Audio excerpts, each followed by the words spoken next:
Testing. Testing. Hello? Hello? Can everybody hear me?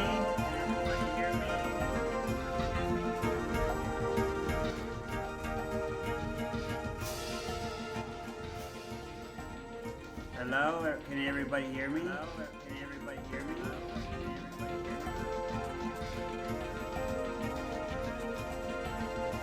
Quiet. Quiet. Quiet.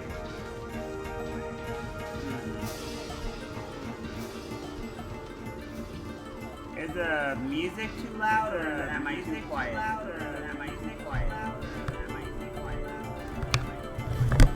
Is the music too loud, or am I too quiet? Is the music too loud, or am I too quiet? Is the music too loud, or am I too quiet? Is the music too loud, or am I too quiet? Is the music too loud, or am I too quiet?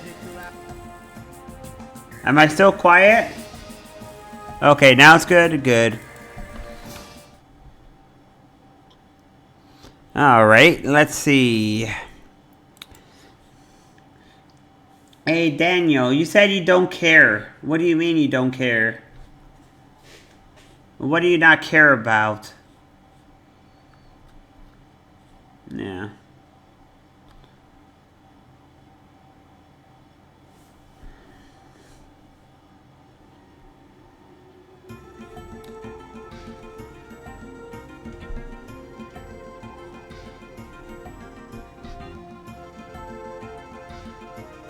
Feather first, you don't care about being first. You don't care about being first. I see. First, last, I don't know.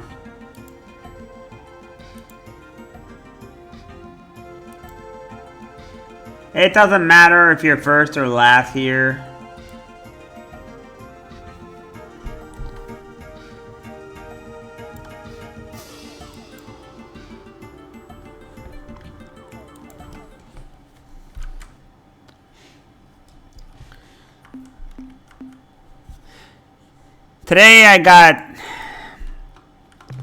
Today I had a painful thing happen. I had a drunken family member say something that was a little bit painful to me. Just a tiny bit painful. You know, I was told, oh, I should go pro in streaming, and they're saying it jokingly and shit. And I was like, man, I'm no pro at streaming. Like, no one's gonna fucking want me to be pro. Are you fucking for reals, man? No one's gonna want to have me as pro. That's bullshit. Now you want me to be fucking pro? That's a whole lot of bullcrap, man. Me being pro. Are you fucking for reals?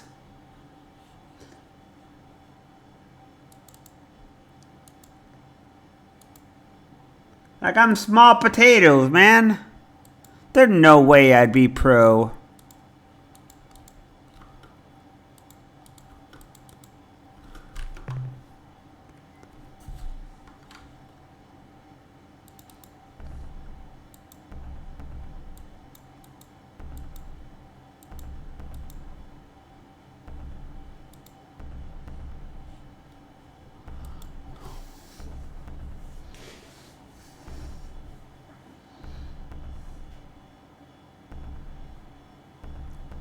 But anyways, this whole thought was kind of painful because I knew that I'm a nobody. You know, I am not even able to get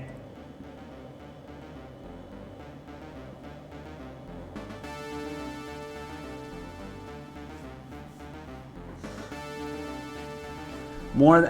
I'm lucky to get more than 2 or 3 people average, you know?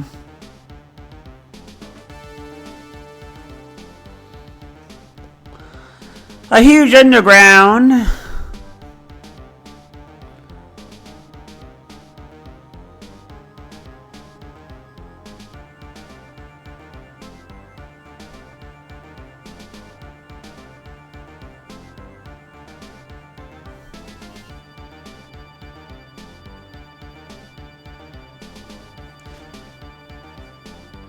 I mean,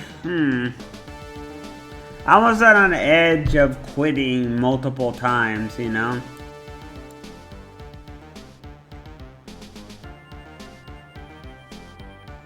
Some people say some things to hurt others, and like I know I'm not fucking Asmongold or shit, you know? I'm not Asmongold, I'll never will be.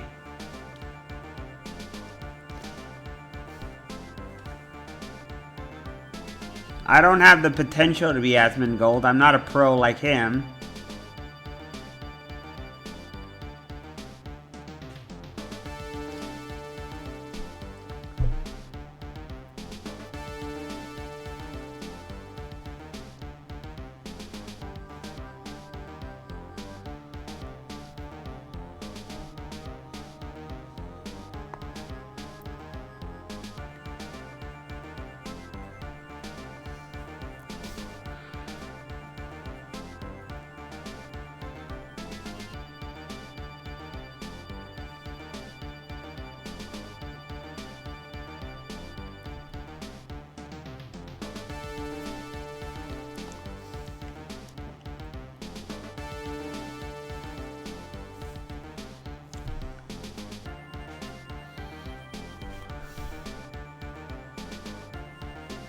You know what comes next, Daniel? After this game? Is dot hack, man. We're so close to dot hack, yet so far away. I wonder when that's gonna happen, huh?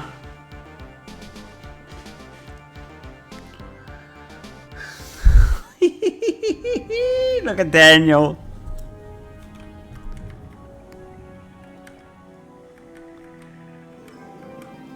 You're like, yippee! You're like a kitty in the candy store.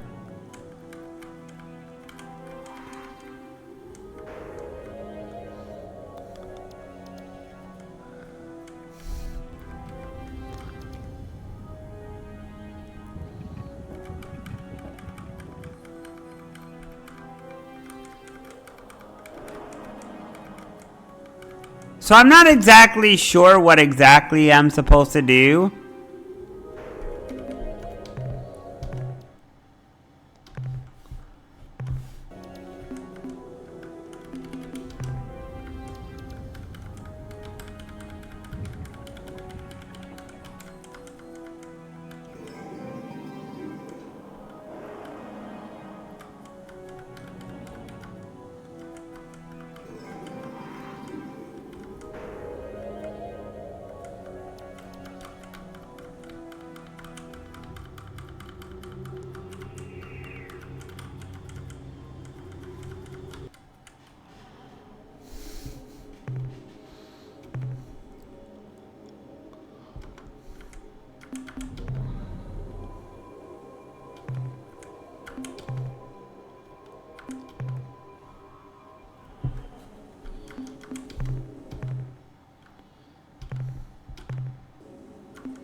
I saw it. It's in the private tells. Whenever this game gets done, I don't know when that is. Of course. Wait, is this Earth? Or is this something else?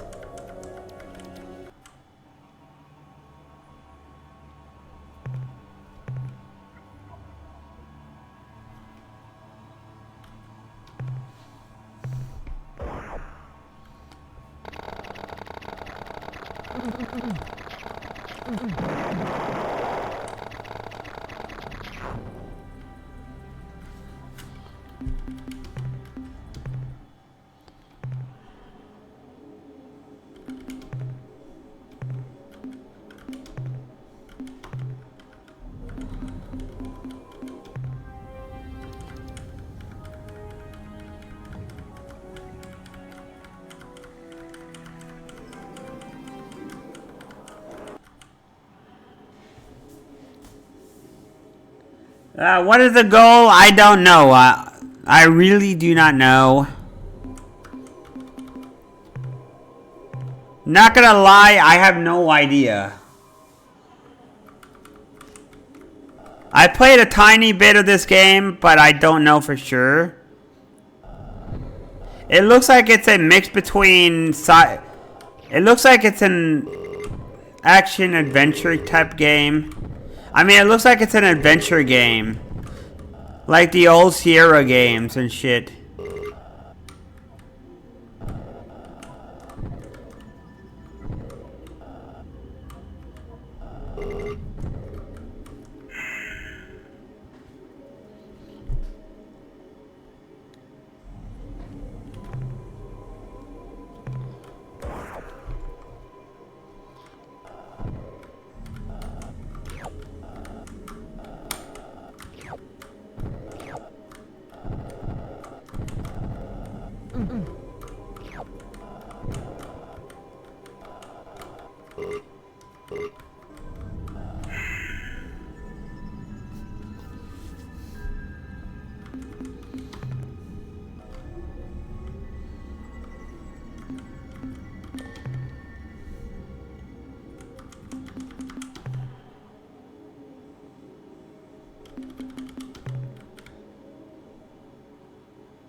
It looks like what you're supposed to do is do a mission.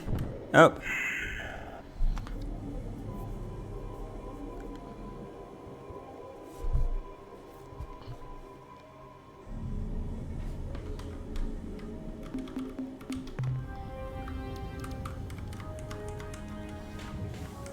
This is called Quan Masters.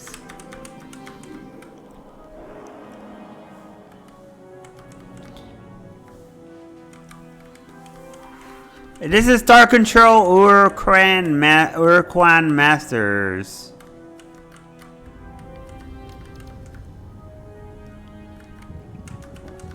This is Venus, right?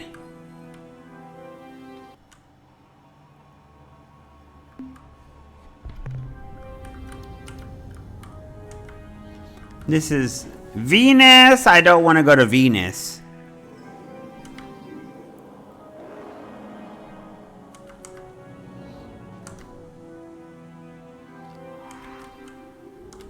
No, don't dooch.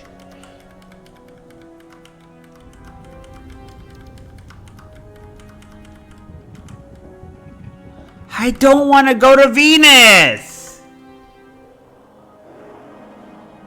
No, this is the original one. Wait, remake? I don't know about a remake. This is called the Urquan Masters. It's free on Steam. Don't you dare fucking... Oh my god, this is so slippery.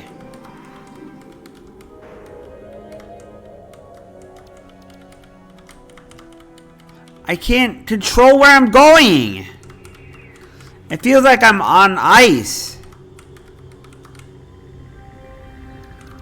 Holy crap. Attention, interloper. Heed this recorded message.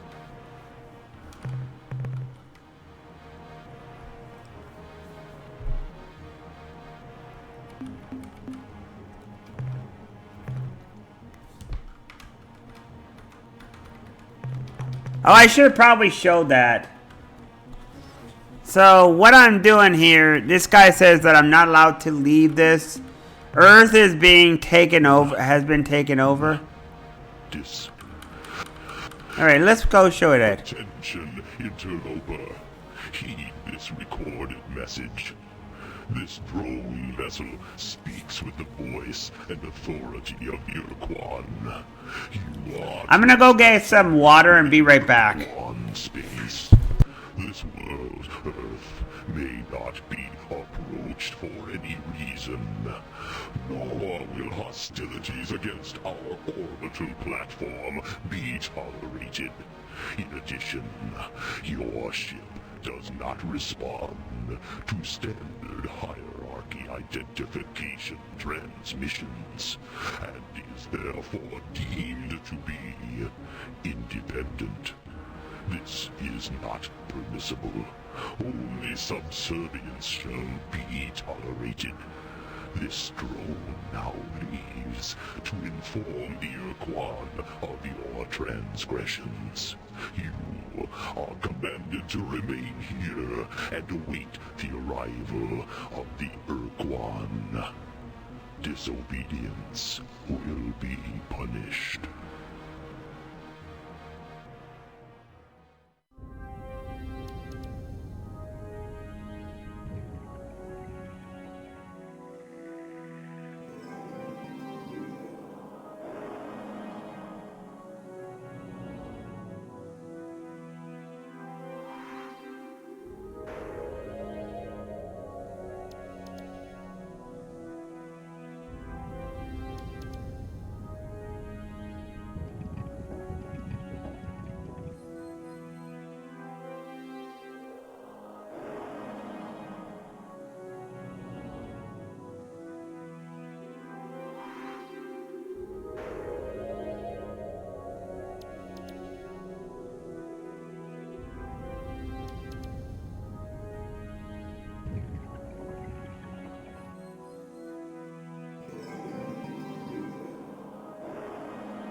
Okay, I'm back.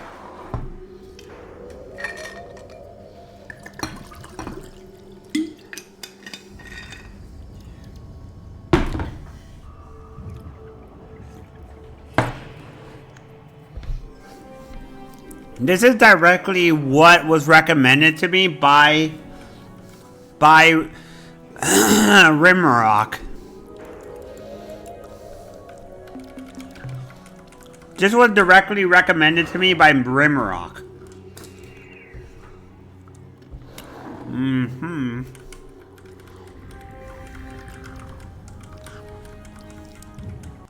Attention unidentified space vessel. I am Starbase Commander Hayes of the slave planet Earth. Our hyperwave broadcast is extremely weak. Situation critical. Energy cores exhausted. Scanners and deep radar are non-functional. We cannot identify your vessel.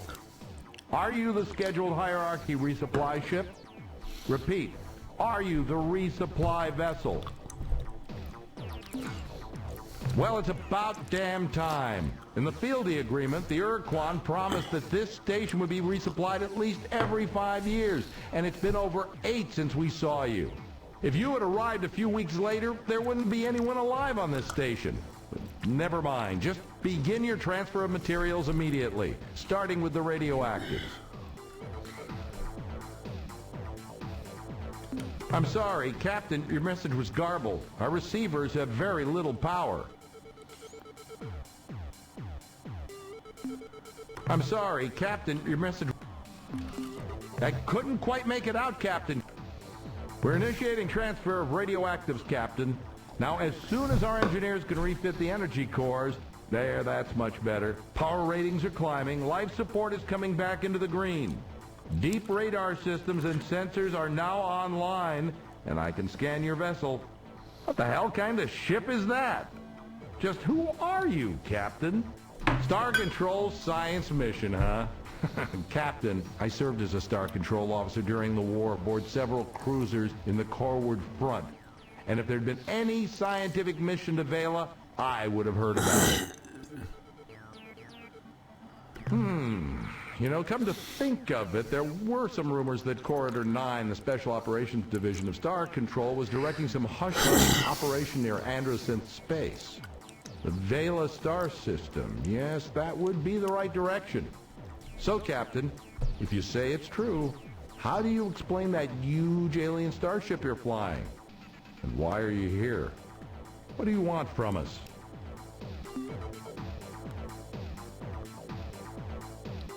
Okay, what do you want to know?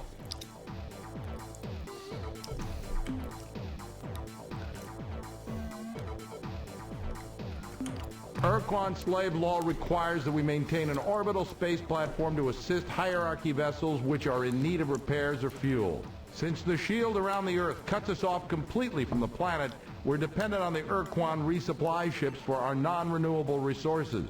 The resupply vessels are supposed to arrive every 5 years, at which time the quan somehow penetrate the shield and exchange those of us up here with replacement personnel from the surface. Non-linear, you say, huh? How interesting.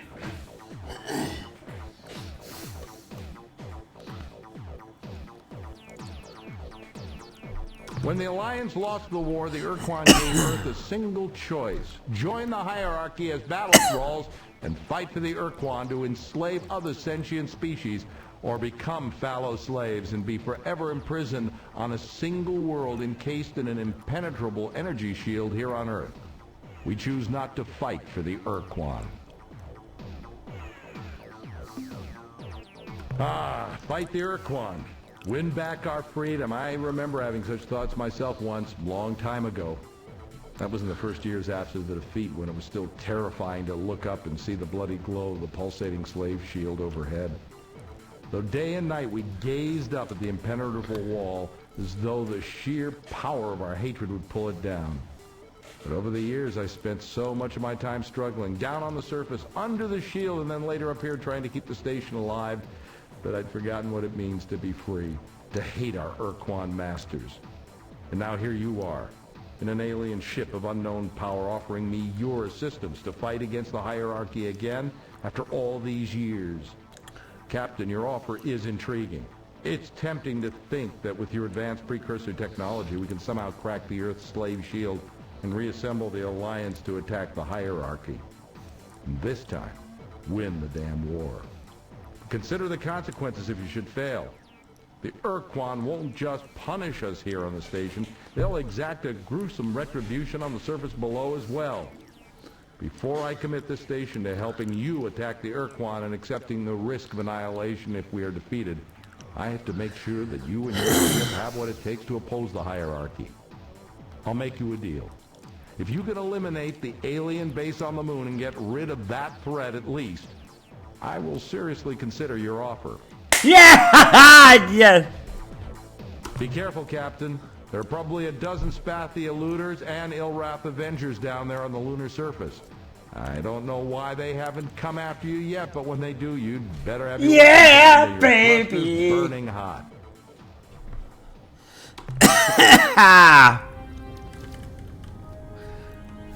So you say it's non-linear.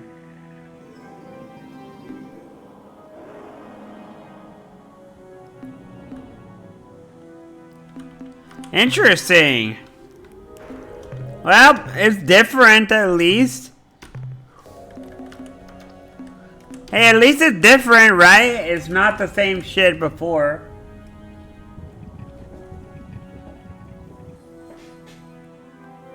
No problem, Rin.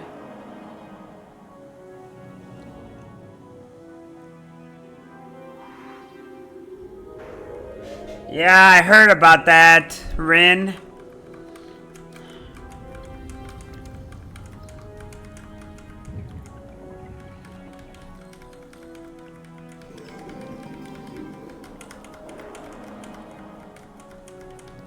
I heard about that, Rin, and truth be told, I do not know.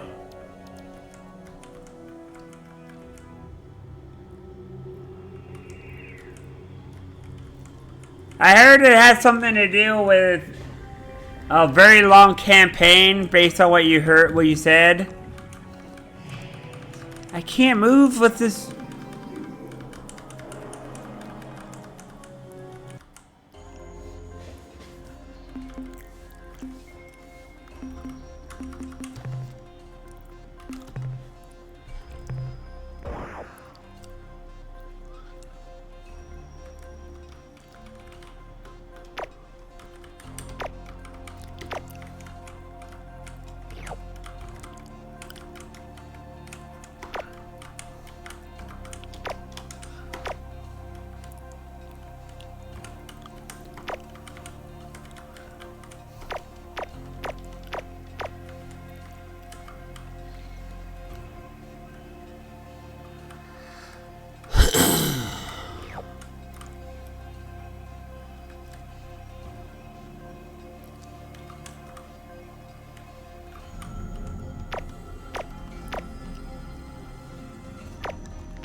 Where am I going?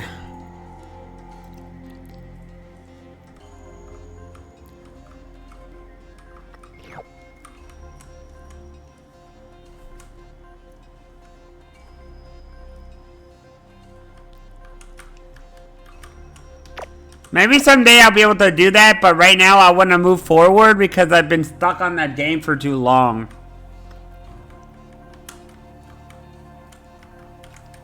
Ooh.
Have you dealt with the base yet? I'll be darned. All these years we've been listening to their incoherent broadcast, and we never even guessed. Captain, listen closely. Long-range sensors show a ship closing on this station fast. Our computer identifies it as Ilrath, Avenger class. I think you've got a fight on your hands, Captain. Your best bet is to wait until you have point-blank range. Captain, it's jamming our signal. By the fetid breath of the dark twin, human and an alien starship. How fascinating. Fascinating. It's a giant cockroachy and Intercepted that quan drone and learned that an unidentified starship had approached Earth. I never expected. oh, never mind. Such a remarkable vehicle in the hands of a human. Humans are prey animals, weak and helpless. But here is a human in an armed starship, and therefore in direct violation of the oath of fealty. I am sure. I know. It's an Arachnian. Quan will punish Earth most severely for this treachery when I present them with the twisted wreckage of your ship and your many charred corpses.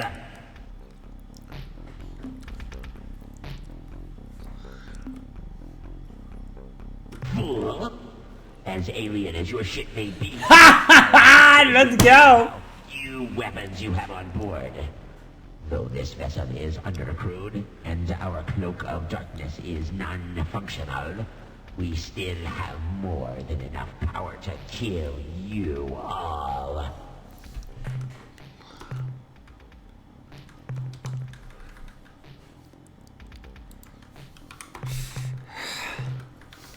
Okay, game. We still have...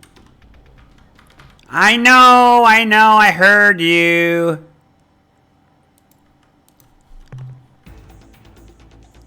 Ha ha ha! This is amazing! No! Immediately destruction. No!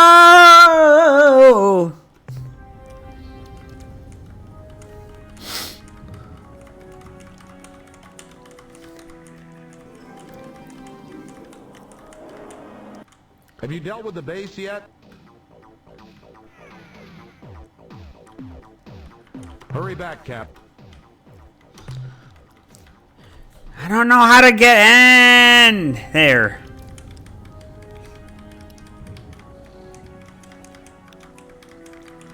Spider-Man!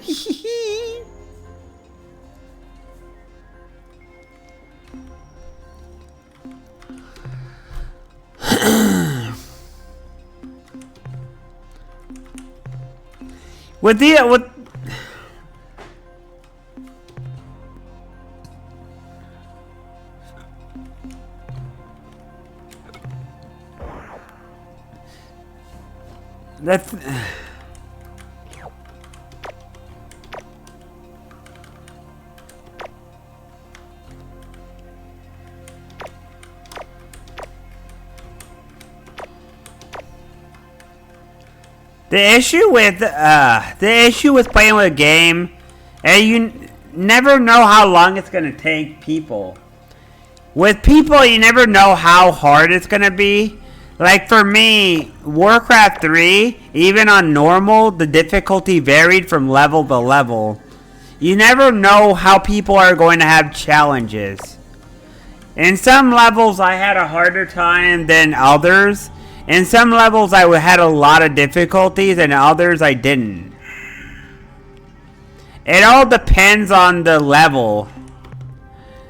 Like for example, the last level I was on, I had I had some difficulties, not that much, but a little bit of difficulty because I was constantly under attack, and I wasn't able to really be able to attack because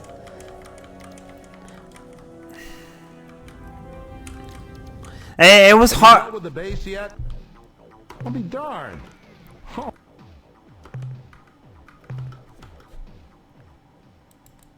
By the fetid breath of the dark of human, I'm shut and by an eye. Since you will soon be dead, I will gladly explain.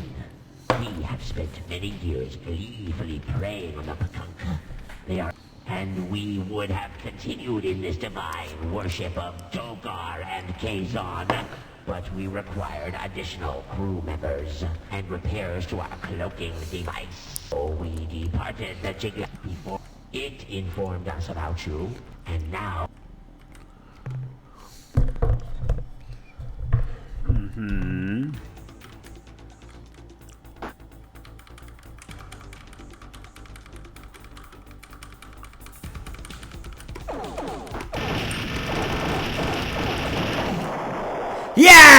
I win! Woo! What a beautiful sight, Captain. Hell I haven't seen yeah! an Avenger blown away like that since the battle in Draco. I guess you've shown that you can handle yourself in battle, Captain. So my last reservation about helping you has been dissolved. I will commit this station to helping free Earth and defeat the Urquan. We may get our atoms rearranged in the process, but by God, Captain, we're going to try. Hell The yeah! step is to get the precursor equipment and software over here so that we can make it work with our ship repair fabricators. But then what, Captain?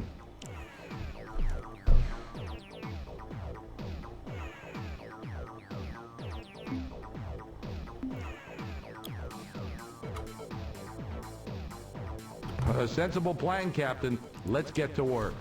Good luck. By the way, Captain, I think we need a name for this new alliance we're going to forge.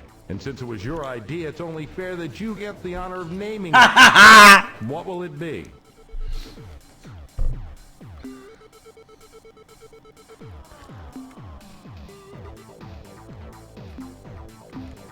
Okay, that sounds pretty inspiring. So be it. The new alliance of free stars. Now, Captain, I expect the configuration process for the starbase to take at least 2 weeks, so let's get to work.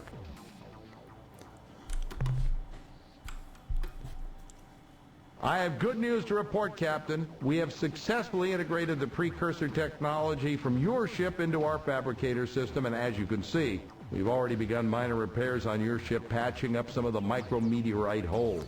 We noticed that your ship does not have an emergency warp escape unit, so our engineers rigged up some for you and each of your escorts. Now, you should be able to escape from a bad situation with the touch of a button. But there is a cost, however. The unit gulps up 5 fuel units each time your precursor ship uses it. Also, we now have a limited capacity to make modifications to your ship, to refine starship fuel, to build additional combat ships, and to train new members of your crew for the flagship and any ships you acquire for your fleet. Captain, I know you're eager to get to work, so I'll be brief. If you have any questions how this starbase works, what resources we need, or just some background information on the galaxy, don't hesitate to ask.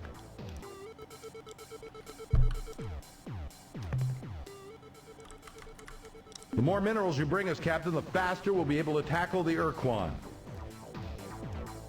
Certainly, Captain. What do you need to know?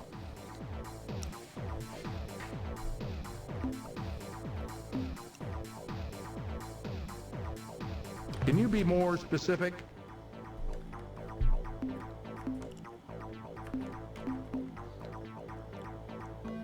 That all depends on whom you meet, doesn't it, Captain?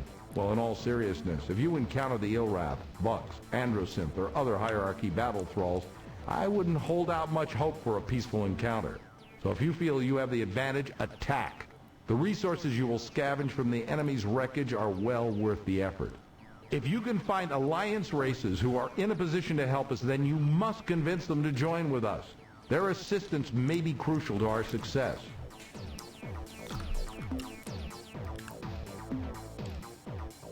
Captain, I wish I had an easy answer, but I don't.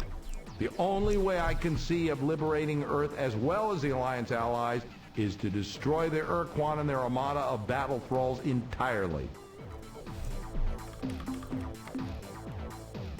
To defeat our enemies, we will need awesome strength, both in your flagship and the fleet, as well as the assistance of powerful new allies.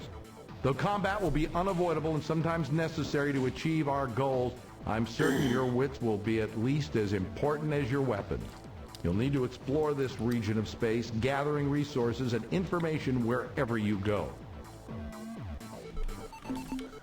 If you encounter an unknown alien race, proceed carefully and diplomatically. We need all the friends we can get, and we certainly can't afford any more enemies. Remember, Captain, with your precursor starship, you hold awesome power. But there will be situations when dealing with an alien race where a carrot will serve better than a stick. But first, you must determine what carrot the alien wants. You need to accumulate enough resources so we can build up your flagship and assemble a strong fleet. I'd also recommend that you acquire blueprints for other more powerful ships than our trusty cruiser. I suspect that aliens will not give you such prints unless you form an alliance with them.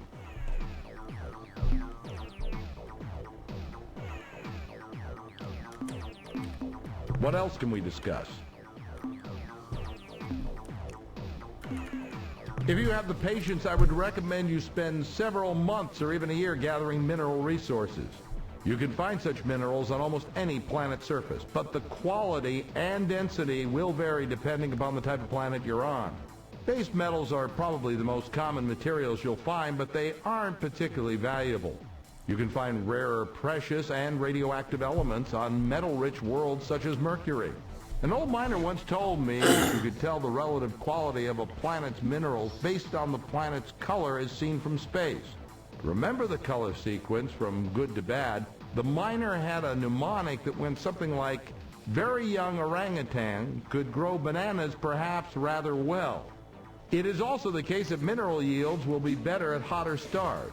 Temperature is related to the size and color of a star. Red stars are the coolest, then orange, yellow, green, blue, and the hottest stars are white.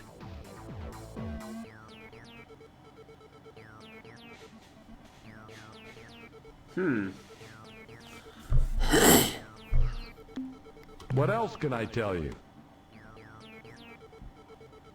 We can modify your precursor ship, build additional combat vessels, and supply you with fuel and crew. This base is designed to serve as hierarchy ships. Fortunately, your flagship uses the same stabilized antimatter technology as hierarchy vessels and will be able to synthesize what you need. However, due to the size of your ship, we'll have to produce vast quantities of fuel, which will be a substantial drain on our resources.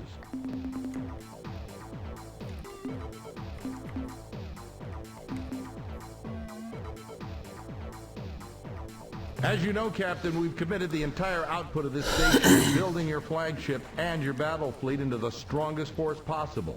However, our resources are 13 very hours limited, long? and we feel Yeah. you must decide your flagship and how we aid you in making them. We provide you with a numeric cost to each task we can perform and each device we can build. It's up to you to decide how you're going to spend your resource units. Or to acquire more RU, you must bring resources back to the starbase. Resources can be either in the form of mineral ores gathered from planet surface, already refined metals and other valuable materials from the wreckage of enemy stars.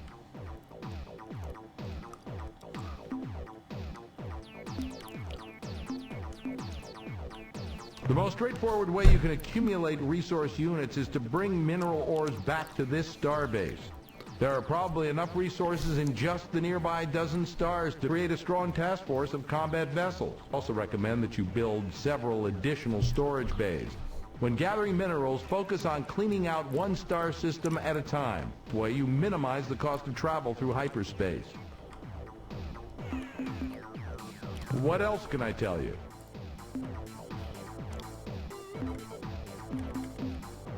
Fine. Is there anything else you need? Bring back lots of minerals, Captain.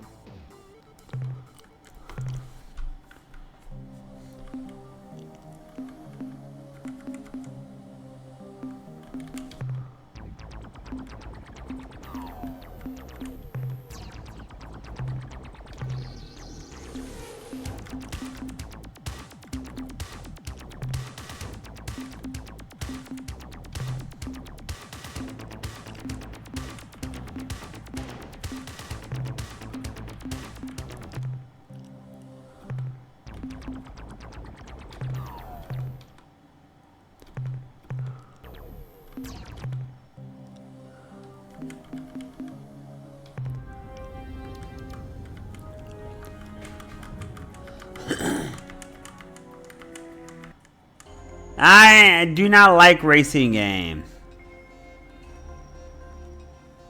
I am not a fan of racing games whatsoever.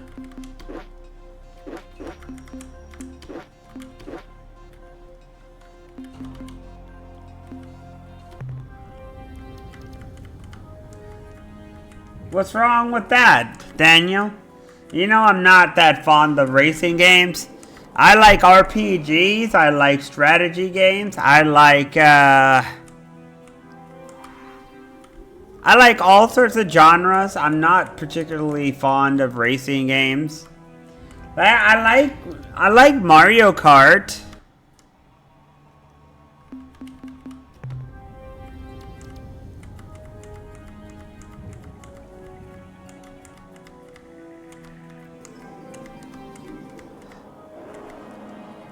It's just one of those kind of things, I guess.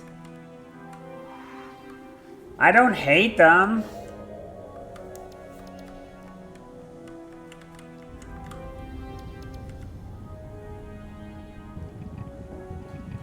Wait, what is this?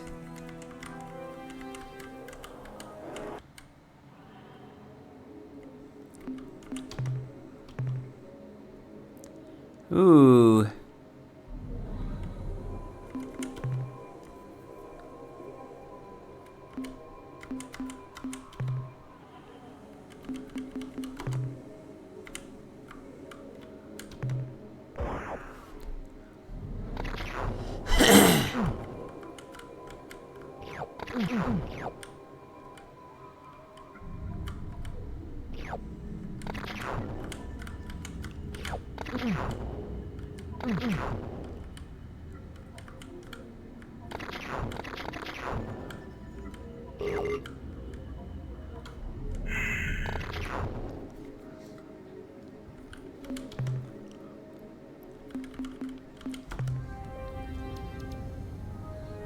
Yep, indeed it is. I used to play a lot of Mario Kart, Daniel.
Probably a good idea, yep.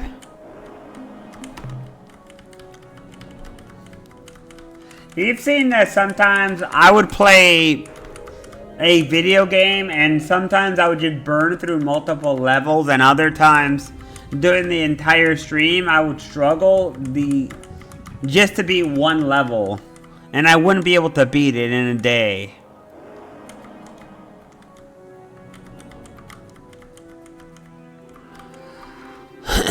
It's just the way it is sometimes. Sometimes you never know when you're gonna struggle really hard to beat one single level.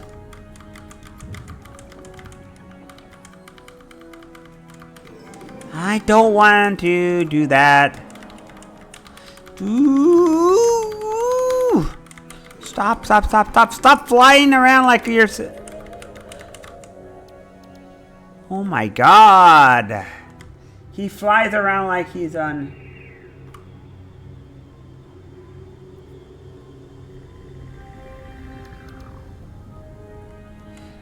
This is more of a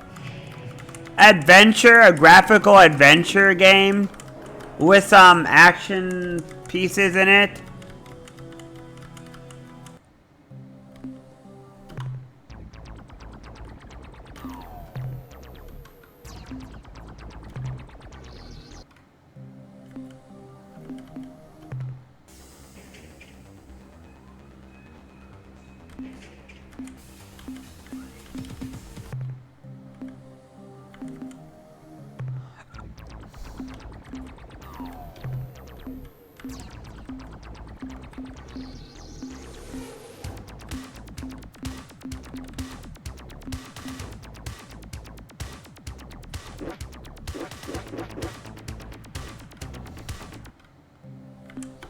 I hope the battle fares well, Cap. Light load this time, Captain. Blow up an quan for me, Captain.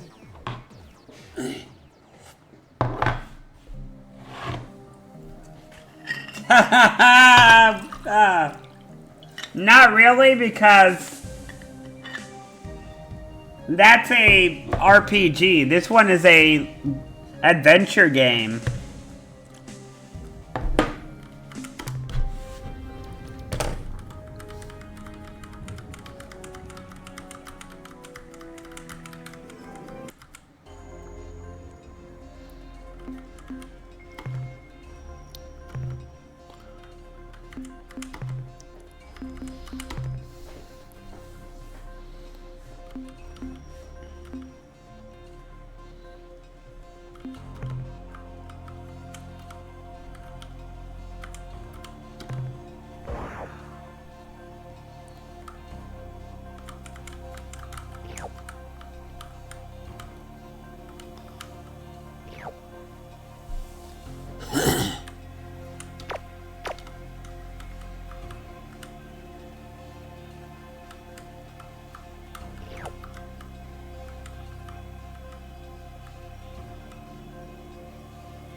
I just thought of something.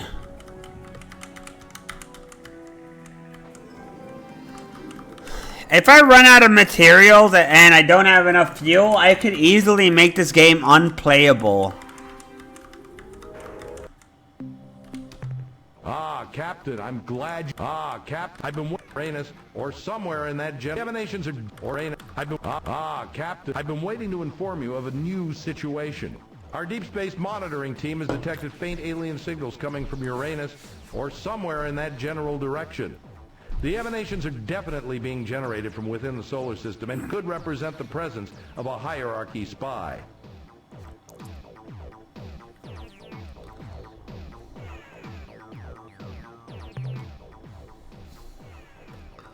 Another small load, Captain. Well, I suppose something is better than nothing.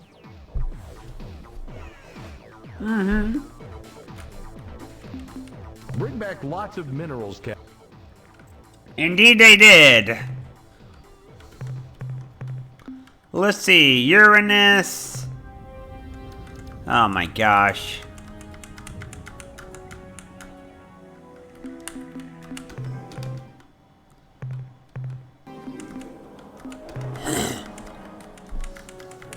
This is gonna be nightmarishly hard. This game is gonna be really difficult. I can already imagine that I'm not gonna beat it the first time. Alright, that one is... Ah, crap. You're flying in the wrong direction. You're veering in the absolute... Game. There.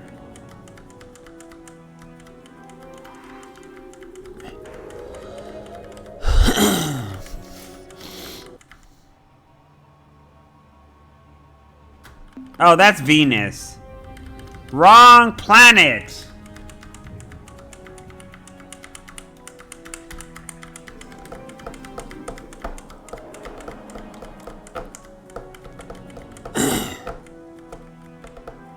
Alright. That is Mercury, because it's too close to the sun. No, don't you fucking ice. You're flying like you're on ice. Okay, where is this? Mars. Oh. Wrong direction.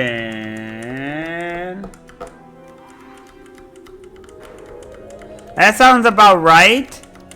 Mars. Alright. Uranus, Mars.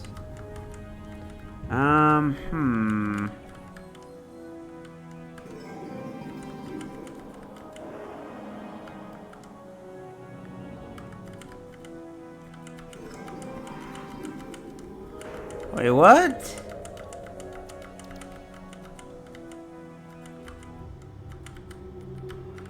I can't... Ah! Stop freaking veering like you're on ice. Oh, that's Jupiter. Wait, Jupiter's a gas giant.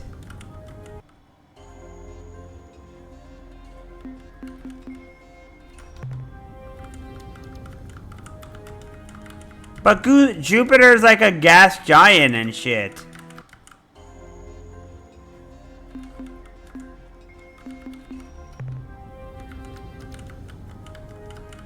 I can't...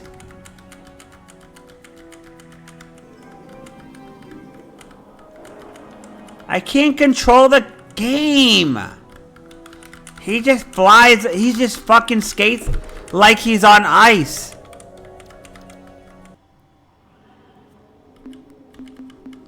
I don't want to go to Jupiter.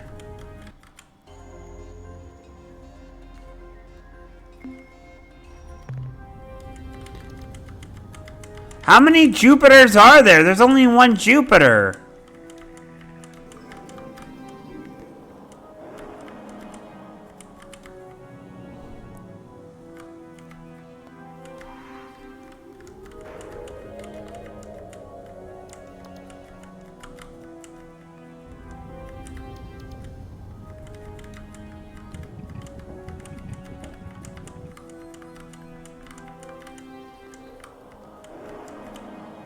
Alright, so that one is Venus.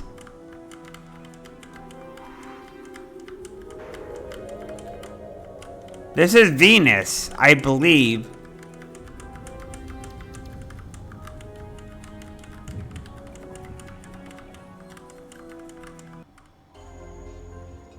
Oh, there it is.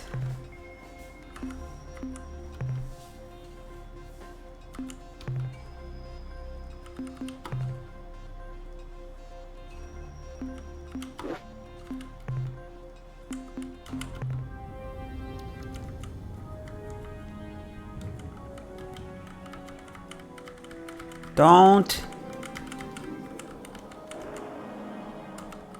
So there's an alien somewhere around here. A spy.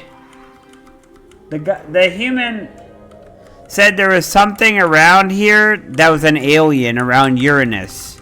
I'm gonna call it Uranus because I don't like that stupid word.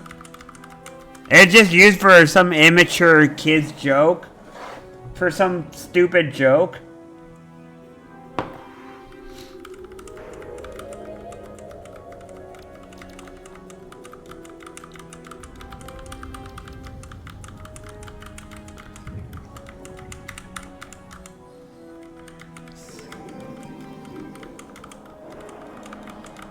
So where the fuck is this alien? Where is this alien?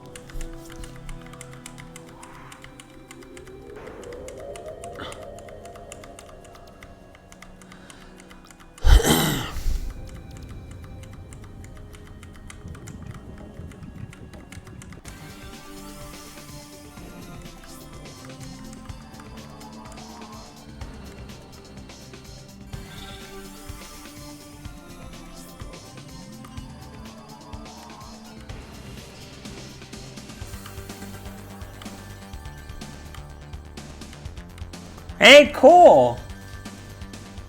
No problem.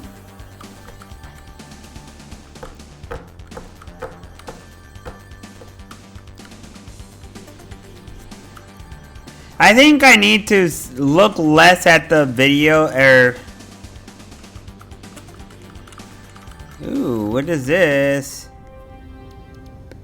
Where am I now? Delta Centauri.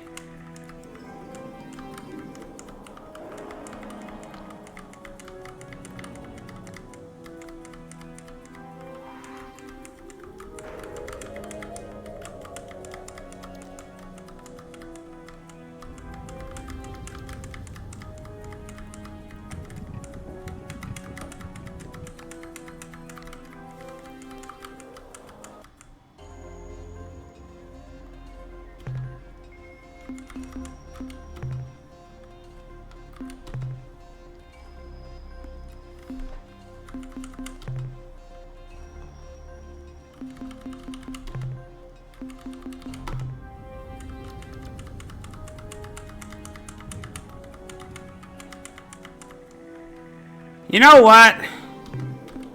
Let's reload.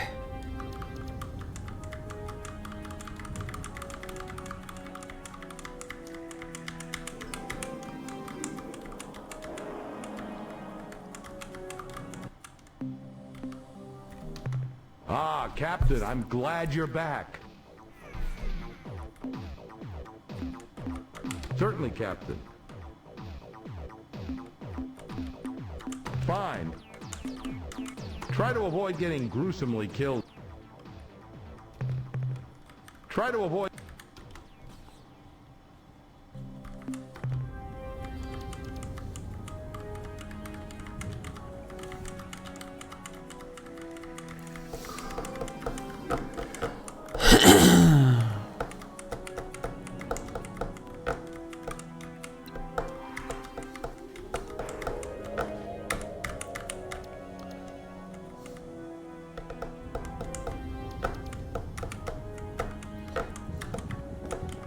I have to feed the cat soon now.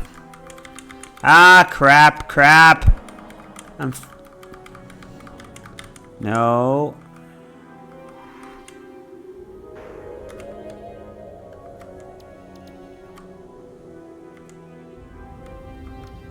What if I slow down a little bit?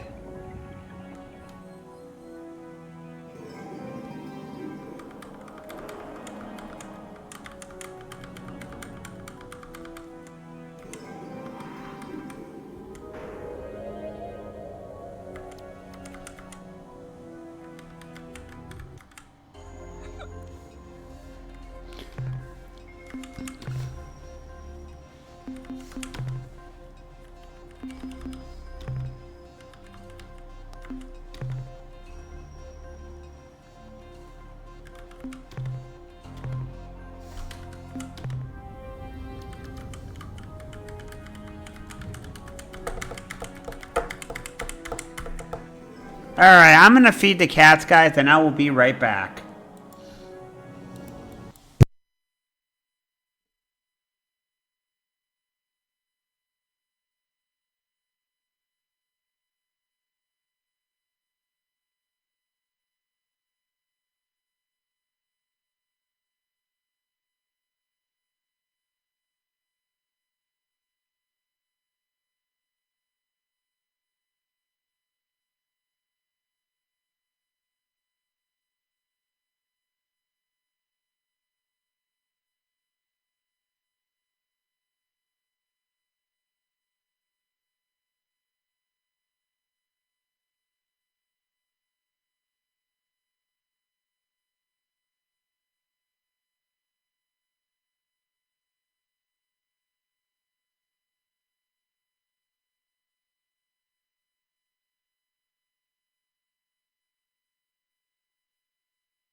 Alright, I'm back.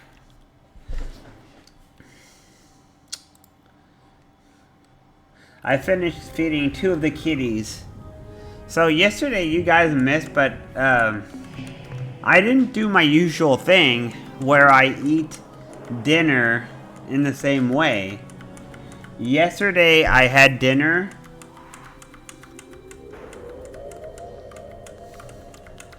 I don't know what to do now, actually.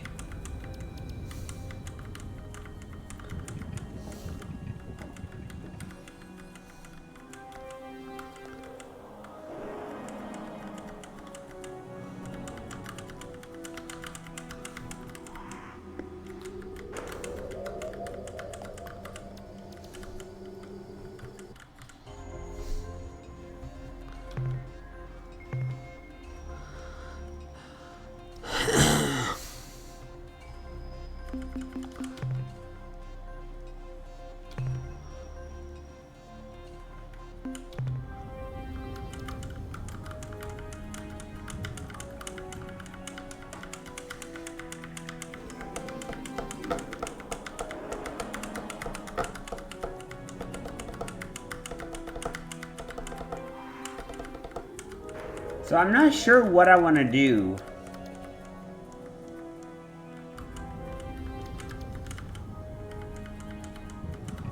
It's a big problem because I don't have the knowledge. I don't want to waste fuel.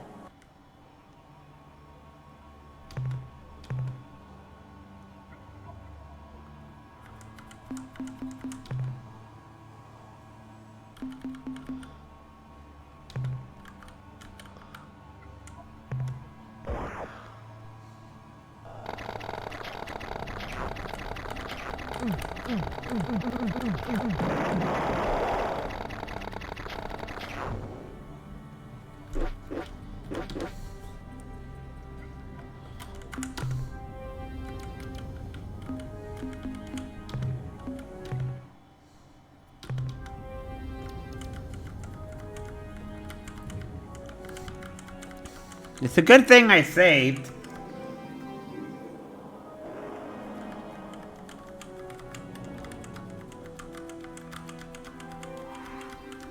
It's a very good thing I saved.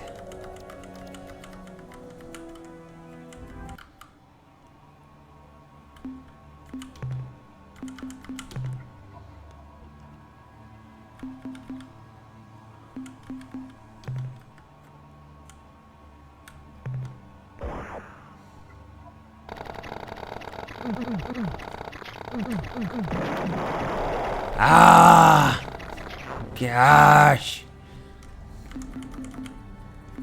All right, all right.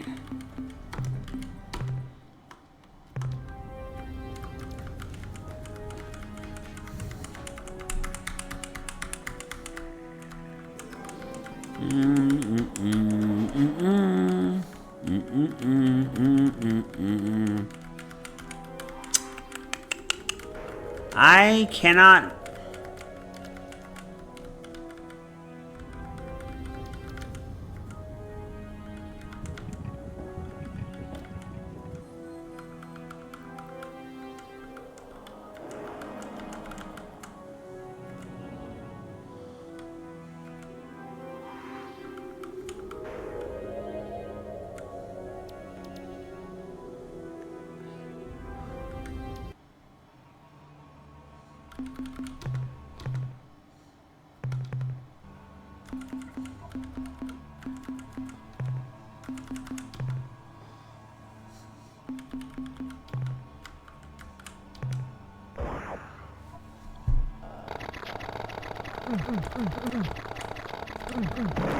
Oh, come on!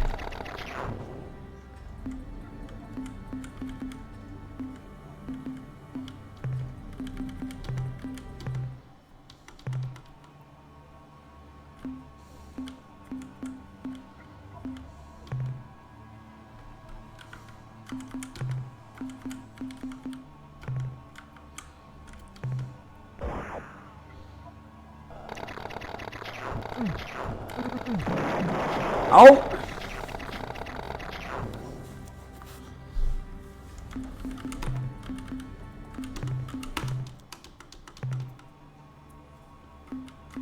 Wow, this is dangerous.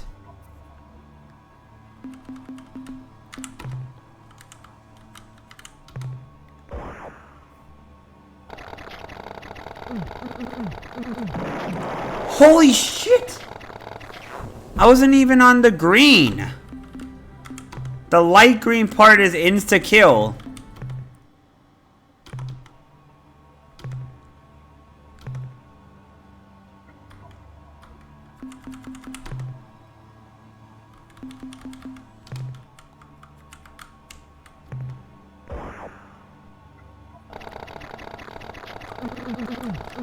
Wow! Insta-kill! This shit is insane.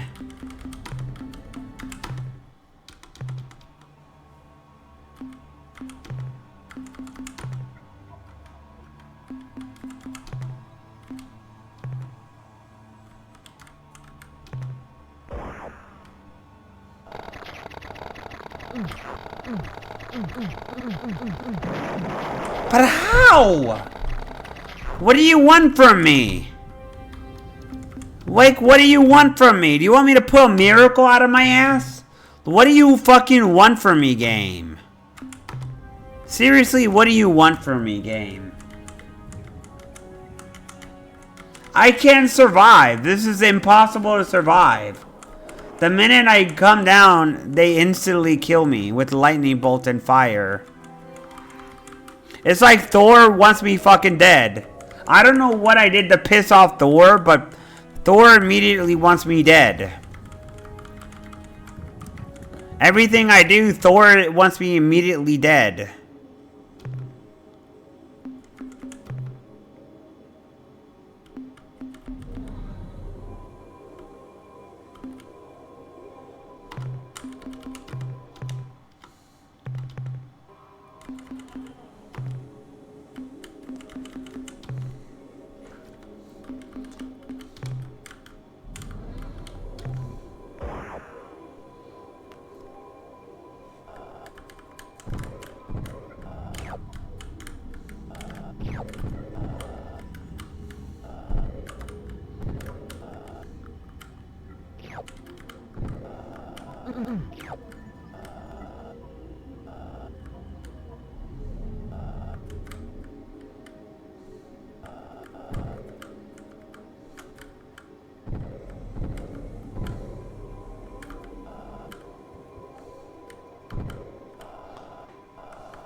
Hey Max, welcome in.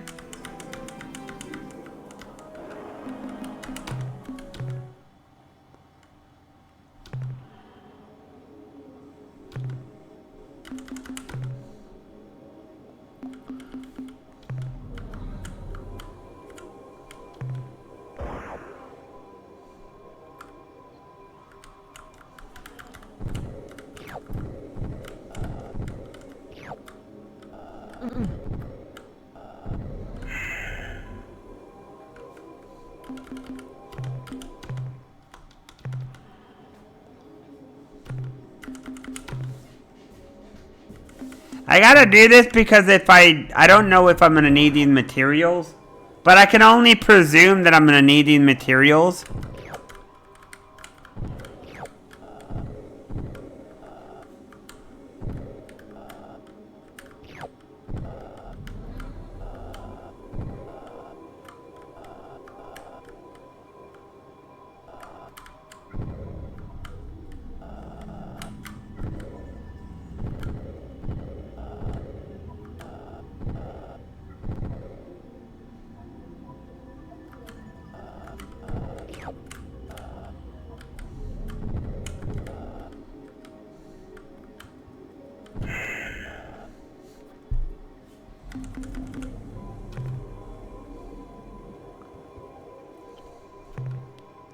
Yes! We did it perfectly!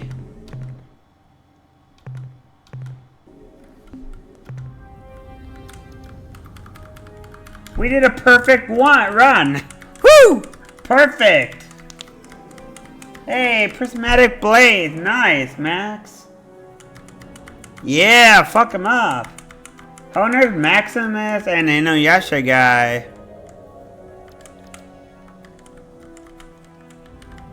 I do think it's a good thing that I moved on. Space. The final frontier. These are the voyages. To seek out, find new life, to boldly go where no man has gone before. And then we have Star Trek, right?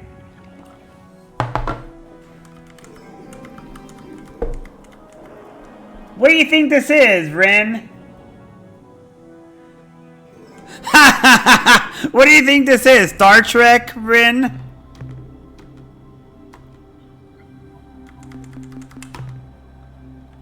Rin thinks this is Star Trek now.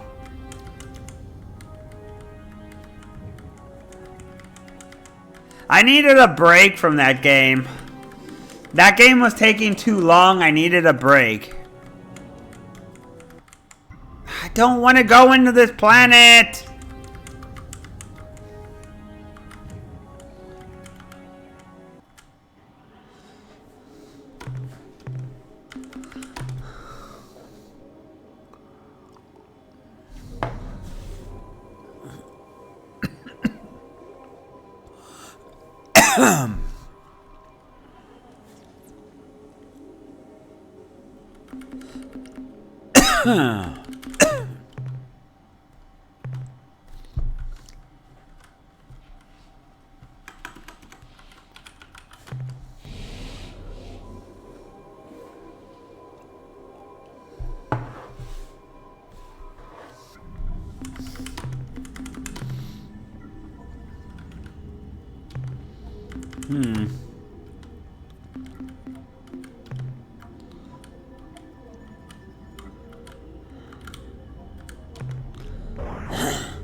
I saw a video.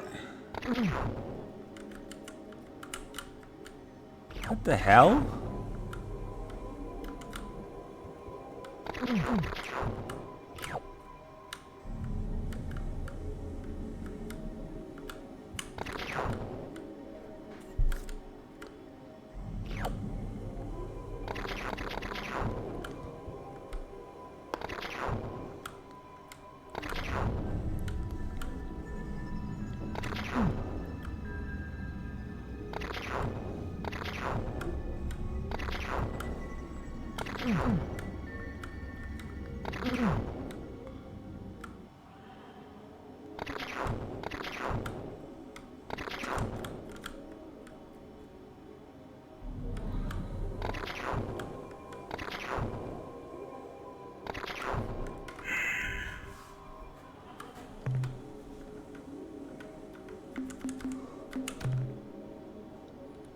I see.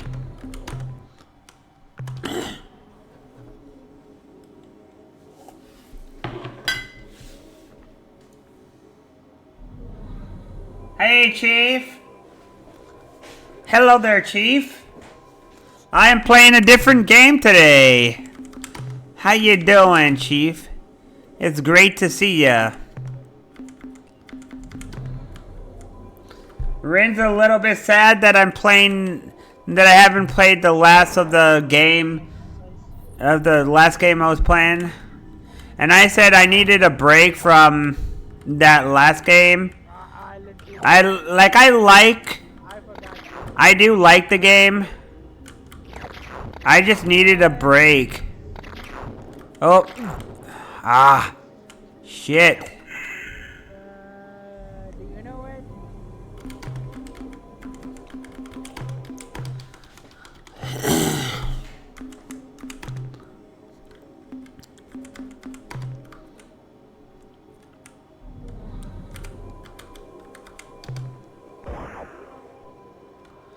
It's good to see you, Chief.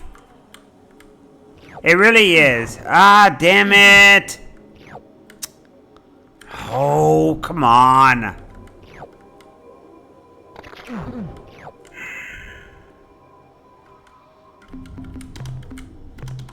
I'm trying to take as little damage as possible.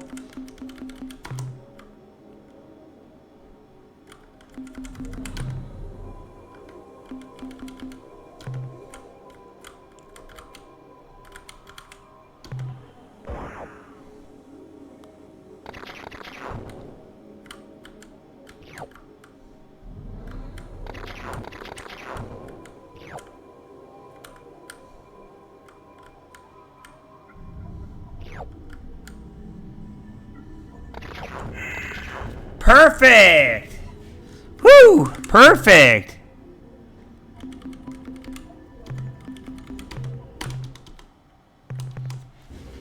Yes! We did it!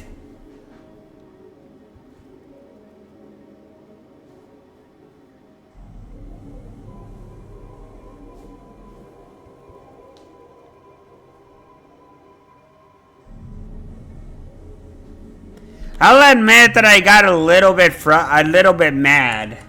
I got very mad on the last level because I kept on being assaulted and there was a time limit.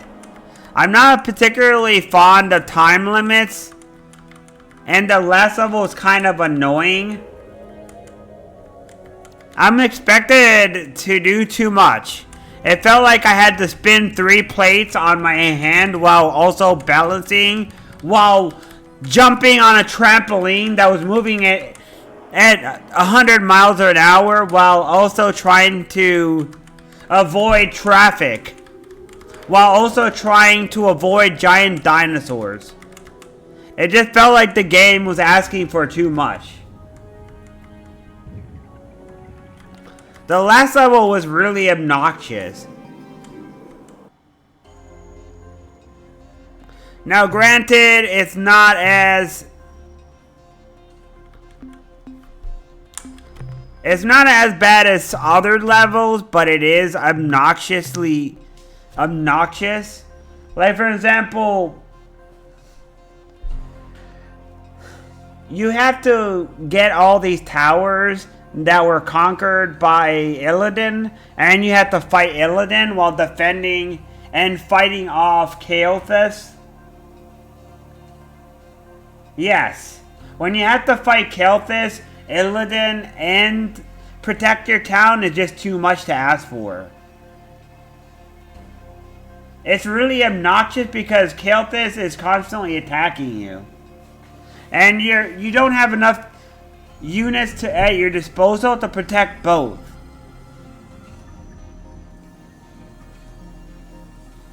And it's just really annoying.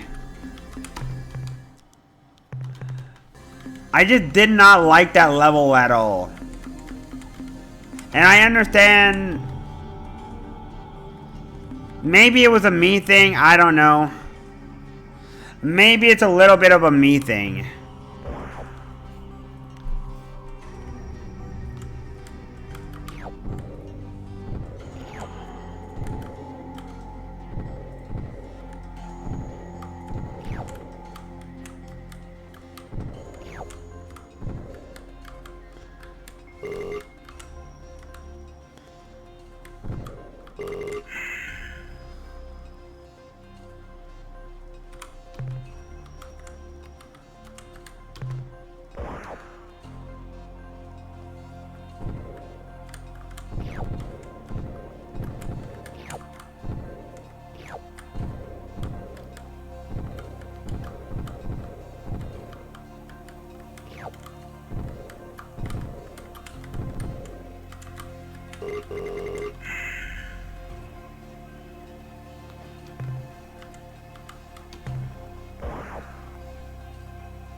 I admit that I like the fight between Illidan.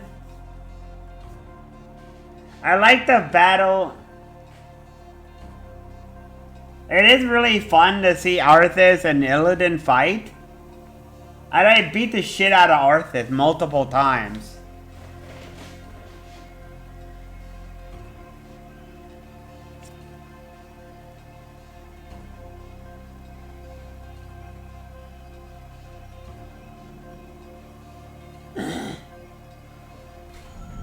I still don't understand. I still am kind of confused because I saw, was Illidan injured or not? Because Arthas knocked him out. When Illidan started flapping his wings in the air, Arthas slashed him with the sword and he was down on the floor. So was he injured? And that was pretty epic, that battle. I was like, yes! Yes! They're fighting! We got an epic battle! Also, be right back a minute.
Alright, I'm back. And I am ready for round 2.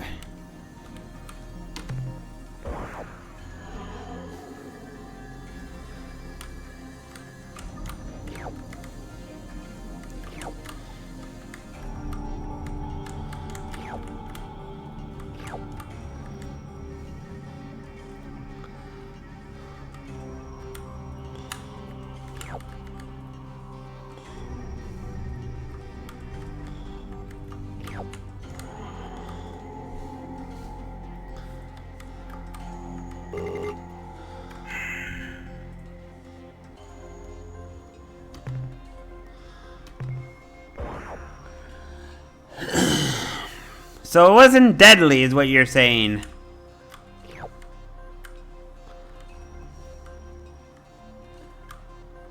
It wasn't a fatal blow, huh?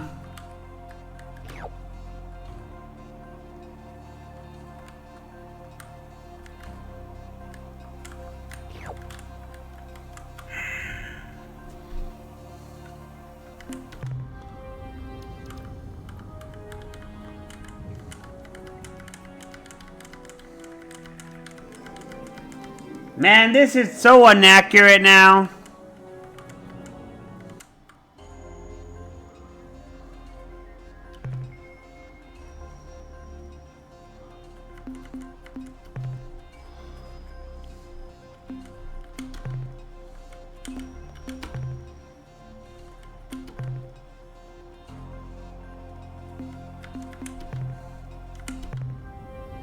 Wait, maybe it isn't.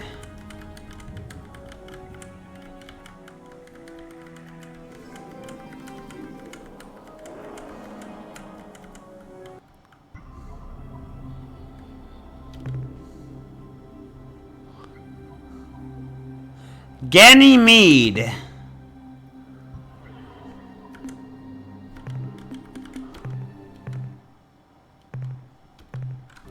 Wait, let me look the thing up, guys. How many moons does Jupiter have?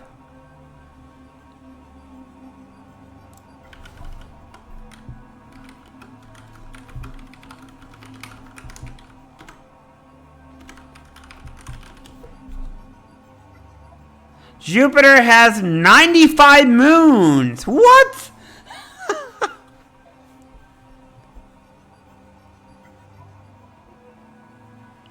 That's a lot.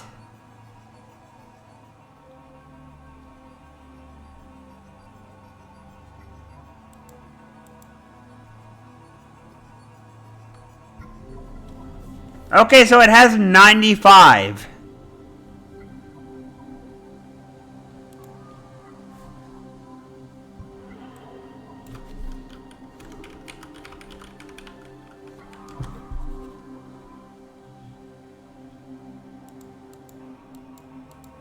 Okay, so Callisto really is a moon on Jupiter. Or, I mean a moon of Jupiter. Ganymede, I remember, is a Jupiter moon. So this is very accurate. Never mind. Although it has more than 4 moons. Okay, which one is this one? This one is Callisto.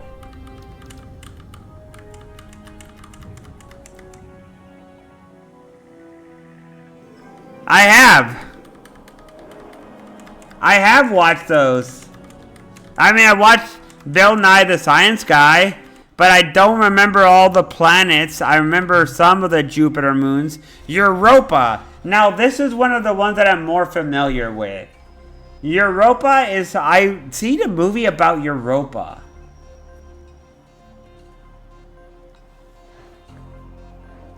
Ooh. Minus 161 Celsius.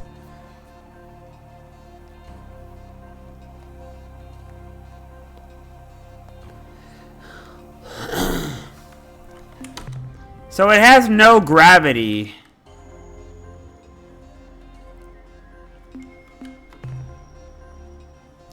So Io. Yep, I've heard of this one too.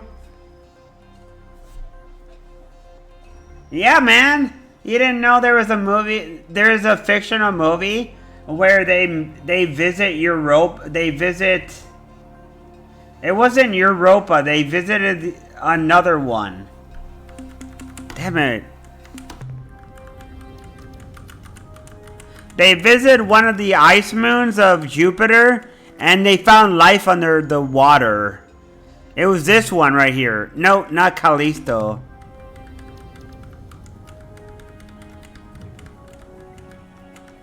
Was it Europa? It wasn't Europa.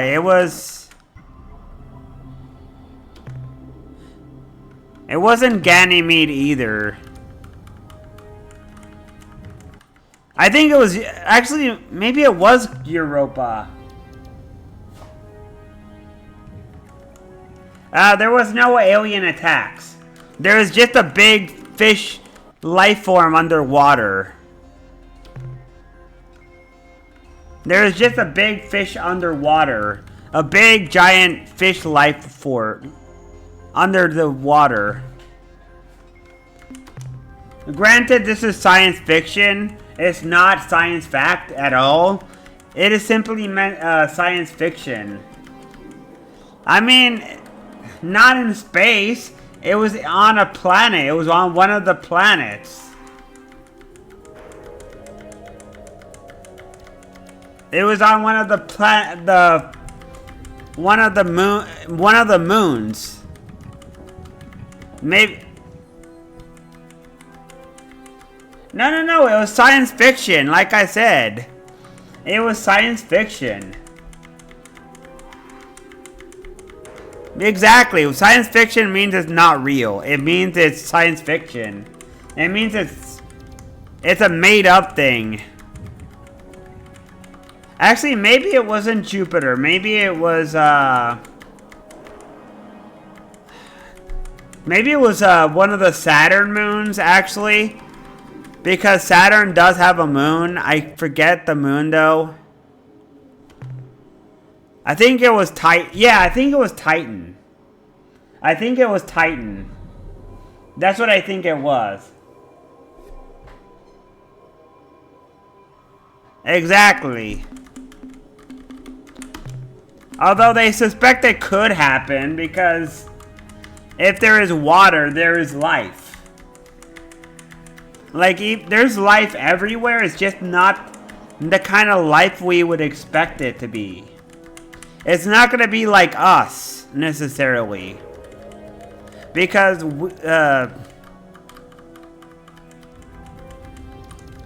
there are some very specific situations on that planet. Yeah, this planet. Titan. Yeah, Titan has water, yeah. I mean, Mars has water, yeah.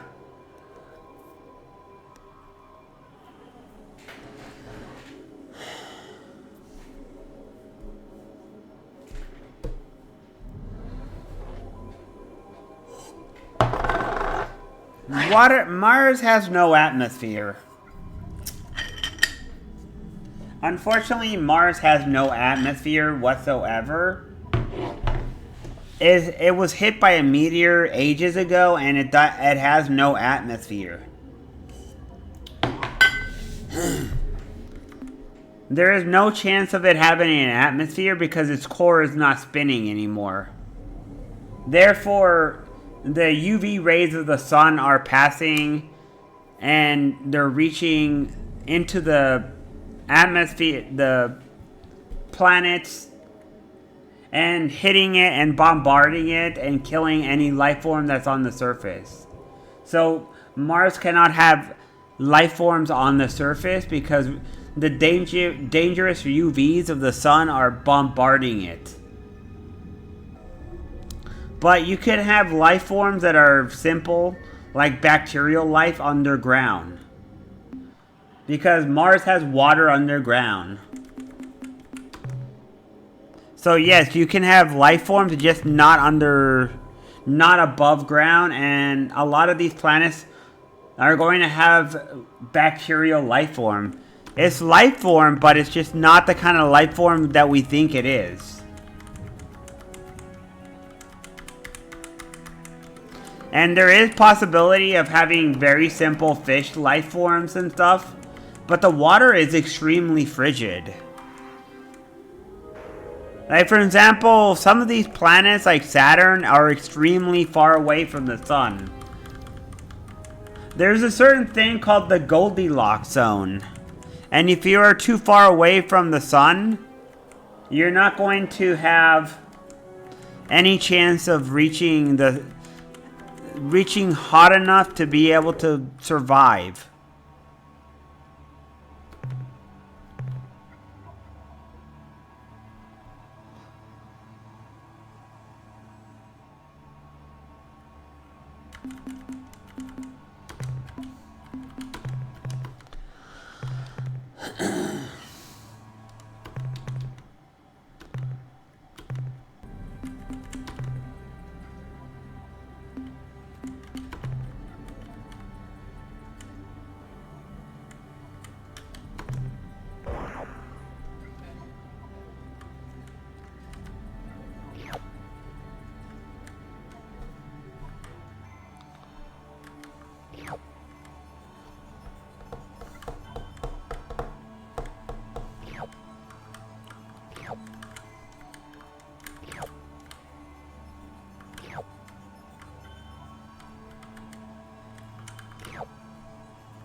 And maybe I have seen the magic bus. I don't remember. I haven't been a kid in a very, very long time. And that's the thing, though, is that I have seen a lot of educational things when I was a kid. I've definitely seen a lot of Bill Nye the Science Guy. It's just been a very long time.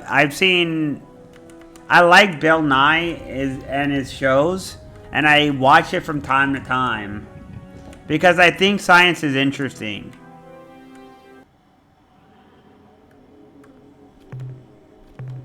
Ooh, Mercury.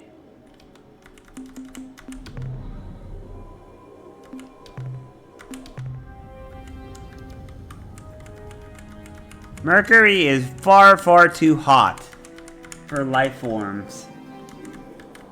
It's the closest planet to the sun. And Earth is...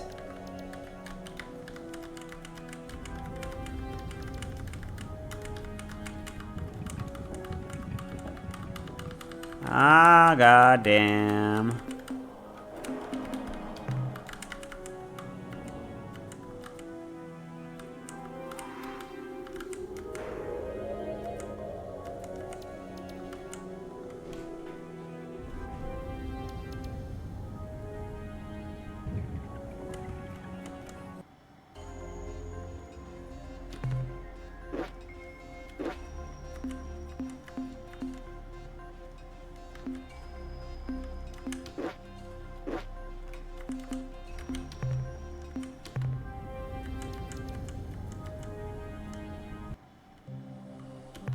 I am at your disposal, Captain.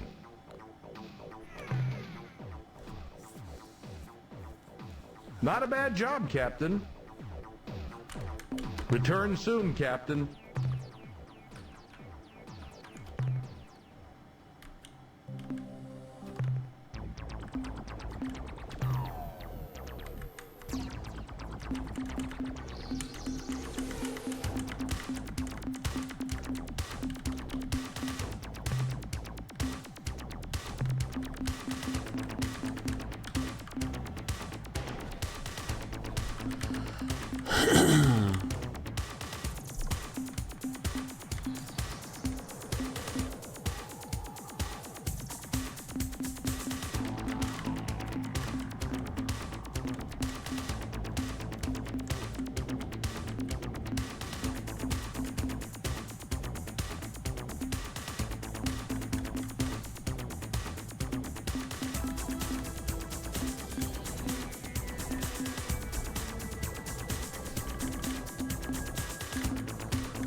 Actually, maybe it was Europa. Let me see.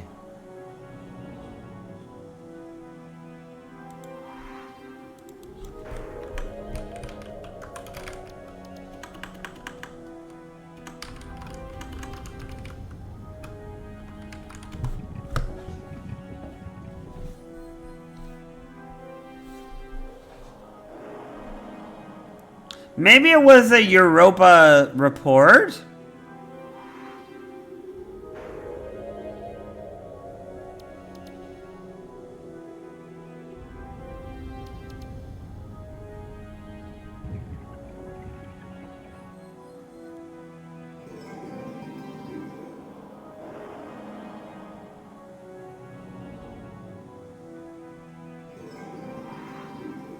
Yes, I think it was the movie called Europa Report. I think that's the movie that I was thinking of. And I think they find fish life form under the ice water. Because Europa has ice in this movie. I think that's what it was. And obviously there's plenty of movies about other extraterrestrials from other areas. And we don't know where life can be.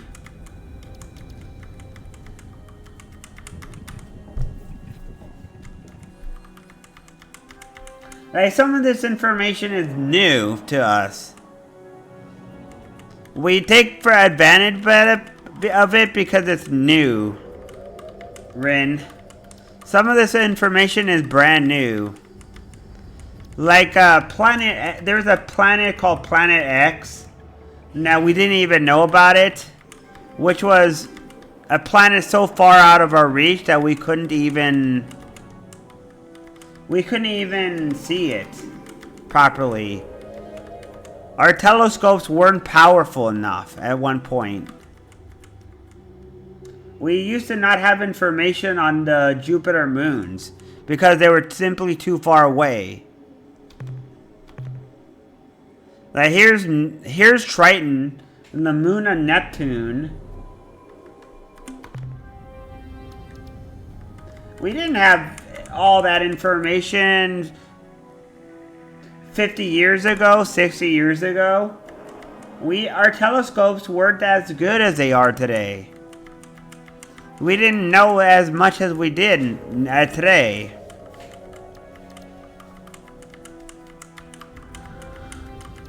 And this game was made in the 90s, likely.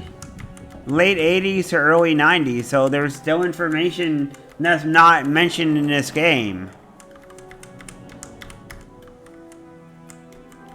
Like, there's a moon.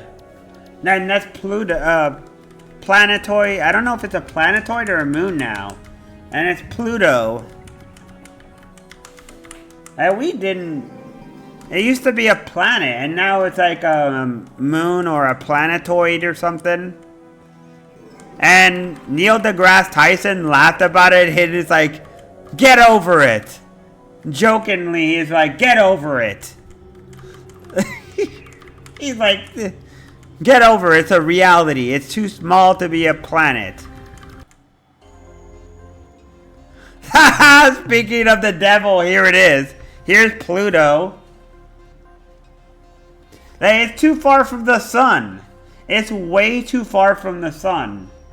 It's so far in the outreaches that we can't even begin to get close to it.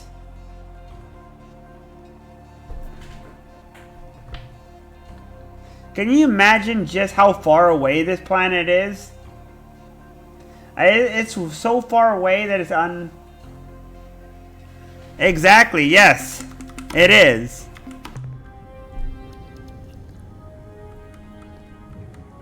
And somewhere far away in that direction is another asteroid belt that's very large. And it's... There you go. It used to be a moon. It used to be a planet, and then it was a moon.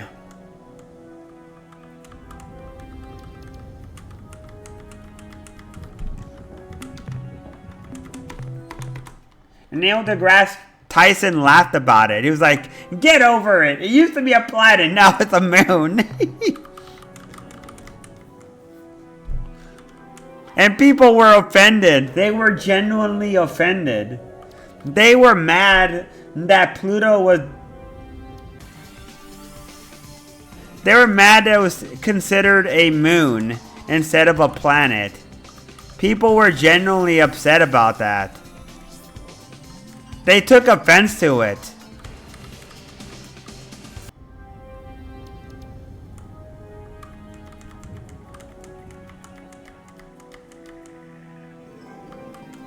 Exactly, it's too small to be a planet.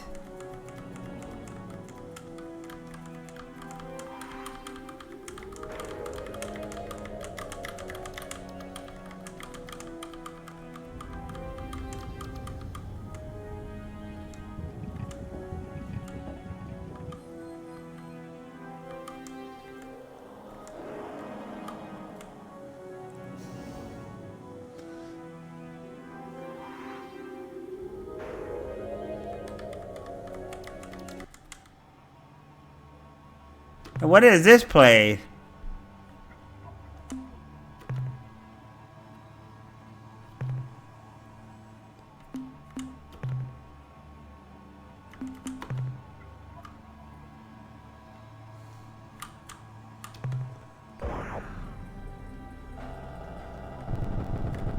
Oh no. Oh great. Ah, what is this shit?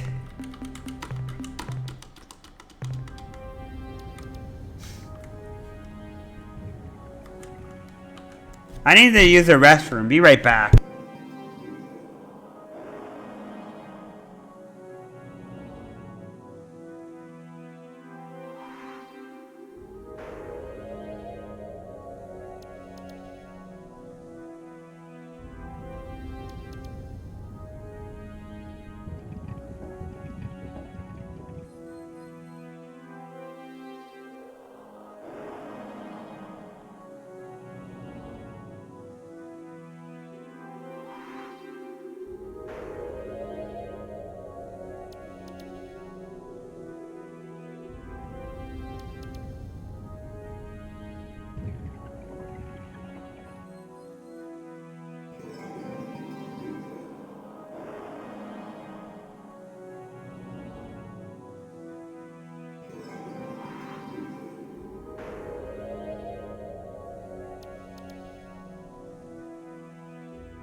Okay. Let's continue. I think what I need to do is I need to write down shit and maybe look up some hints and stuff and tips.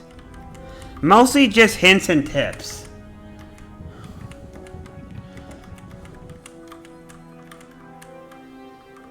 If only because I want to make sure that I go the right directions and I don't take longer than I need to.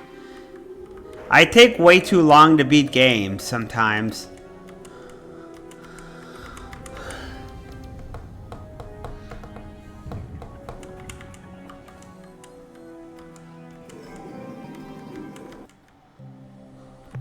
Welcome back, Captain.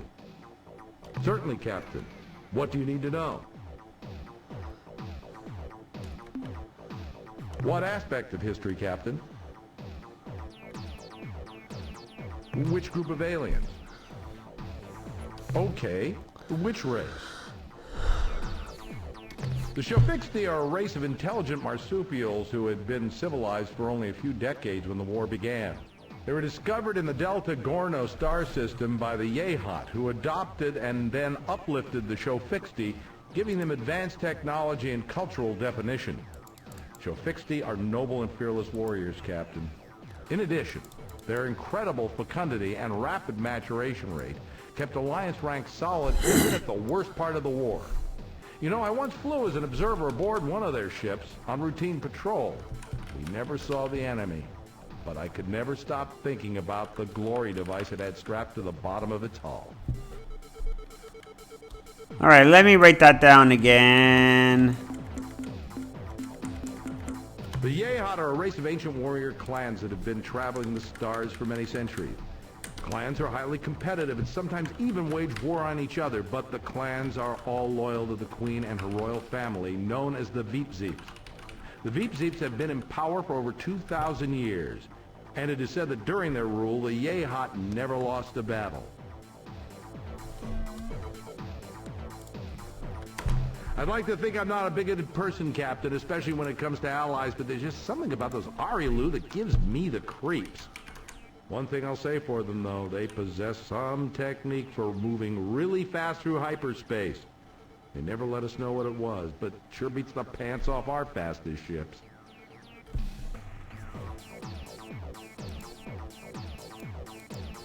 The Genjasu were leaders of the Alliance, even though they refused to accept formally the title. I don't know if their silicon-based biology is just plain superior to our old carbon models, or if their fantastic intellect were the product of an ancient, peaceful culture. Whatever the reason, I'd rather be taking orders from a Genjasu than any other life form, absolutely. One of the more amazing things about them was they never used hyperwave communicators. They could send messages naturally, and their natural hyperwave receptors were much more sensitive than even our best. We didn't really get much of a chance to learn about those mechanical beings, but I'll tell you what I know. They're the product of a distant, unknown culture who sent a giant factory ark into our region of space many centuries ago. The Mother Ark, that's what the Earth Press called it, turned out millions of robots and finally broke down. I don't know why the Myrnaherm didn't repair the Mother Ark. Myrnaherm. Maybe they can't. My personal guess as to why they were sent here is that they're on the leading edge of a colonization project. And once the Myrnaherm have tamed enough new worlds, the genuine colonists, whoever they are, will arrive and claim their due. Alright, let's see. I'm writing down this stuff. Most raw recruits saw the Siren as nothing more than warm, breathing pinups. Warm they are, and yes, they do breathe most magnificently, but Captain, they are far more than simple joy units. The history shows the Siren established and maintained a peaceful culture from their Bronze Age through their discovery of starflight. Before their planet was destroyed in a horrible cataclysm, their world was an Eden.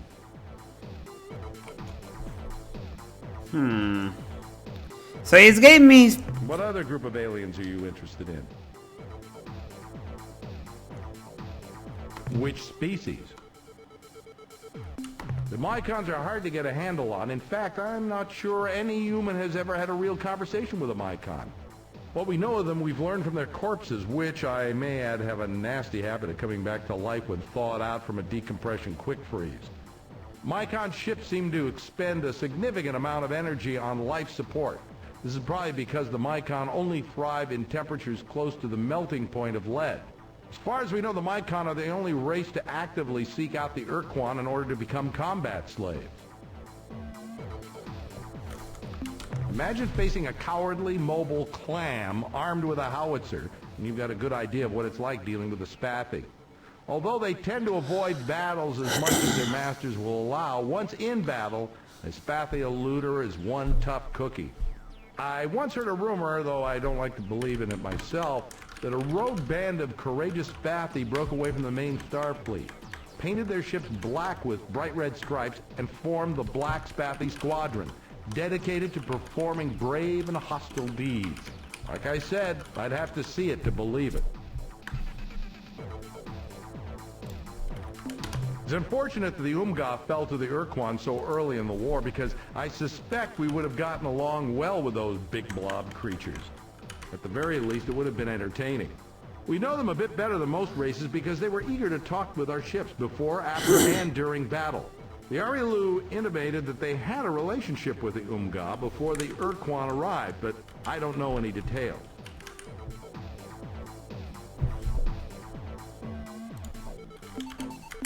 When I was flying combat missions along the Corward front, there was nothing we feared more than the Androseth hit-and-run squadron.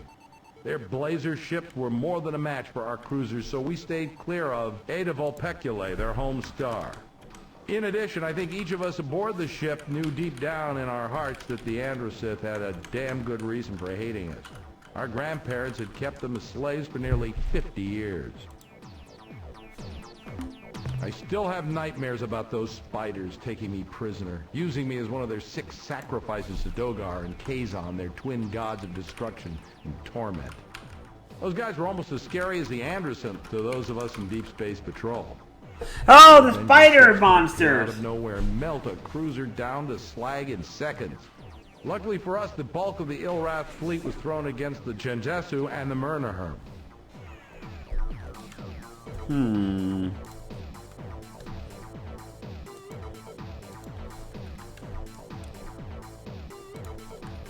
The Starship Far Voyager under the command of Captain Jeffrey L. Rand encountered the Vux near Beta Mira. Although the details are hazy, it's generally accepted that Rand offended the Vux starship commander with an inadvertent insult.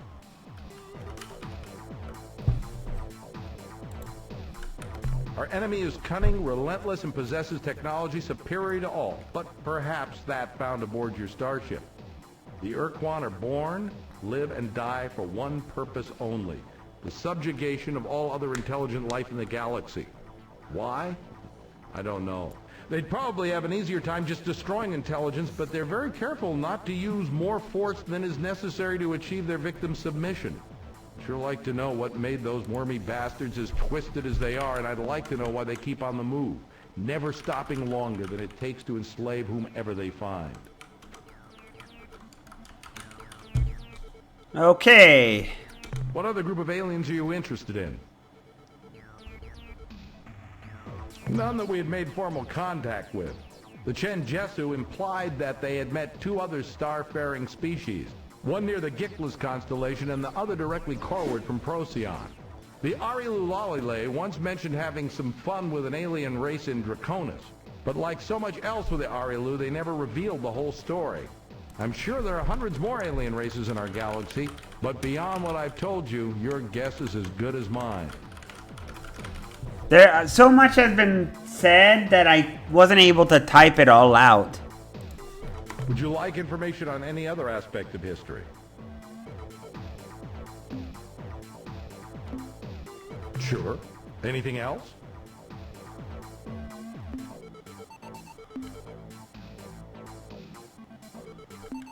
Fine.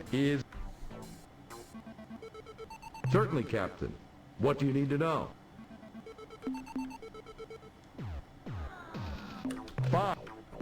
Try to avoid getting gruesomely killed.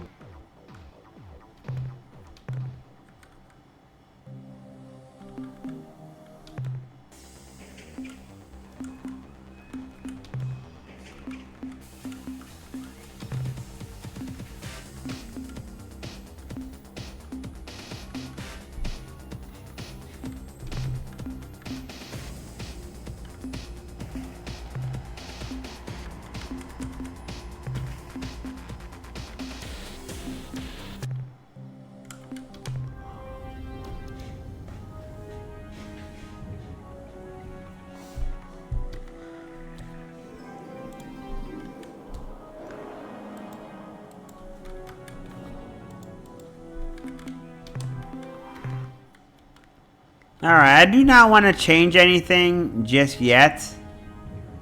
Yes, Captain, this was the one alien who tried to put phone home, sir. Yes. E.T. phone home! We are friends. We come in peace. We come in peace. Right? We come in peace.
Alright.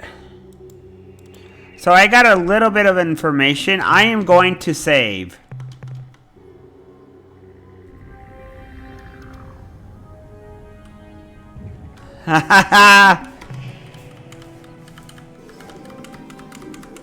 Yesterday what was kind of weird is that Choco appeared and then disappeared without saying a word. He said one thing and immediately disappeared. I am kind of confused.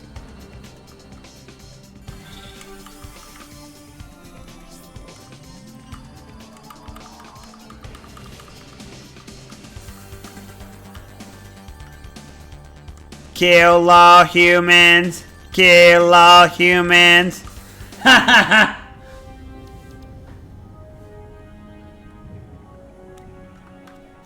That's what I would like to do. That's what I pretend. When I'm playing Space Station 13, that's what I do.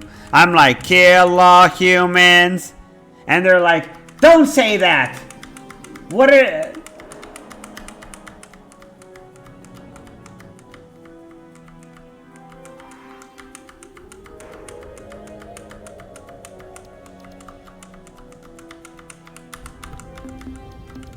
I did unfollow them.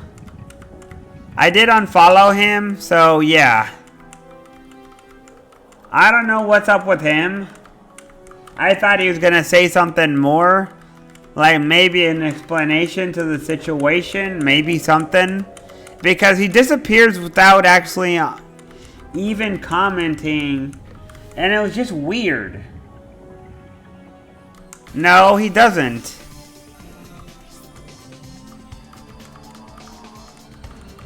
Apparently he doesn't know because he doesn't say anything. I just thought that was kinda on the weird thing.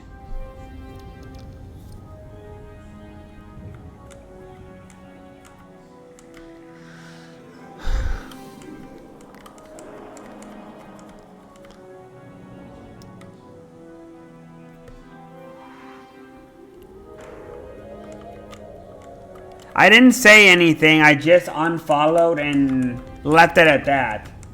That's why I thought it was kind of weird, because he hasn't seen me in ages in his stream.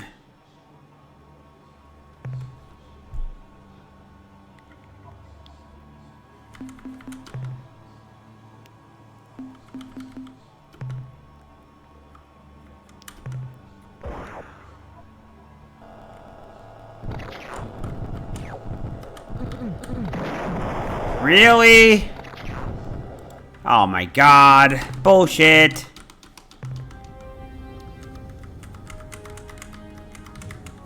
That's one of the things that I don't understand. If someone unfollows you and you haven't seen them in ages, how is it that you don't notice that? Like, I notice that when people disappear. When people unfollow, I notice. I'm like, where has so-and-so disappeared to? I'm like, who unfollowed me? I haven't seen certain people in ages.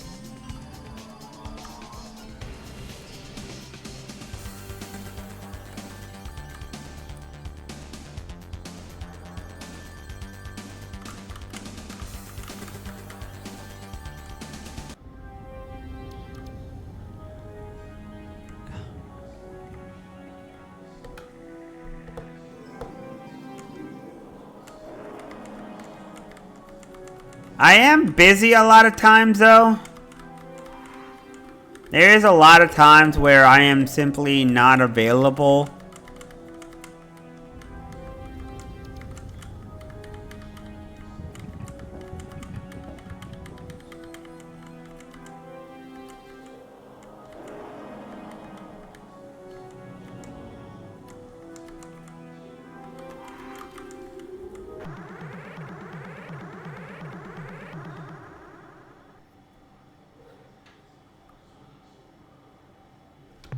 We come in peace. Remote program to replicate. Record data. Insect-alien species priority override. New behavior dictated. Must break target into component materials. Huh.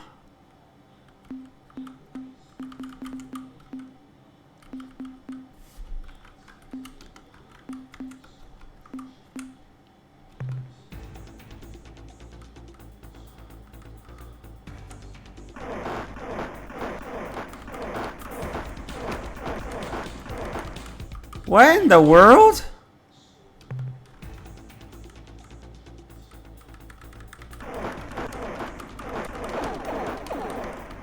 Ah, I can't.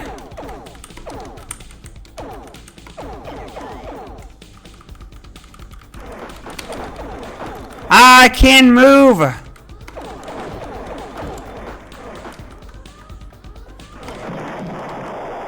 Ah. This ship's thruster is so bad. Okay, I think I have to upgrade my ship.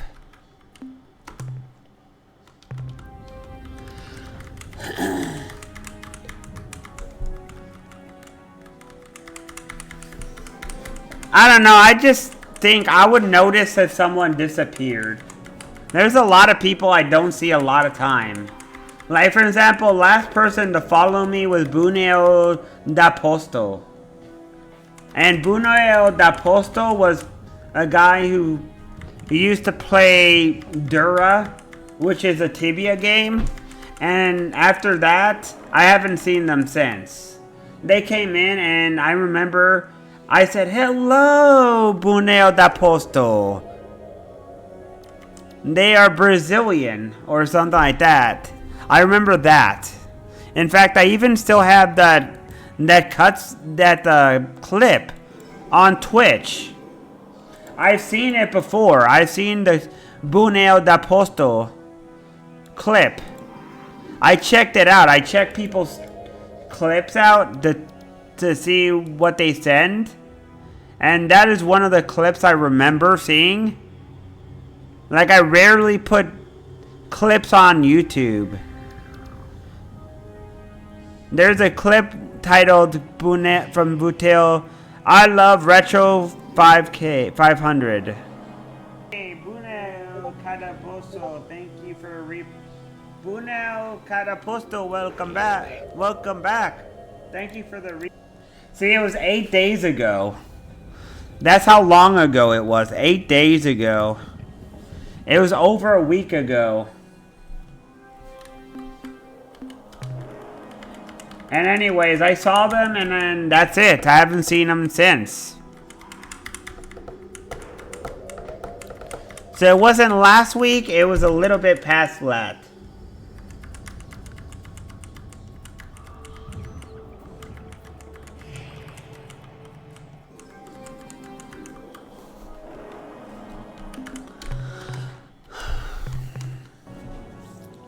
And then after that, someone unfollowed me.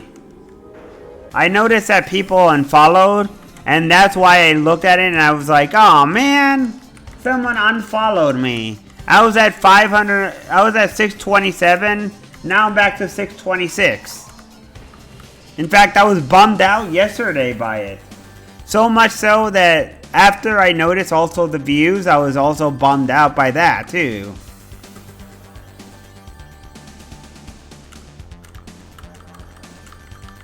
Like, I notice all sorts of stuff. I look at all sorts of stuff.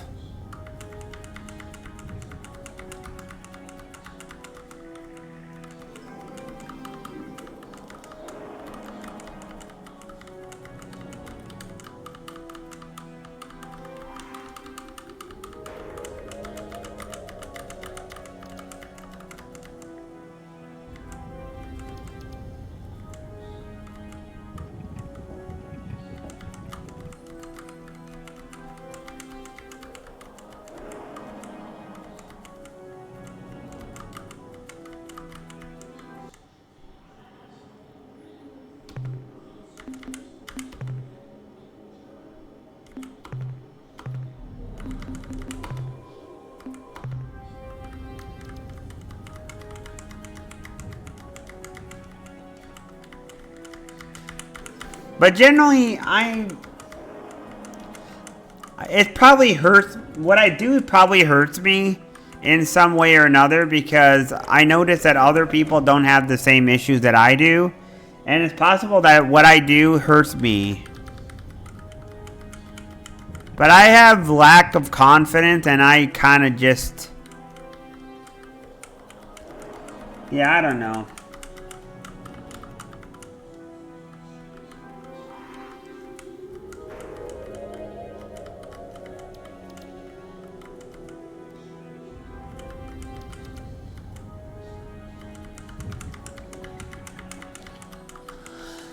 Perhaps it's not so good.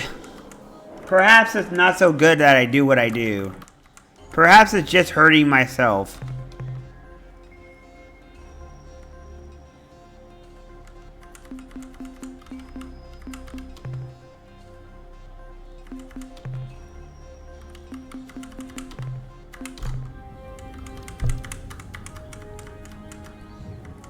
But obviously, Buneo del Posto used to play Dura, and some people used to come in. It's possible a bunch of people unfollowed because I no longer play Dura anymore, Tibia, which I used to be sponsored by. And I kind of broke my own deal with that sponsorship thing because I didn't like the game, you know? I really did not have fun with the game anymore. I'm not a fan of hardcore PvP games. I would sooner go back to playing Star Wars Republic than playing that game. And while it is pay to win and has some paywall, a massive paywall that prevents me from fully enjoying it and engaging, the reason generally I don't play it that much is just because I'm already invested in so many things. It's hard to really capitulate all that. If I choose to do one thing, it means that I can't generally do the others. I'm generating resources by doing that, you know? I mean, I'm using my resources.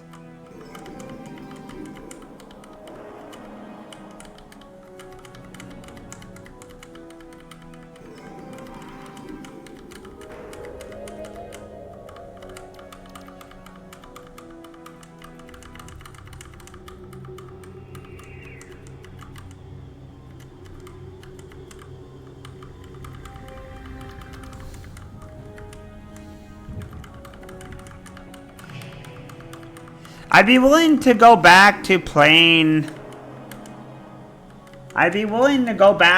certain types of game if they have solo... with the solo content. Just because I think that I could go for solo content. Like, as much as I love EverQuest, I have reached a point now where there's just too much... There's too much that the game asks for. I cannot dedicate my life to playing that game. The game asks for too much. The game is asking for the world. Hi, Wolf. But...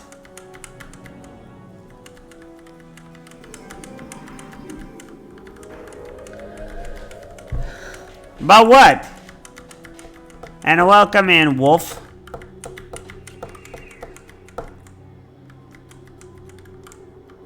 That's why I flip-flop between so many MMOs. And also another thing that infects me is that if I am playing with people and able to... yeah, sure, I do, yes.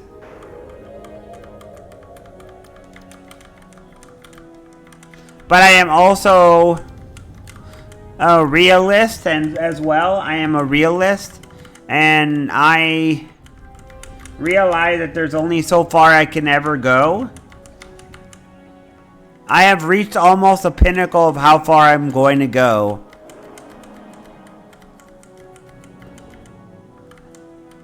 I don't have much more I can get forward without dedicating my life to it, and even then, that's questionable.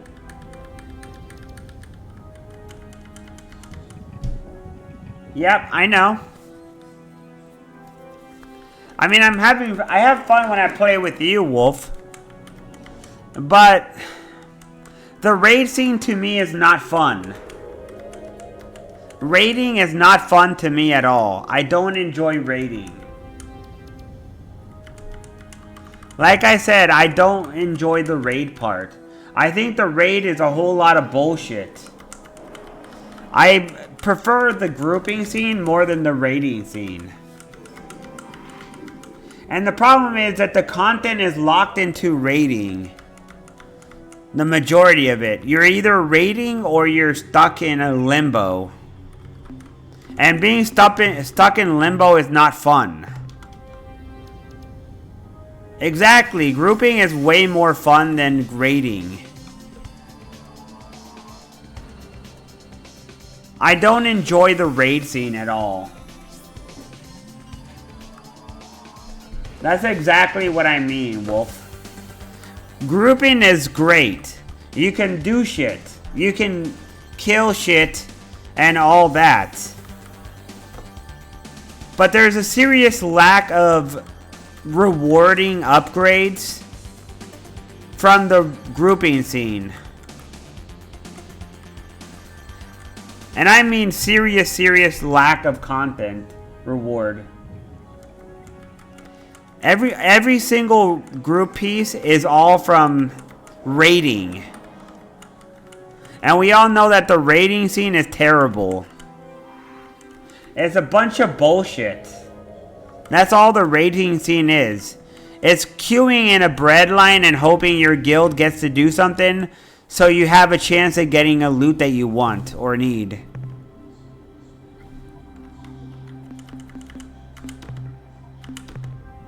And then getting nothing out of it. You know? It's just kind of pointless. The raid scene is kind of terrible and outdated. And it's just not good. It's what I was talking about yesterday. The raid scene is outdated in EverQuest. That's why I think that obviously anything from the Luckland era and up is more fun. Because they have more content for people who are not just raiding. And even the raiding scene is better. You have less of the stupid bullshit.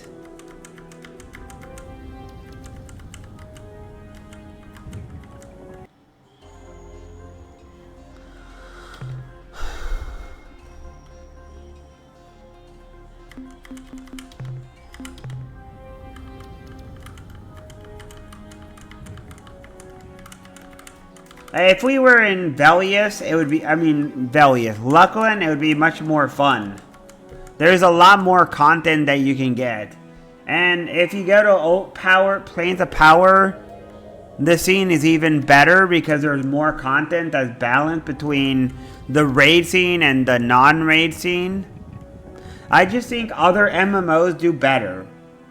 World of Warcraft, despite whatever flaw it has, improves vastly over EverQuest. And I'm sure that's a massive criticism to EverQuest.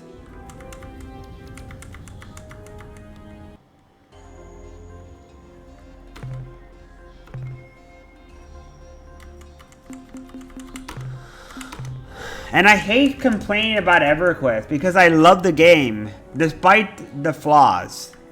I know that it's outdated, and I know that it has terrible UI and terrible map system, but it's a game that I cherish deeply. I had a lot of fun.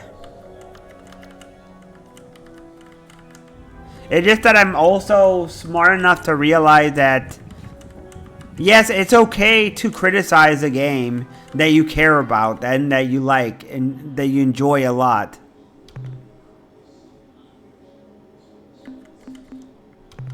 It's okay to criticize it.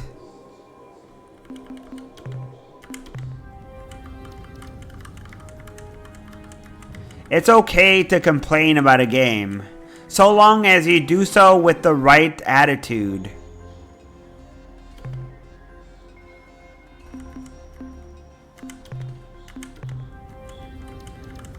And by the right attitude, I mean criticizing it in a very kind way. Not just endlessly complaining about the same stuff and not noting the good parts and only noting the bad shit. And endlessly complaining about the things that are bad and only mentioning the bad things.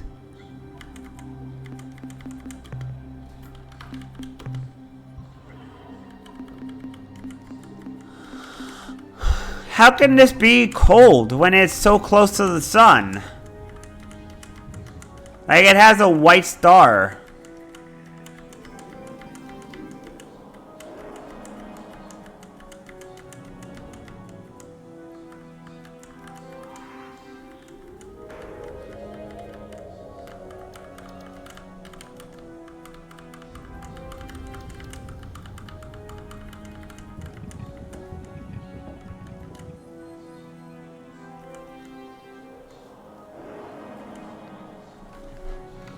Alright, let me...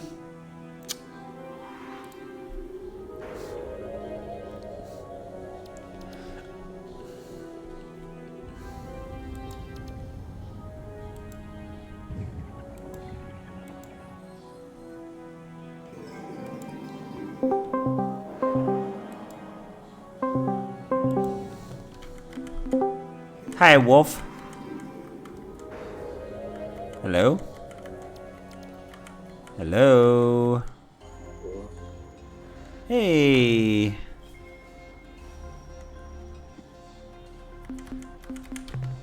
What Huh? are you doing? I am playing What are you doing? I'm playing a game. I'm playing a free game.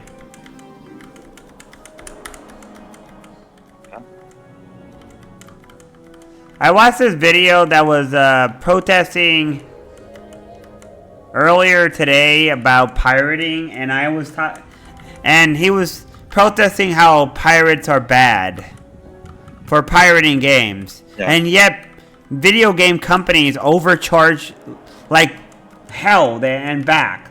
They seriously overcharge the AAA companies, and they want to charge even more than $100. They want to charge several $100 if they could get away with it. Which is complete and utter bullshit. Is it? Well, yeah, I think it is bullshit, don't you? That they charge money? I mean, no, not their that they game? charge money. They're supposed to charge money. What I think is bullshit isn't the fact that they're charging money. It's the fact that they're overcharging for video games. Like, $70 is already questionable for a lot of games. Even $50 is questionable. Depends on how much they put into the game. For me, it's about the quality, not the thing, not the money they put in. I don't. If they But are. who would be the person to set those prices? If not for them. I mean, the problem is that there's better games that are lower cost, and they complain about money. And there's games that have more indie costs and are less cost than what they are charging, and they're higher quality. So if that game was cheaper or free, you would play it? Not free. I mean, if it was cheaper, possibly. I mean, it depends. Although there are some games I'll never buy, no matter what. Like Call of Duty, no matter how cheap it is, I'll never buy it. I don't care how cheap it is. I don't even pirate Call of Duty. I don't care. There's many games I straight up won't pirate ever. It doesn't matter what game it is, I will never play it. I have zero interest in that game. Just because the game in itself doesn't interest me. I could not think of a bigger hell for me than playing something like Call of Duty. I would rather go outside and mow the lawn than play Call of Duty. Like, that's not fun to me. Playing Call of Duty is like trying to watch paint dry. That's how boring it is to me. Welcome back.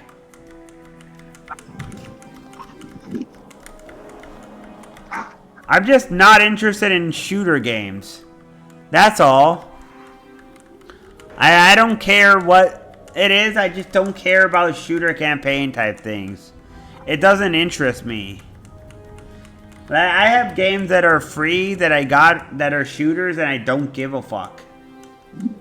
I'll play it for a few seconds and then I'll drop it and I'll play something else.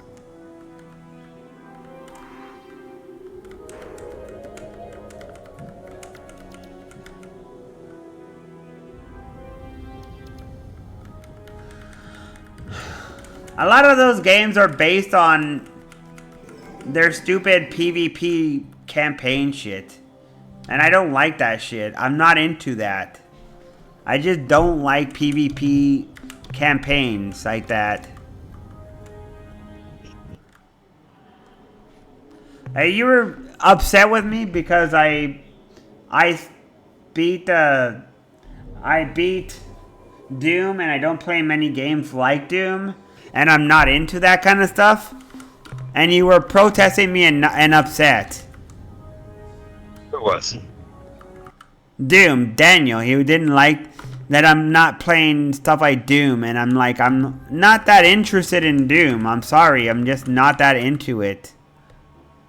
I'm not saying it's bad. I'm just not super into it.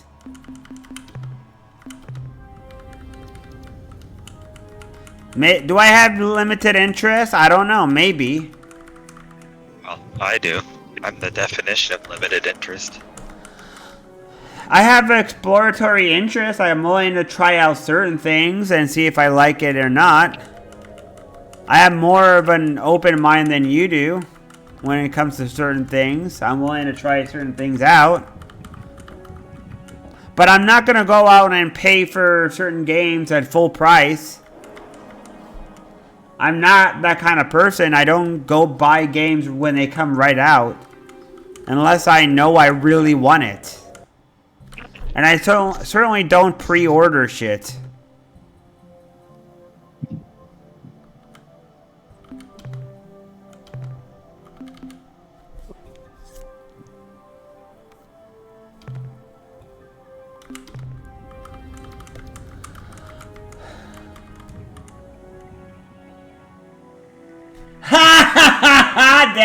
Oh man, Daniel's upset.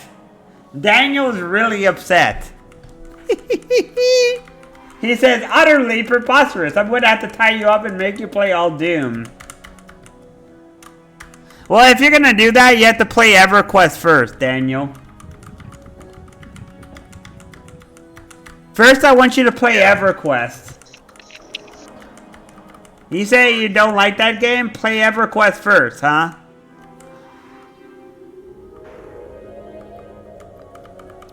I mean, you're going to be unfair like that. He says he would get bored in an hour. I mean, I beat the first Doom campaign.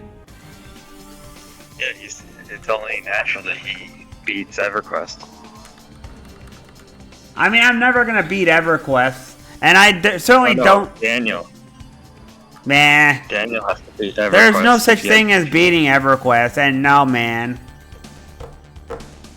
Hey, Mr. Fist. Steam Winter Sale, huh? Hey, Fist, welcome in. Guten Tag. Oh, wait. That's good morning.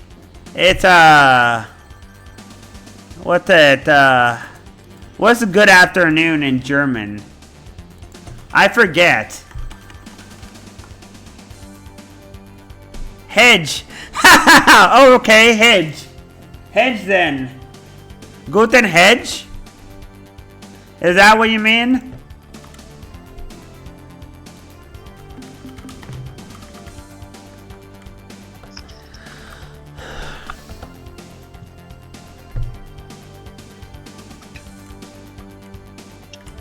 Now that is something that I definitely would be interested in doing, of course.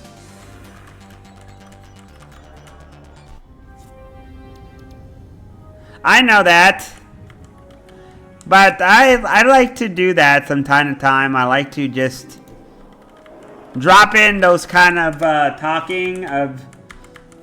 talking in different languages and greeting respectfully, because I like that. I like interacting with people in different places in the world, because I think it's cool. I think it's cool to interact with different people in their culture and pay respect to them and all that.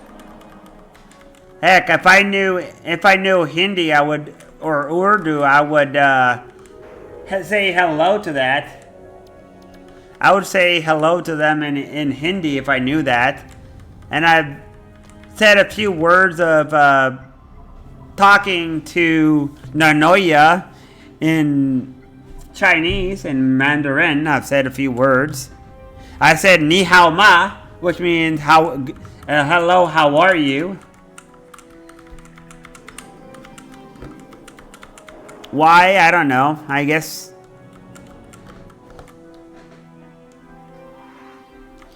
But yeah, I think getting new content when the Steam sale is coming out is a good idea, generally. I think that's the best time to look for new stuff, just because you have a better chance of getting stuff.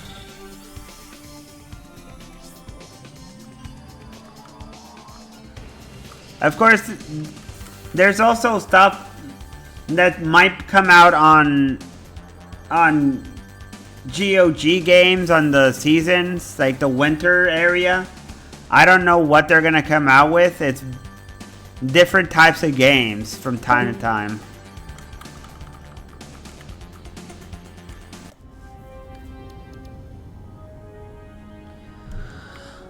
You can't always do that though, and it also pays off to pay companies, because that way you actually support the big games, you know? It's better to support game companies. It's really a good idea to try and support as many game companies as you can.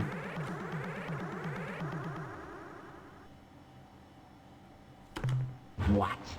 Can I believe my sensory cluster? I sense humans. Oh no, it's a spider race! The human dies with such agony that it cannot help but please Dogar and Kazan.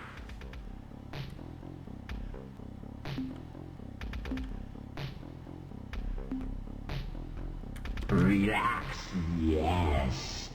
Dogar and Kazan Oh no! engage in the best stress-relieving activity. Prepare your tepid flesh bag for death. Oh no! I fucking found the spider race.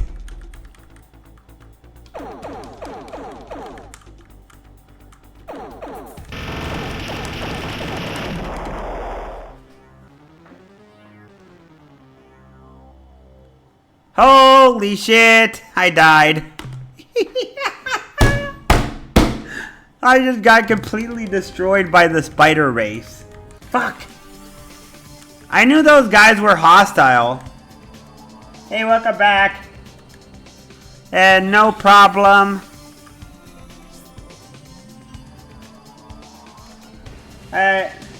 This is a adventure game.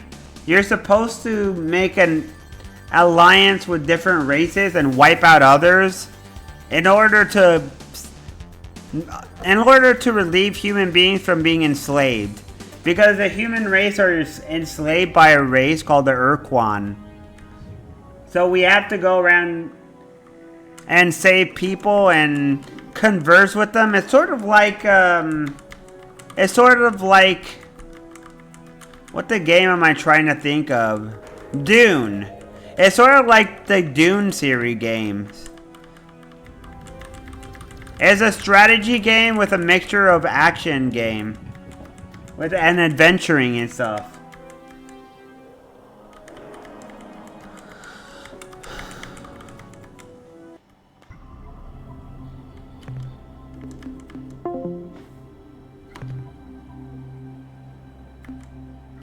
And I admit, it is pretty interesting.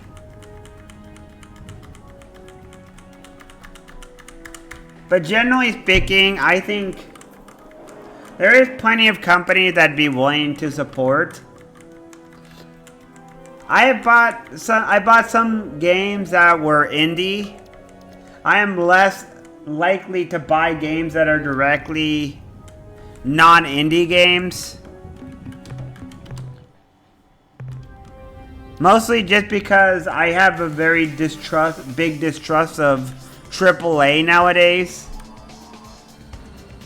I am distrustful of AAA. I just don't trust AAA game companies.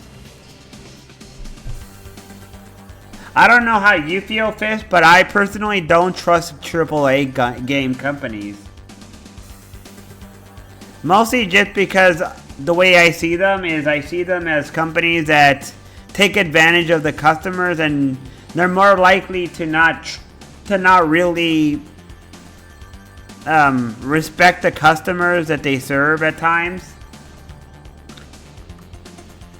That they might think us customers fools and want to take advantage of us and basically pull our legs and stuff.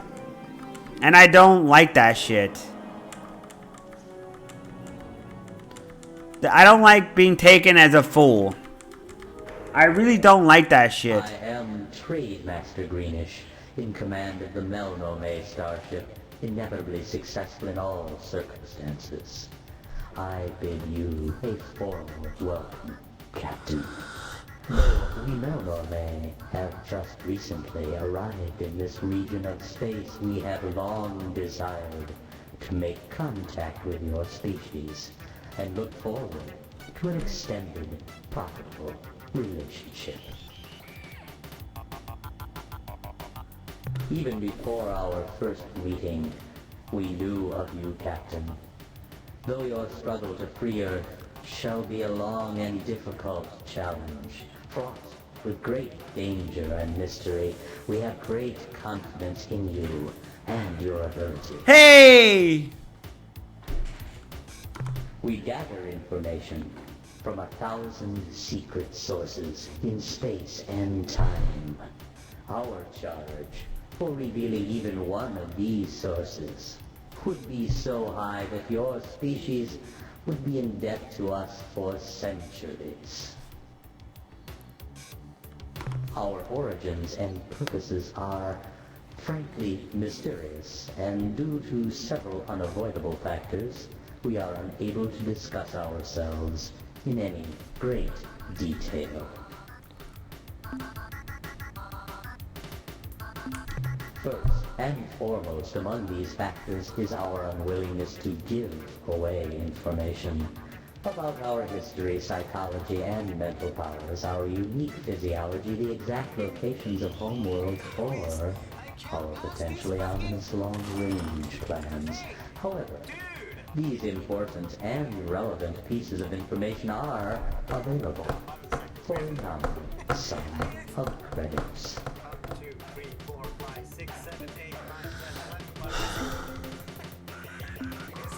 Yes, let us get down to business.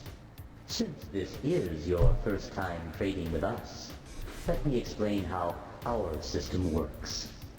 We are interested in purchasing certain items, specifically biological data on alien life forms. Ooh! And the coordinates of certain strange worlds whose radiant energies defy all scanners, producing a rainbow-like image. In exchange, we have many interesting and valuable commodities, such as fuel, compatible with your starship's hyperdrive thrusters, technological specifications, allowing Ooh! devices for your ship, and many important secrets which may help you in your Interesting! to facilitate trade. We translate all your sales into interstar. I like this guy. With which you may make purchases. I like this guy a lot If you already. have any questions, don't hesitate to ask. Now, what can we do for you? Haha!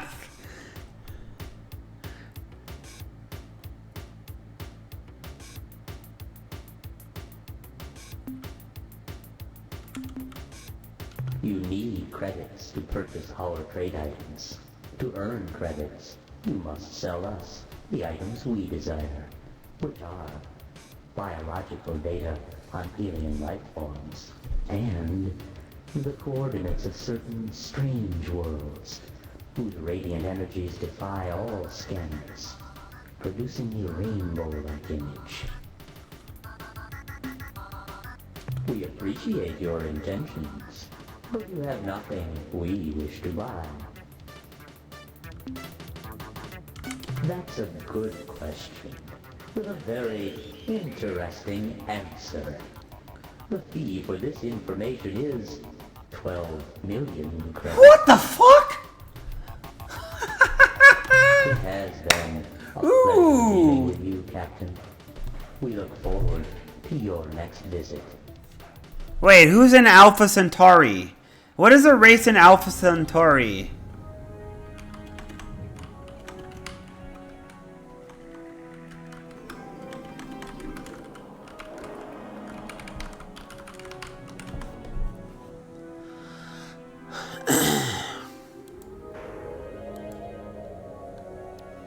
Ooh, So I discovered Alpha Centauri.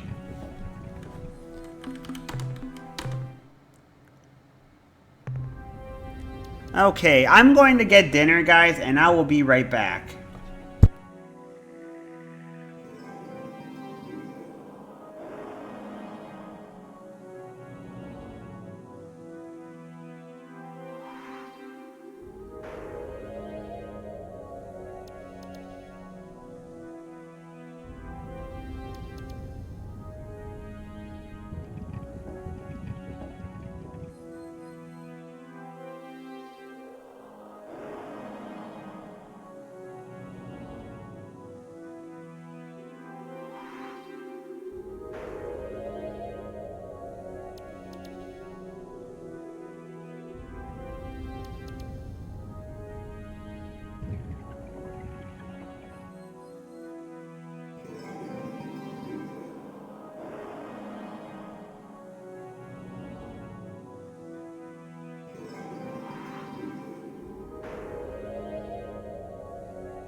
Alright, I'm back.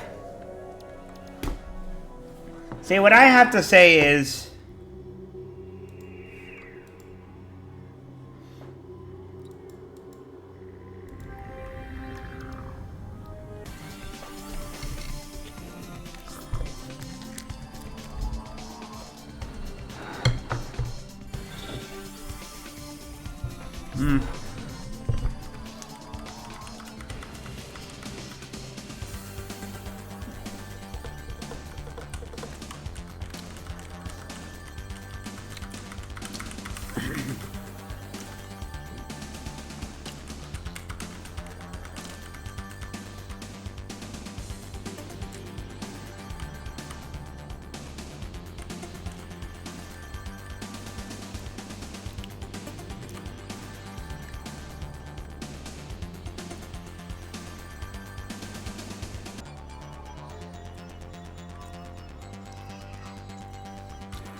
See, the way I think of it, Daniel, I was gonna say something very specific. I think that you're a fool if you only play free games, because that means you'd be playing mobile games. And I know I play a lot of free games.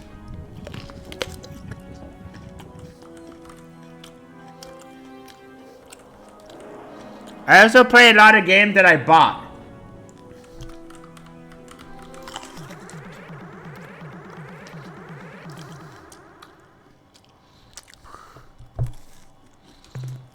Attention, Starship. We are the Stockbot Pit. Make no hostile actions. We come in peace and with goodwill. But if you make one false move, you're vapor. Don't worry. My companion is just a bit nervous. No, I'm not. And argumentative. No, I'm not. We are a scout vessel dispatched from our home world. We have traveled far through hostile, uncharted space to find you. We hail from the green dwarf star at coordinates Zerfar Gernut. Aha! Pahoy hoi! No, idiot. In their coordinate system. Oh, coordinates 400.0 by 543.7.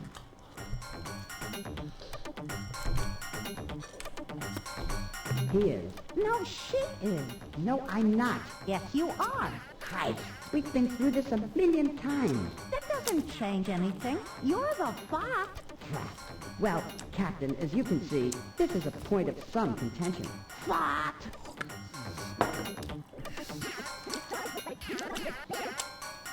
Hooray! That we finally found our saviors. Maybe. At last, our search is over. It is just as the Great Crystal Ones promised. They look sneaky. I think they're lying. Quiet, fool. Can't you see our nightmare is over? This ship is from the Great Crystal One's fabled alliance, the Alliance of Free Stars. Maybe.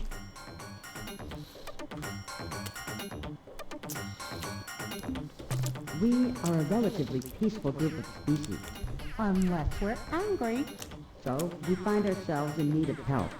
We only need a little. Because of our desperate situation. Desperate is too strong a word. I think troublesome is more like it.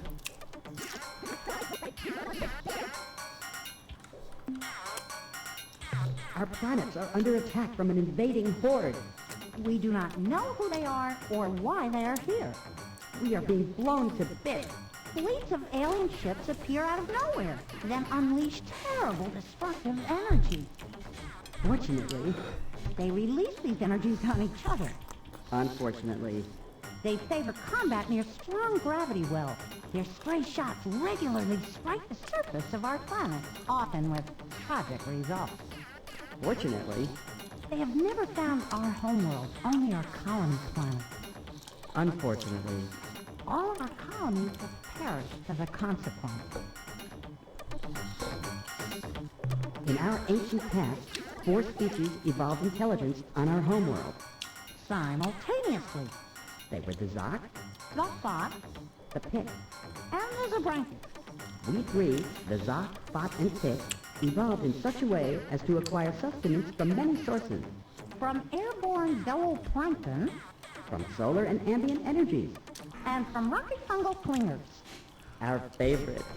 The Zabranki also consumed a variety of foods, namely the Zoc, the Fot, and the Pit. To survive the predations of the Zabranki, we banded together, annihilated the Zabranki, and formed the cooperative union you now encounter.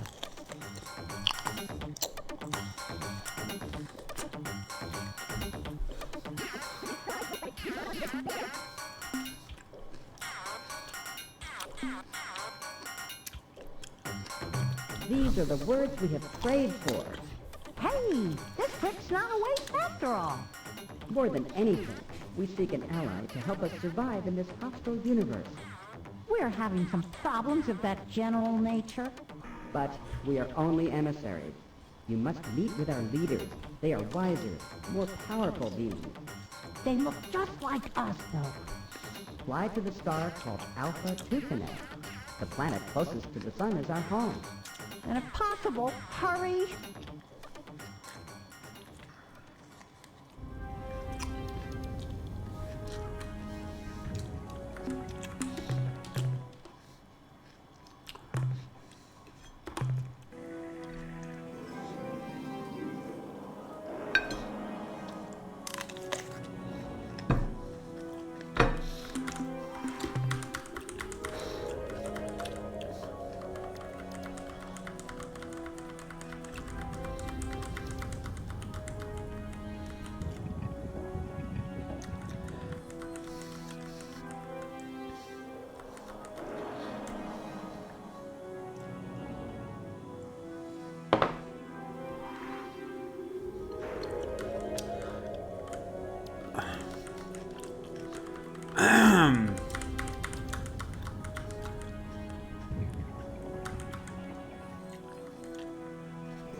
I'm not so chill. I think I'm not so chill as a person. But that is mainly just because when I get frustrated, I become loud and I have a lot of swearing, of course. A lot of swearing.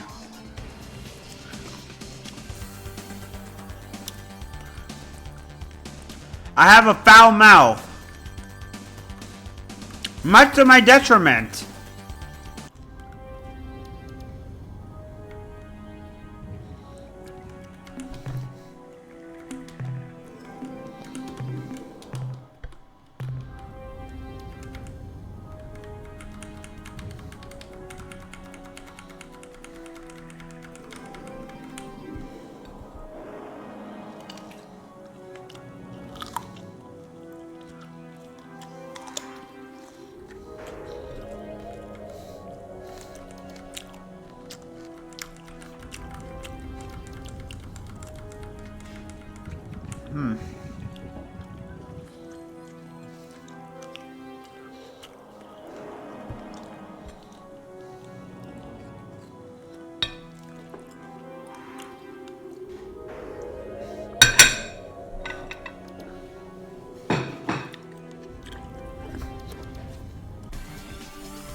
I think I can be chill depending on the moment.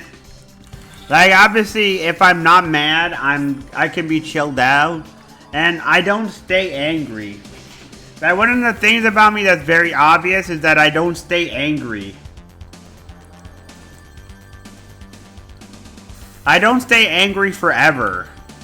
I can't stay in that constant state. I am incapable of being angry. And I'm normally incapable of being angry at people. I just cannot be angry at people. It's just something I'm not capable of doing. Mainly just because I think that being angry at people is not something that I enjoy. I don't enjoy being angry at folks. I don't like the negativity. I don't like negativity. I prefer to be in a good mood, and I prefer to be in good standing with people. I'm obviously a very big person I'm very much in a people pleaser where I try very hard and fail to please people, and it affects me emotionally. I can be a downer sometimes where I get really down on myself when I get very sad. Not angry, just sad. My attitude can vary from day to day. Yesterday was one of those days where I got frustrated at Warcraft 3, but I was enjoying it, but I was frustrated because I was taking so long and that mission was so difficult. Like, I like the game, it's just very frustrating for me, and I was getting tired and I wanted to move on.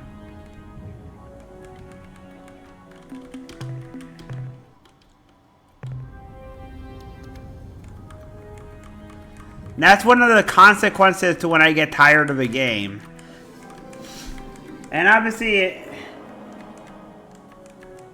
it does take a very long time. But it's also partially because of me. Because I'm very split in projects.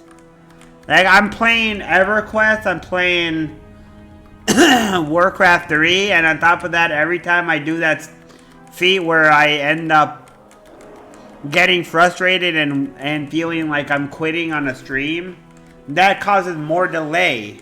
And more delay causes more frustration and stress to me. And that just hurts me even more, and it causes me more strain and more not wanting to stream. And yesterday I was truly in one of those crisis mode where I was unsure what to do. I didn't know what to do. I didn't know. I was having trouble finding motivation to stream. I really was.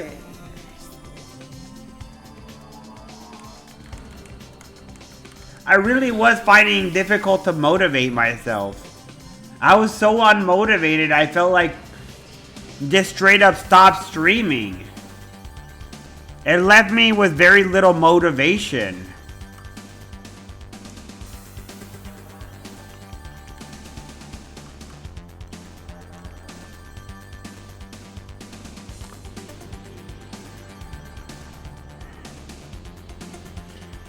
It's true that I have a lot of projects, but it's also super difficult because of me having limited time.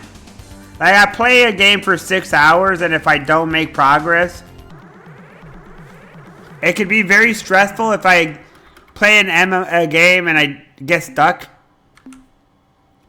We come in peace.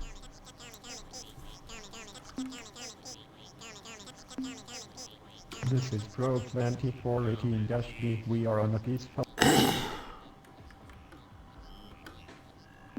Must priority this is Pro 2418-B. We are on a peaceful mission of exploration. Priority override. New behavior dictated. Must break target into component materials.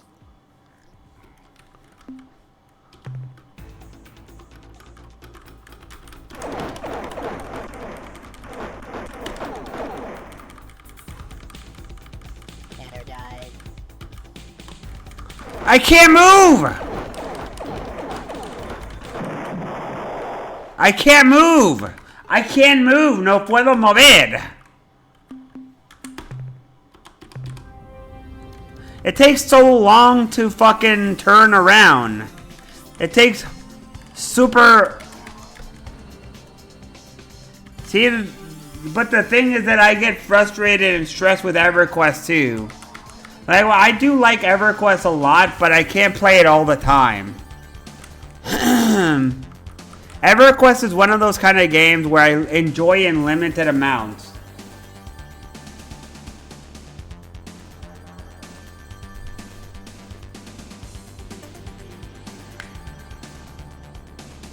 Like, I played EverQuest for years and years, and sometimes I just don't feel like playing it because EverQuest, it stresses me out when I die and I have to spend like 2 or 3 hours waiting for a corpse run. I just don't want to deal with that shit. I would rather deal with pretty much anything than that shit. It's too much of a downside.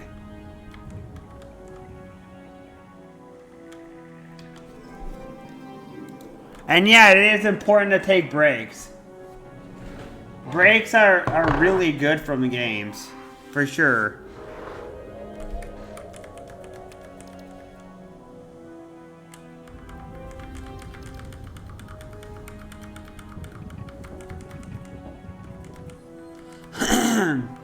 I obsessively try to beat Project because if I take a break and I forget about it, then I have a problem where I'm worried I won't beat it. But the problem is that some games take so long. Sometimes I get so exhausted I want to just get it over with.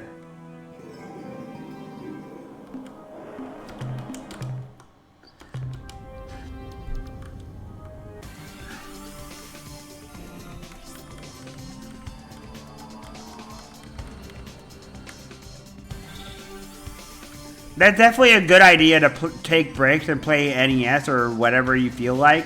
Or play something different. It's definitely a very good idea. I play until a burnout, and then after that I'm so burned out that I don't feel like playing it anymore. Unless it's something that I beat very quickly. For example, Legend of Mana went really fast. It went so quickly that I actually was like, that's it? And then I was told by Shimohi that there is more content, it's just that I beat it quickly. And Shimohi was like, hey, there's more content, are you gonna do it?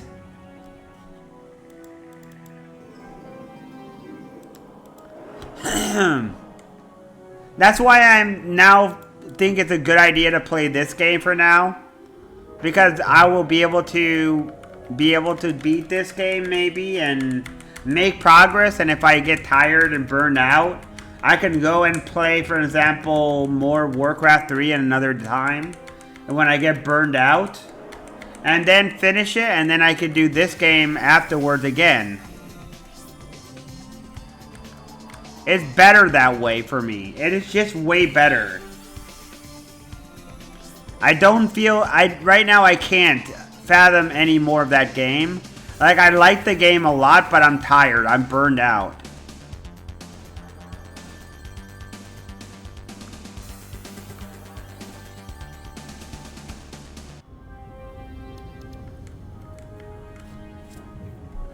Shit, where's my star system? Oh no, I'm gonna run out of fuel. I'm gonna run out of fuel. Oh crap.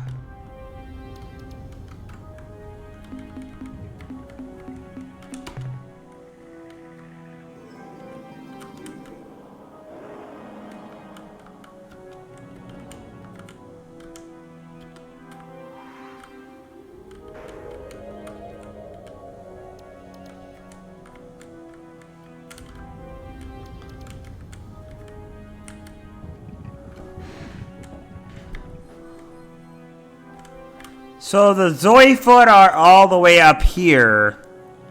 Where's Earth though?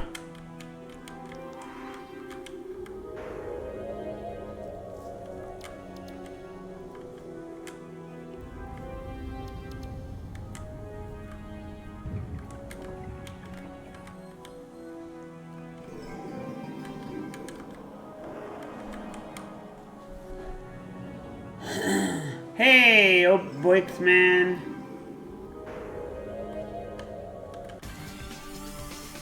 Welcome in. It's good to see you.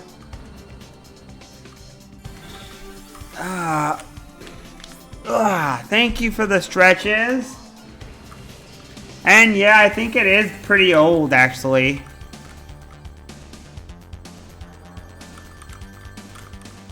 I don't remember when this game is from.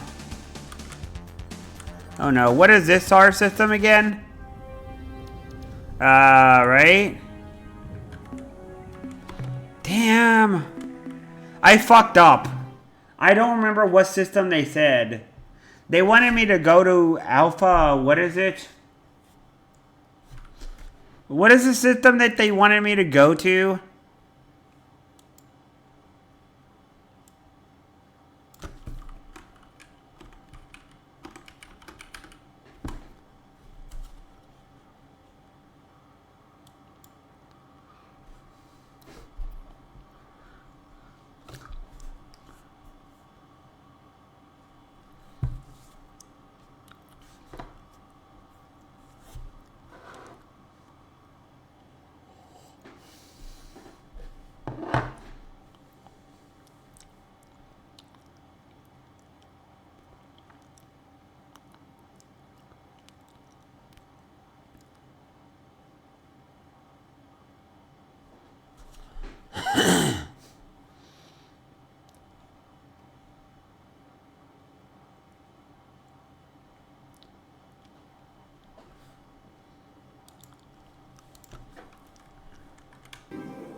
I have, in fact, played Warcraft 3 yesterday. Boigmans. I beat the main campaign, actually. I did the campaign of Arthas. He became the Lich King. I fought with Illidan. It was an epic battle yesterday. What was not epic is the fact that I was having... I was kind of depressive state yesterday, because yesterday I found out that I lost a viewer and I was not happy about it, and then after that my mood was soured and I was not in a happy mood, basically.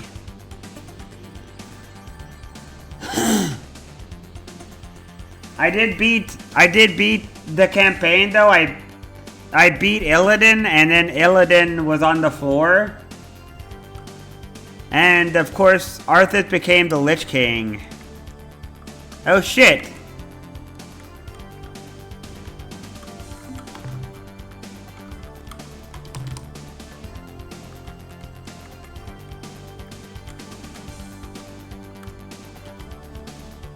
Uh-oh.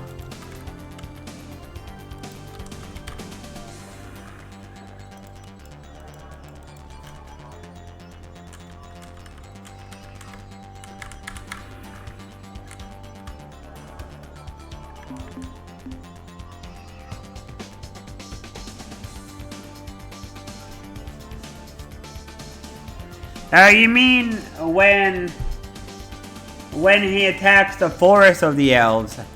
I know exactly the part you're talking about. Yep. He's fighting the night elves, right? Hey, welcome back.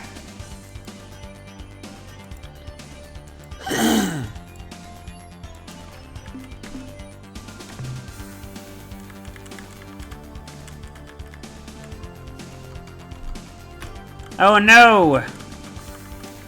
It looks like I might die, actually.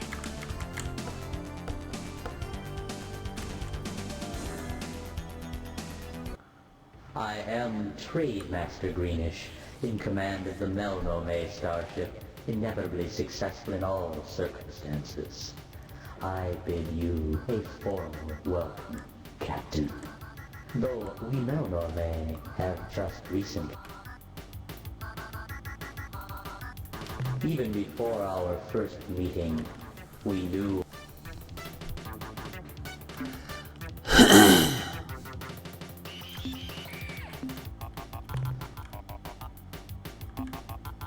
Absolutely. You are, of course, correct. We long ago abandoned currency, and now only deal with commodities that have intrinsic value, such as valuable information. It looks like this guy is from the same race as what's his name? He's a Marshmallow Man.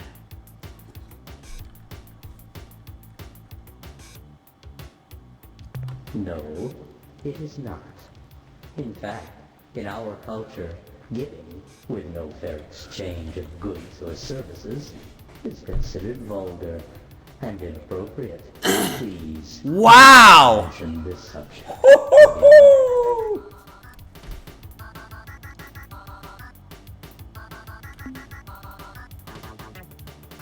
Our origins and Yes. You have no credit value. The exchange of fuel for equipment is complete. As always, it is a pleasure.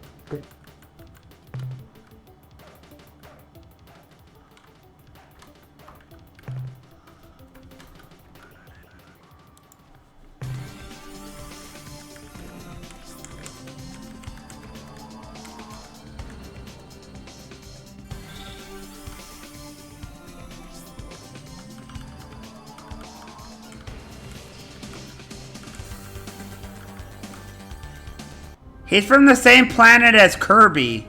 That's what I was trying to think of. He's from Kirby's planet. He's one of the Kirby people. He's a marshmallow person. Oh, no problem. Enjoy your meal and have fun with more of the game. I still, by the way, Pokemons, I still have the Orc campaign to beat.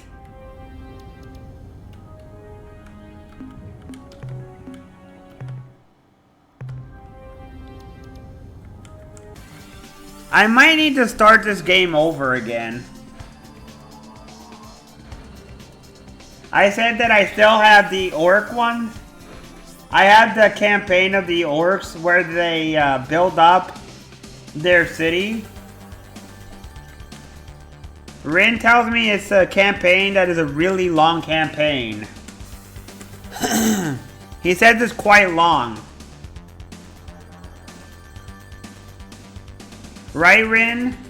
You told me that I have the one where the Orcs found their city.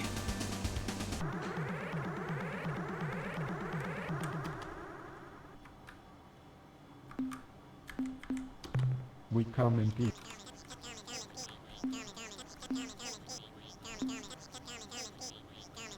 Mission description follows. Traverse space recording data. Seek materials for replication. Replicate to contact and drive must.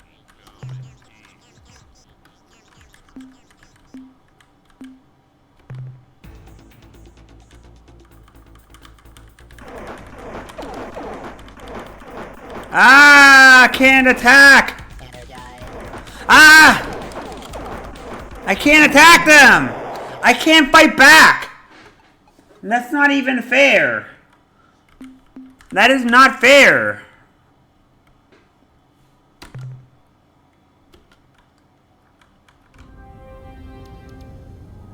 You did. You said that the campaign is one big, long campaign of the founding of the Orc City. And that it's more entitled with World of Warcraft. That's what you said. I remember. You said specifically it's a very long campaign that ties in with World of Warcraft.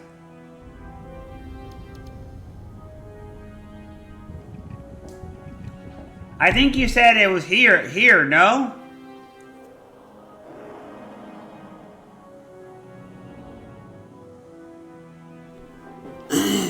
Didn't you say that it was one long campaign where Durotar was founded? That it was an... I remember something straight to the... That it was one long campaign, and I don't know how you're supposed to beat that. I have zero clue.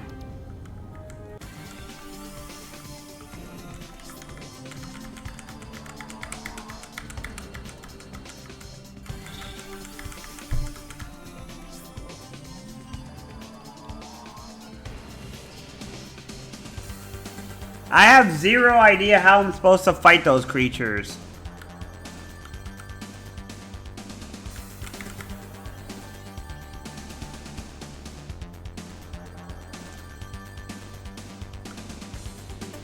I have absolutely zero clue.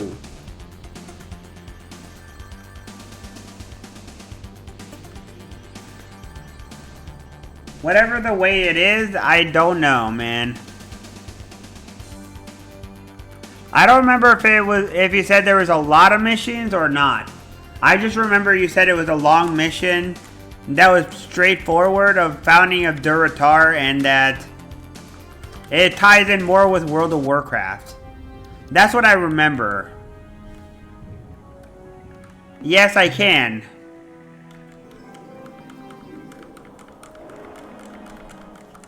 I definitely can upgrade my ship.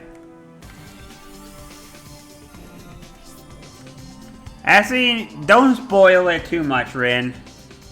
I'll play it eventually. Right now, don't spoil it. Oh, I made it. I finally made it back here. Whew. I fucking made it back. I made it back to Seoul.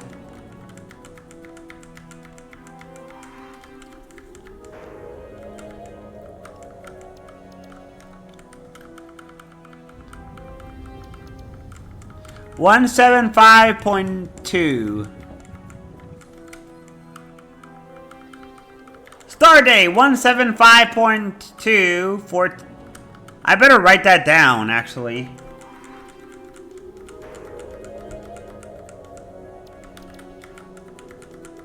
Nope. Oh God.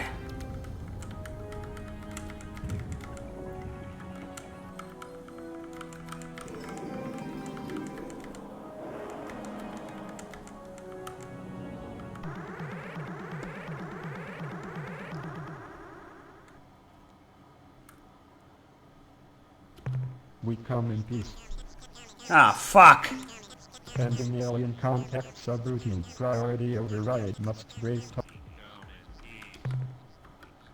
Ah, shit. It's these guys again. Ah, Christ.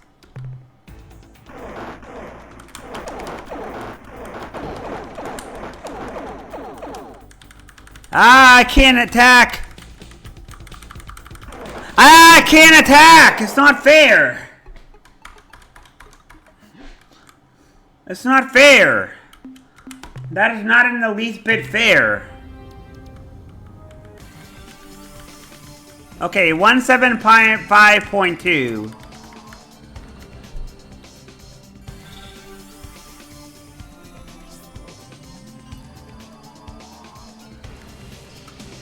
It's Stardate 175.2.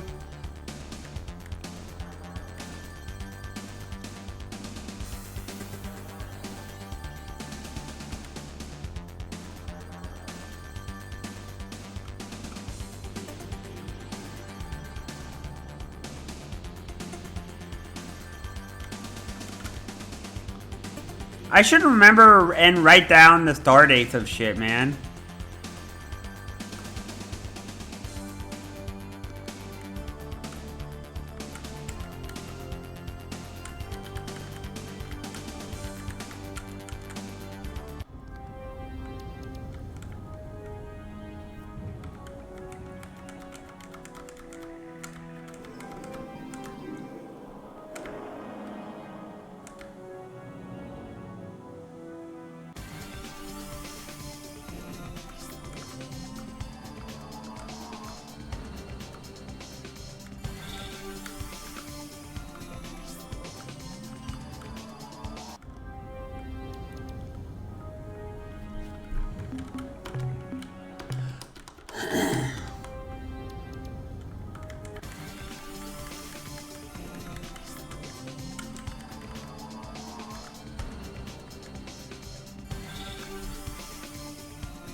I'm gonna need a lot more fuel, and I need better rockets too.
Alright, if it's not long, then that's okay. I'll eventually beat it.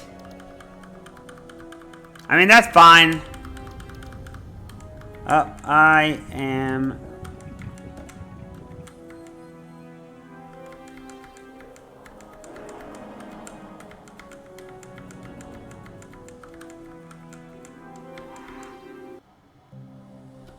Captain, I'm glad you made it back in one piece. Certainly, Captain. What aspect of his... Which group of aliens? Okay, which race?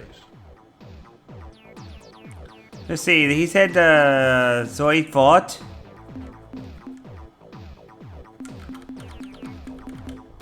What other group of aliens? None that we have made formal Which species? What other group? Would you like information on any? Sure. Fine. Bring back.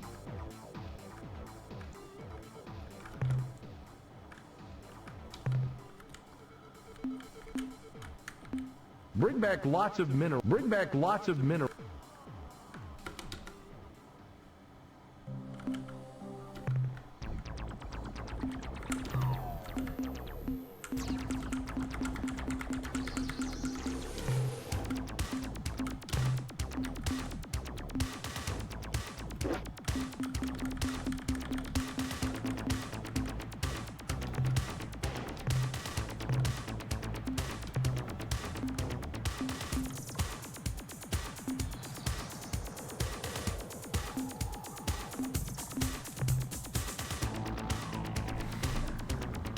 Now I have the maximum capacity of fuel of 40. Be right back.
There we go.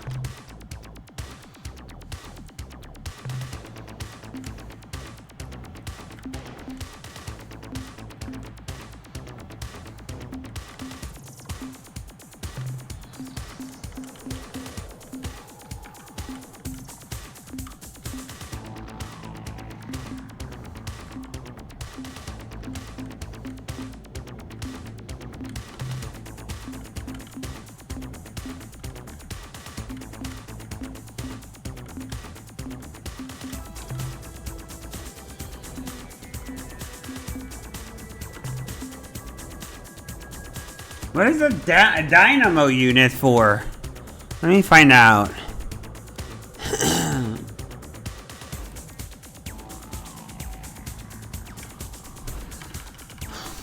Let's see.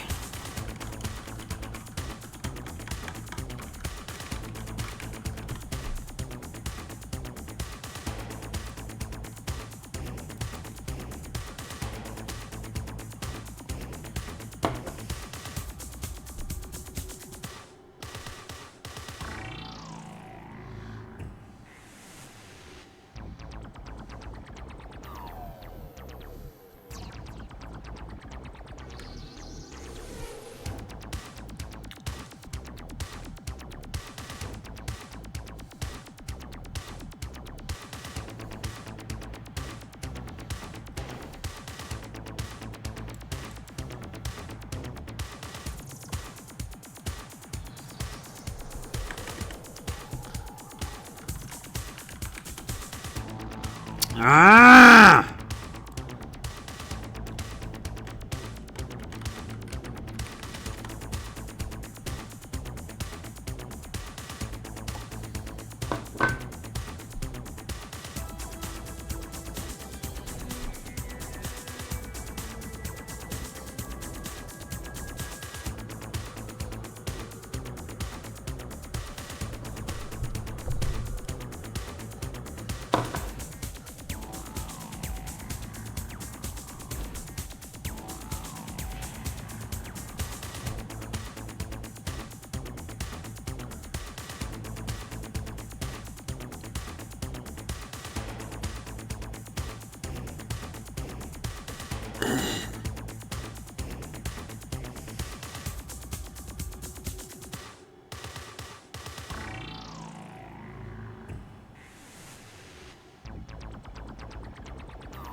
So I have an idea of what I need.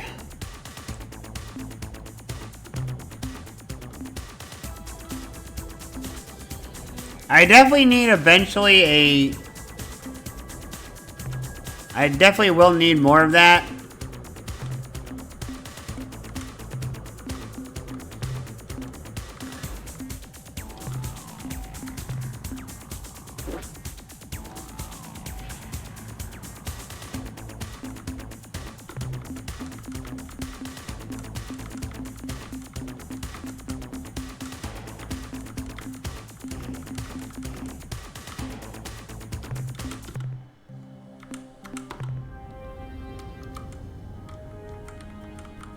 I should have a lot more resources now available.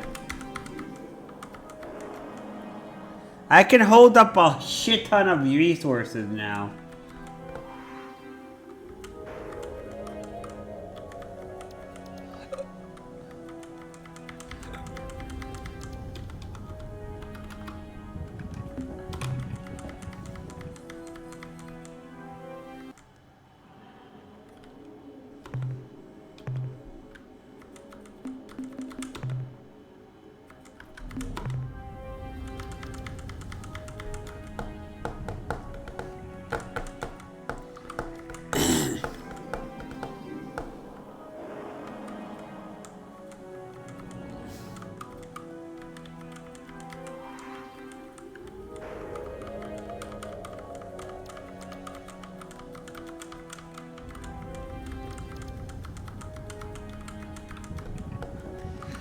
See, the way I see it is that I will need eventually a better ship.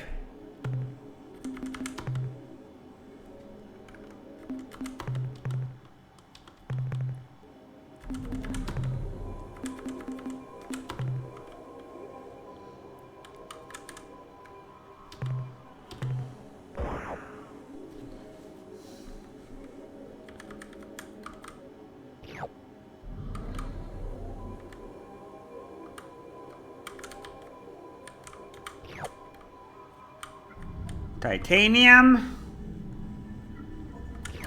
potassium. I definitely need a better ship. Obviously, I need better turning and stuff.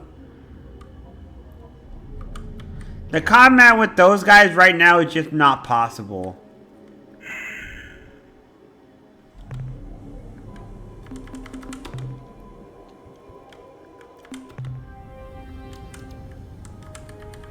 It's just not plausible to mine that planet right now.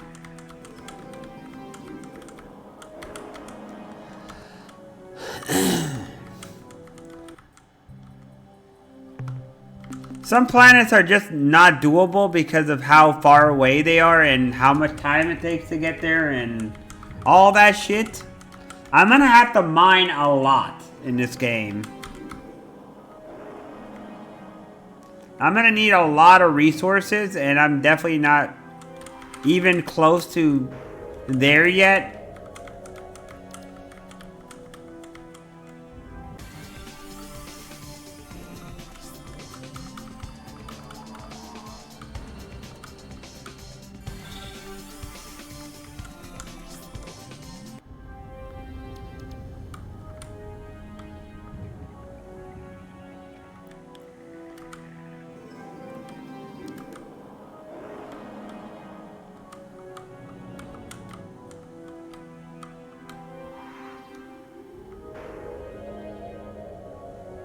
Do I back up my stream? No, I don't. Daniel, I do not back up my stream. Should I? I'm honestly not even sure what that is for. I don't know what that's even for, honestly. I have no idea what that is for. Why should I back up my stream? What is the exact reason? Oh crap. Oh no. Oh my gosh.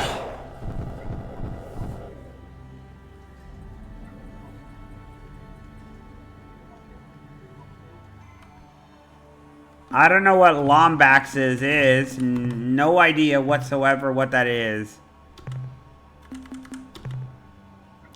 I have zero idea what that is. Absolutely zero idea.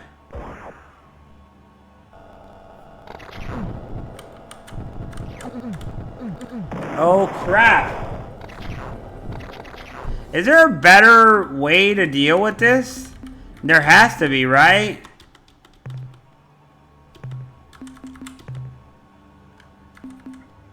Like, holy crap, this just destroyed my ship in a second. What the fuck am I supposed to do here? What do they want from me? I'm reloading. There's no way. Ah, crap.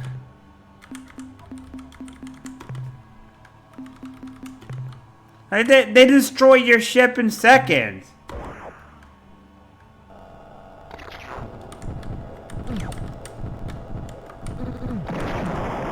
Come on! This is bullshit. If they're gonna have planets like that, they should have a way to fucking mine like that. Come on. This is bullshitium. You know what ore would come from this game? On this planet? Bullshitium. That's what would come from this planet is bullshitium. It's worth less than nothing. In fact, it would be something you would want to get rid of.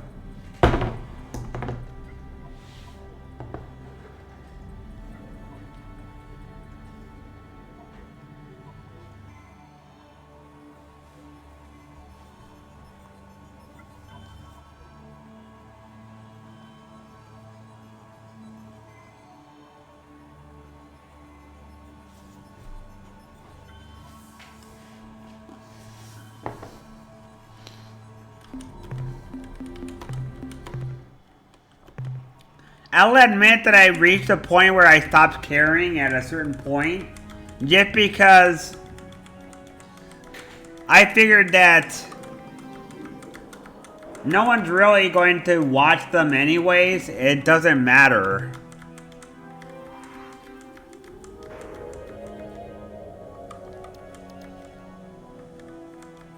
They're dead-end videos for the most part.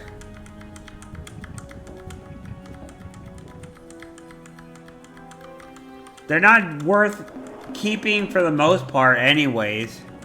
Like occasionally I will have shorts and stuff, but most of the time it's... My videos are so unpopular that I don't bother with making videos and stuff.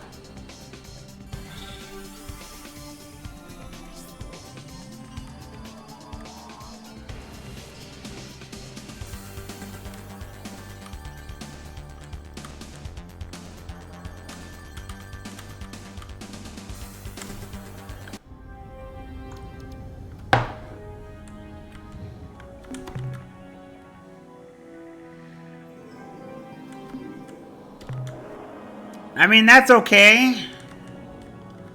We're all adults here. We can all disagree. Well, except for...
I don't know, man.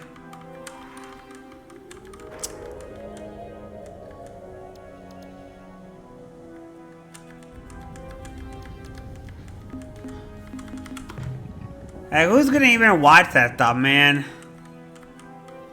Why, so I can show off that I beat a game that no one's gonna care about?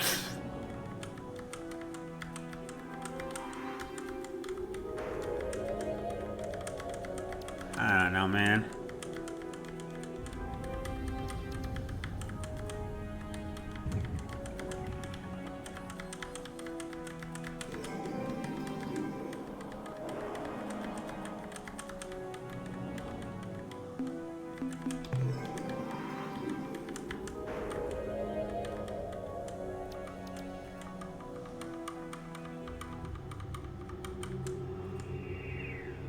I have less of a YouTube presence than Ren does. Ren is a bigger streamer than I was. He definitely has more of a reason to care about it.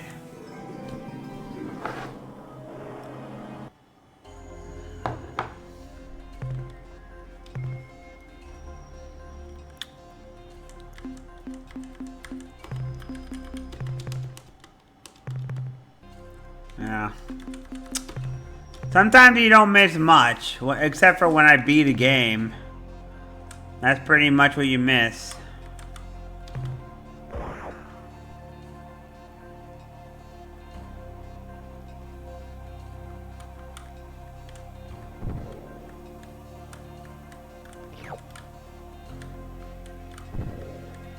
don't know.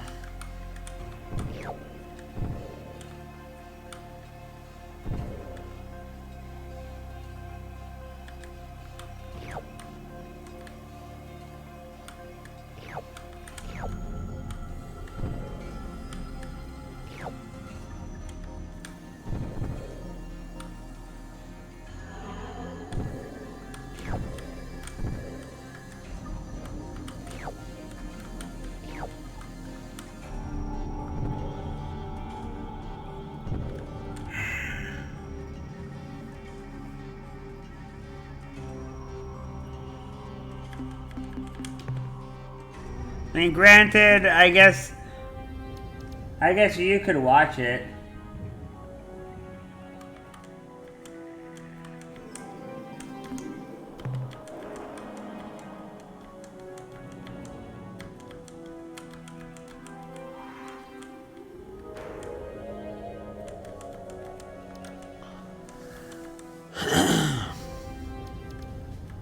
That looks like to be the son of Alpha Lyrae.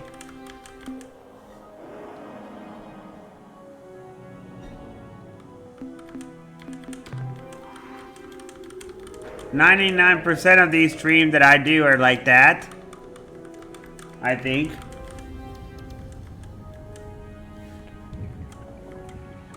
They're low quality. 99% of my streams are like that. They're low quality stuff like that.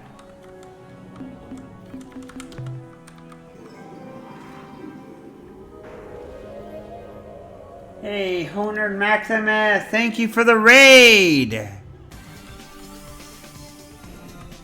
Thank you so much.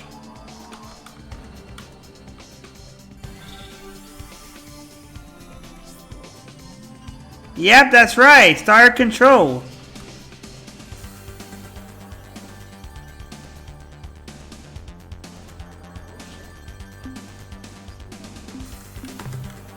That's okay. You can disagree all you want.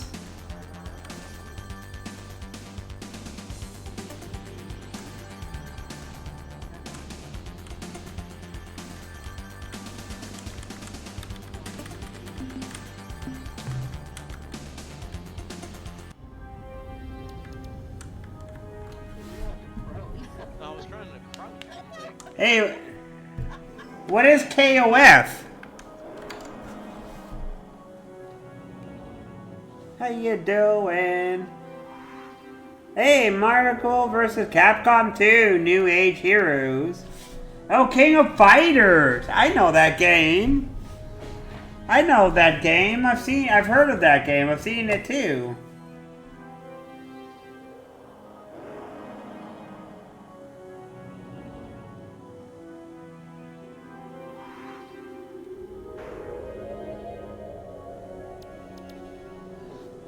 Nah.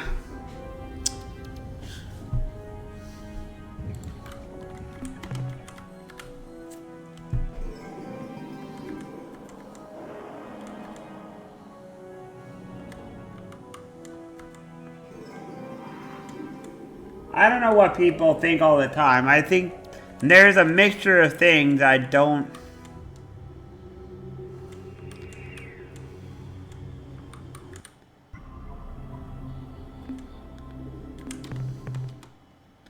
I don't know what people think. I cannot read minds. I will not comment on what people think because I can't read minds. I cannot say exactly what people think because I have no idea. I don't have the ability to read minds, so I will not pretend to know what people think. And that's a deeply personal thing that's disturbing to me. The thought of reading someone's mind is disturbing for me because I don't want to read people's minds. That's deeply personal. I would never want to read yours or Rin's or Honer's mind because that's deeply personal and it might involve things that I might not like to read. Because they're deeply personal and I don't want to read people's mind. That'd be super weird for me. I would be like, huh, do I want to keep reading this personal thoughts?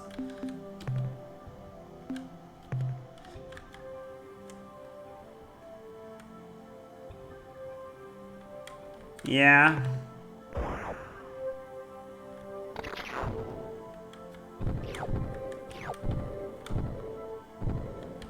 Yeah, you do. Yeah. Ow, ow, ow.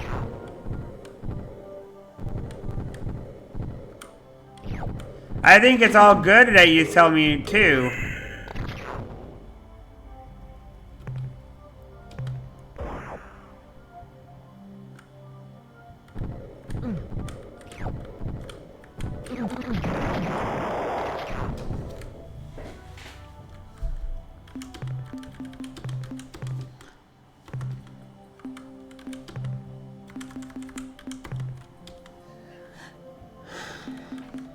Alright, I will put this up on YouTube. The first video will go up on YouTube. Well, not the first. I'll put the videos up on YouTube. I don't know how much people will be interested in, but I'll try.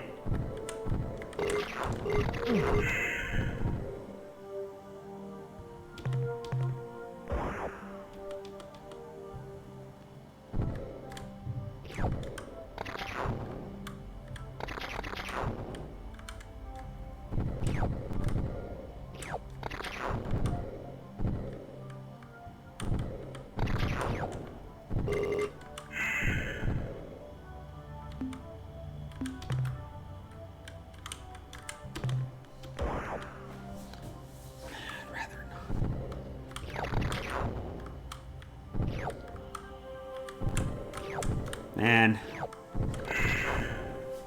No, I didn't want to do that.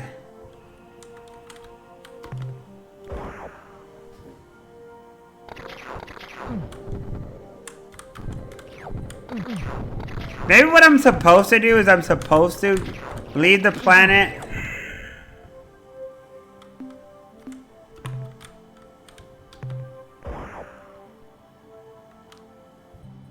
Because there's no way I'm going to be able to avoid all this shit on the planet.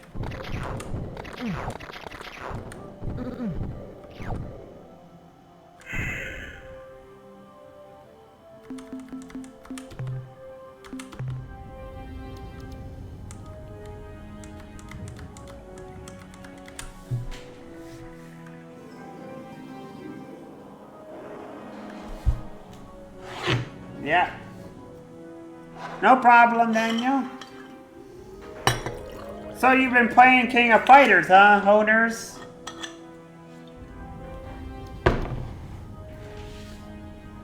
So you like some fighter games, huh, Honers?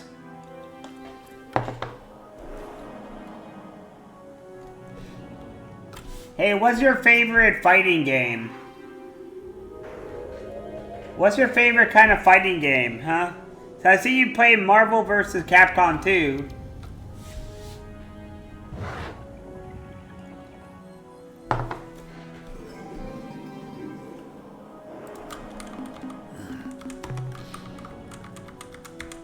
I used to play a ton of Street Fighter, and I also played Tekken as well, ages ago. I used to play a lot of Tekken. I used to play as Heihachi Mishima. I remember I played against my sister and Heihachi Mishima, and I would beat the crap out of her.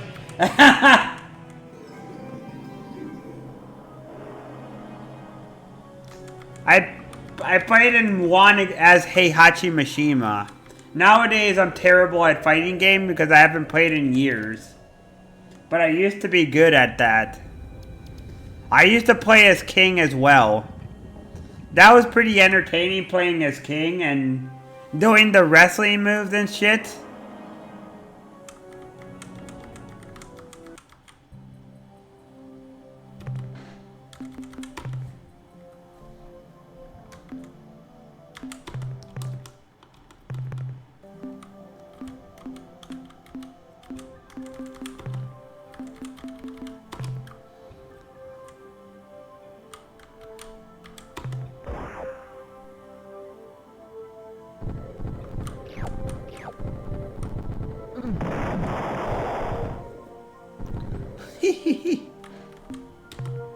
Ah, this is funny.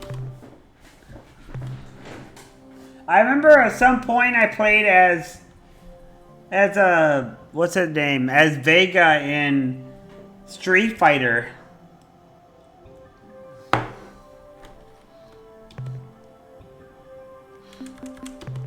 I think that's when I had the Sega version of Street Fighter 2, but I can't remember where I got that version. I remember I had Street Fighter 2, the one that had Vega, where you could play as Vega and you could play as the other characters.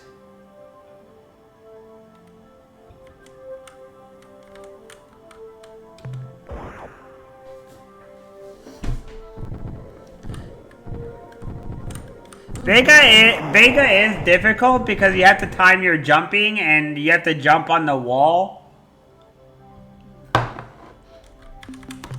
There's a lot of moving and jumping on the grates, and hitting on enemies mid-air and stuff. There's a lot of technical moves that you have to learn how to do. It involves a lot of technical movesets. And it takes a while to get good at those. Like, Ryu is a lot easier to do because Ryu has... You just have his kicks, his punch, and his other stuff.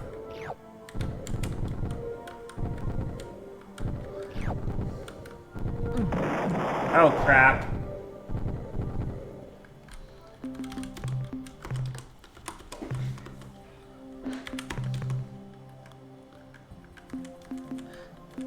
I'll admit the one thing I don't like about this game is the planet mining part.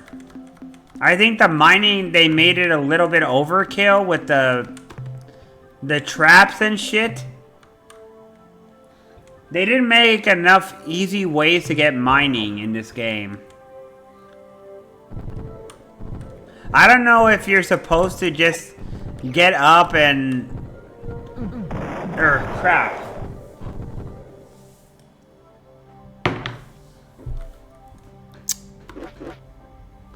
I don't know if you're expected to just pick one item up, leave, pick one item up, leave, pick one item up, leave, pick one item up, leave. Because there's no way you're going to be able to get everything without getting murdered.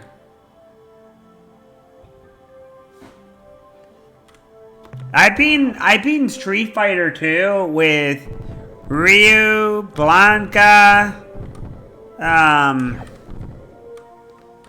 I'm trying to remember all the names. Guile. I beat the game with Guile as well.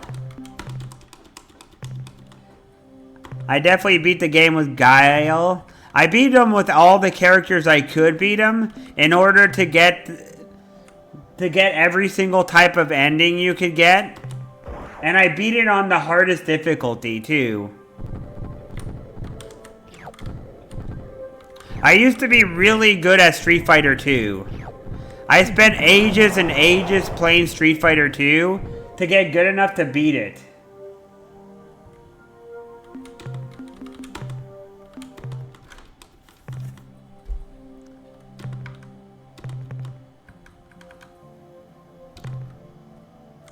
And I mean ages and ages. I spent an absolute eternity playing Street Fighter 2.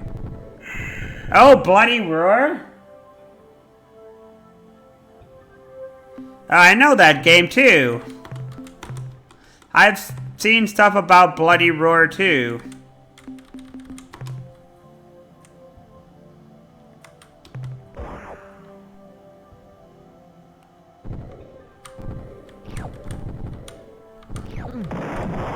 Come on!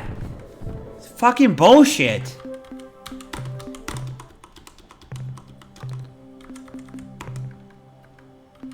It's getting so tiresome.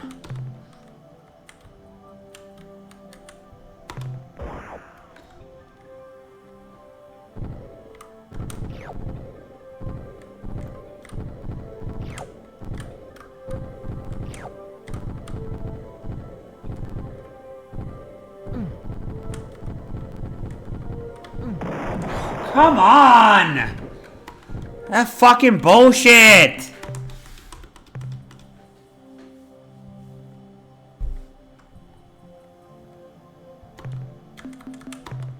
Oh yeah. What was the name of that kangaroo guy from Tekken? Ted or whatever the guy's name was? The kangaroo that from Tekken? Roger. That's it. I played as Roger as well. I played as the raptor. I forget the... I played as Roger the kangaroo. I played as the raptor thing. I played as the bear, as a it's not a polar bear. What is it called? I played as the...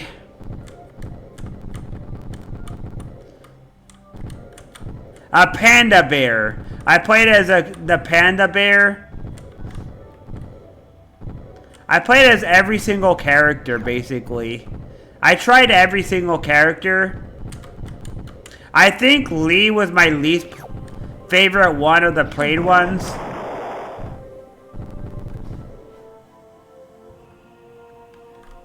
Yeah, I played as Kuma, and I played as Grizzly one. I played as also Lee, the guy who's a martial art, the Chinese guy who did the combo kicks. I didn't really like Lee. I found his moves kind of not as good for me. I wasn't a fan of Lee. I was more a fan of the other characters.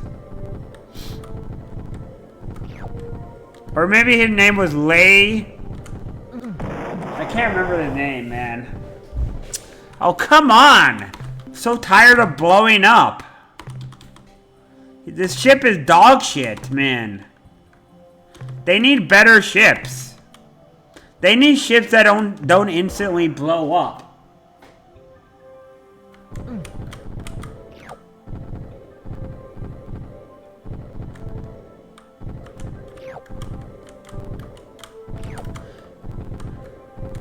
If a ship blows up from a fart in the wind, and your ship's a piece of crap.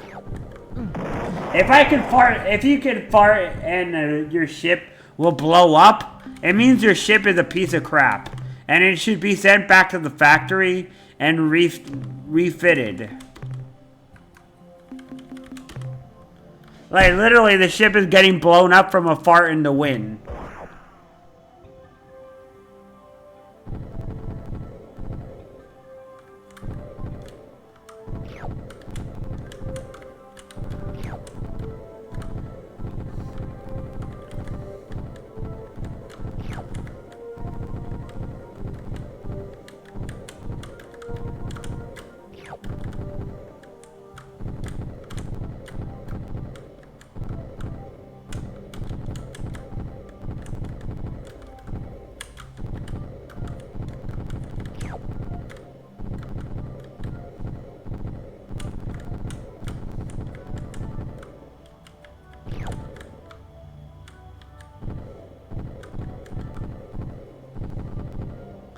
Why does every planet have nuclear bombs and lightning storms? I don't know.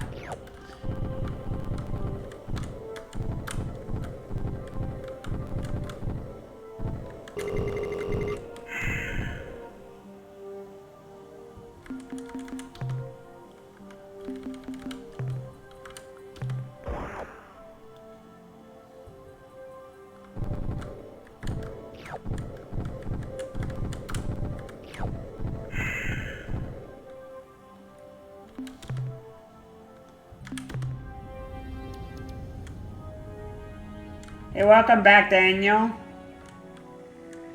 Yeah, Lee, it wasn't that good for me. I'm not the biggest Lee character. And as for, Heihachi Mishima's actual son, what was his name now? The guy who has the devil gene.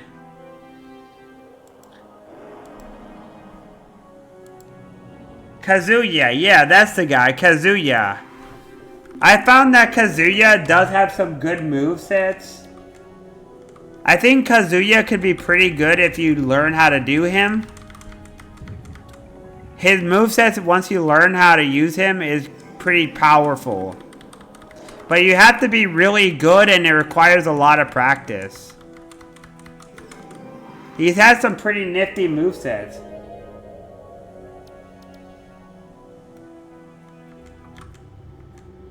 Heihachi's moves are interesting. They have some uses, but obviously Kazuya has some pretty useful kicks. Like if you know how to use Kazuya's kicks, you can kick the shit out of people. He's got some pretty powerful moves.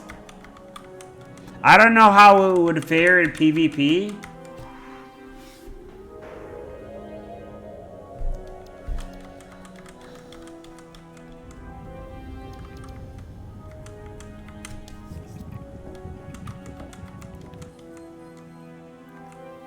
Is that the sun? That green ball? Yes. Is that like supposed to be a white star?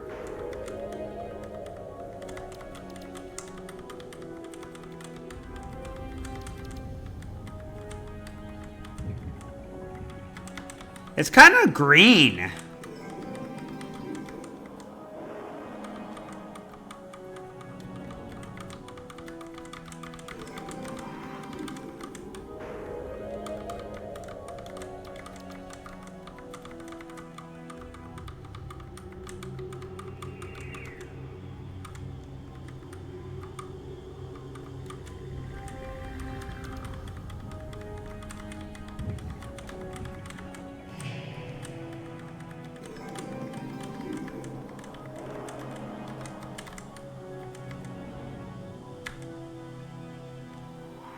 I haven't played any of the new ones since like two like the second game, I think. Alright, so that one's empty. The last game I played was the second game, I think.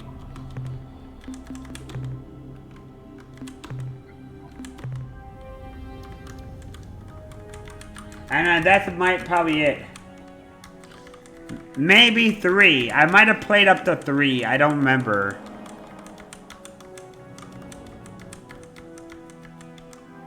I haven't played a Tekken game in a really long time.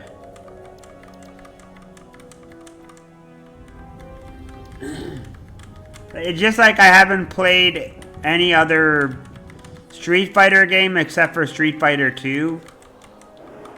And the tournament, possibly the tournament edition.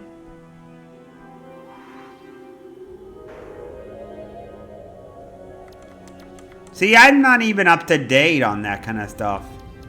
I have no idea.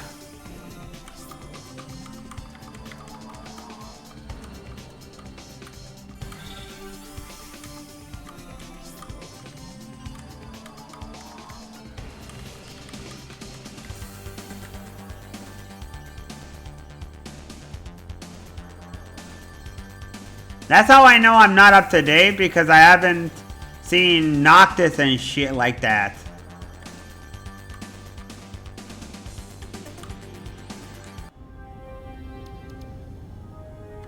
Now, I am more up to date on some of the Dead or Alive series, but I don't like Dead or Alive. I'm not fond of Dead or Alive. I have Dead or Alive, but I don't ever play it. And I play off and on Mortal Kombat. Oh crap.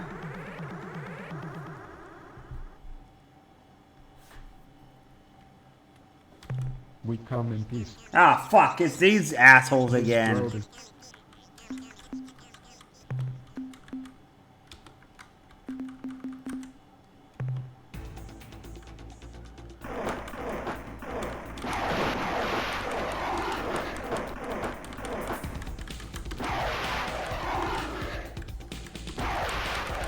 Ah, I can't move, I can't move, I can't move!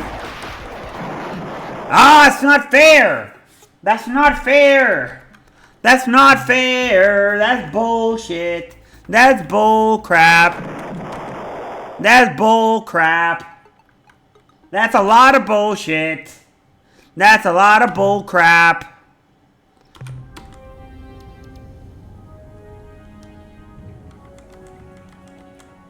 That's a whole lot of heaping bull crap. Fuck off.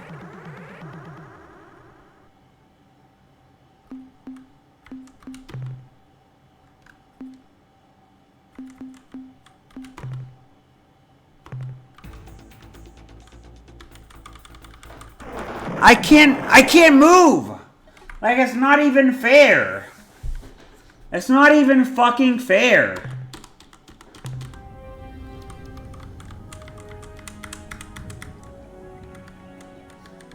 The controls are so shit that you don't have a chance of winning.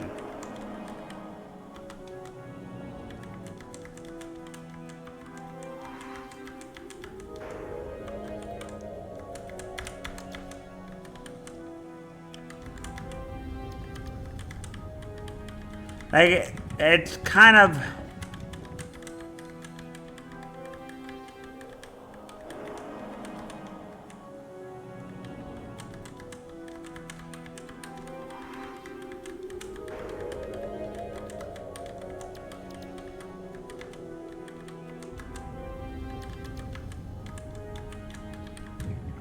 Look, I can't even move.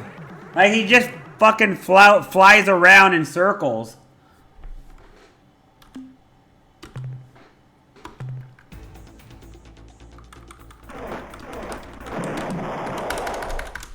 Oh, great! Insta-kill!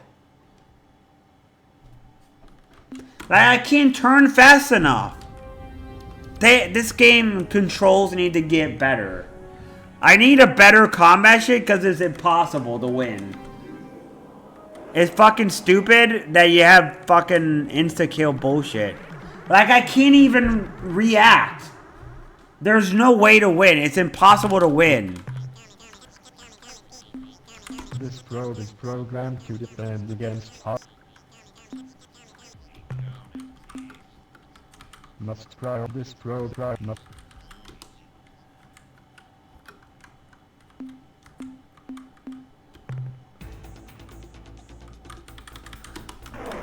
I can't move! I can't move! It's not fair!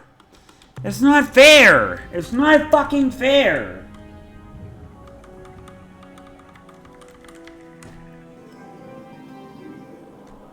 I don't like this controls at all, man, for combat. Hurry, hurry, hurry, hurry, hurry! Before I have to fight the stupid enemies.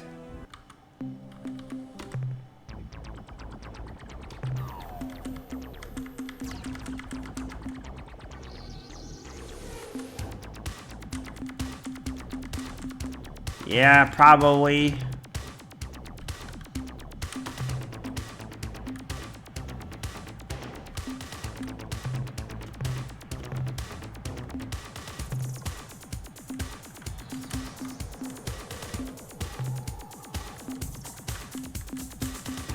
Yeah, you're probably right.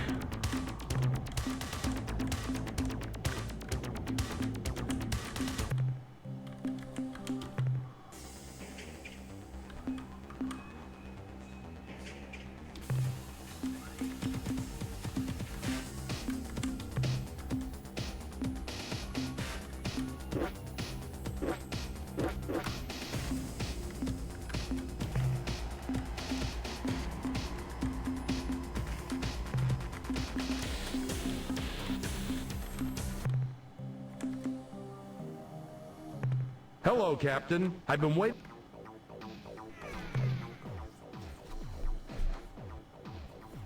Good work, Captain. A previously unknown alien race has recently made contact with our base. They call themselves the Melnorme, and they're anxious to initiate trading relations with us. If we are interested, they suggest making a rendezvous at Alpha Centauri.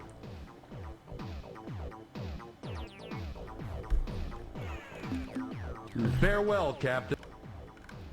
Alpha Centauri, huh? Okay. Yes, Captain. Return soon, Captain.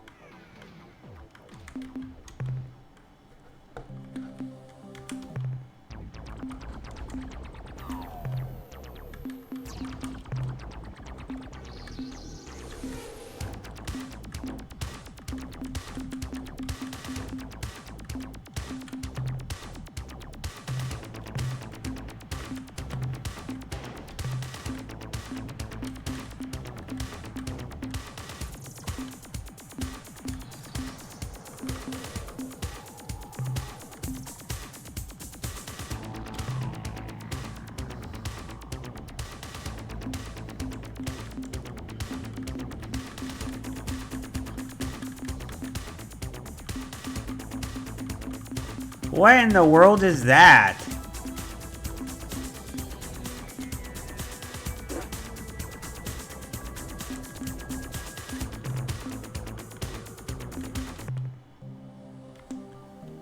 Yes. We should.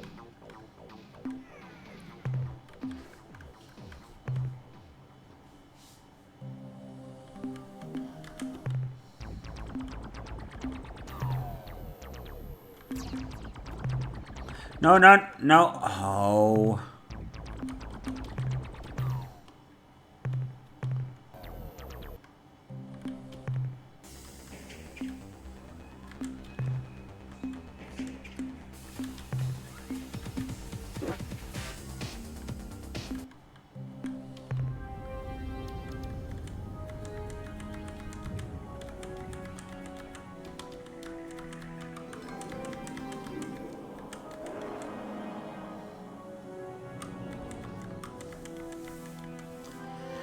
I think I might need a better weapon because this is unbearable.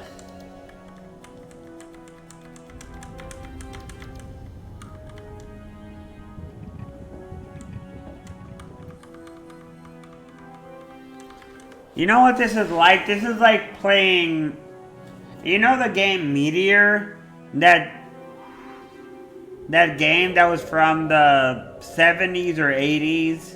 Where you're playing an arcade game where you have to shoot a bunch of meteors with your ship. It's like you're playing Meteor, the game Meteor, but against an AI that has equipped with the Millennium Falcon.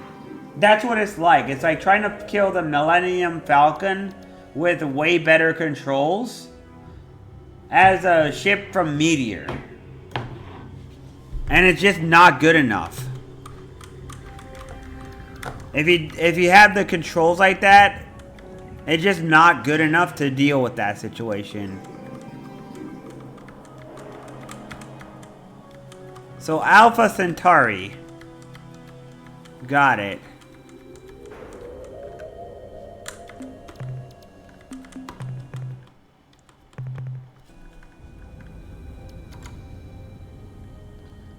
Let's see.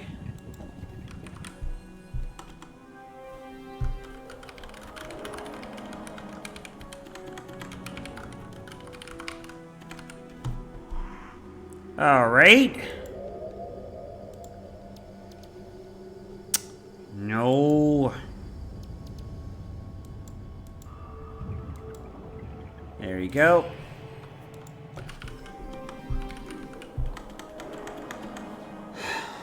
Let's see, what game I'm playing? Quan.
Aha! See, I've never played a Soul Calibur game as of yet.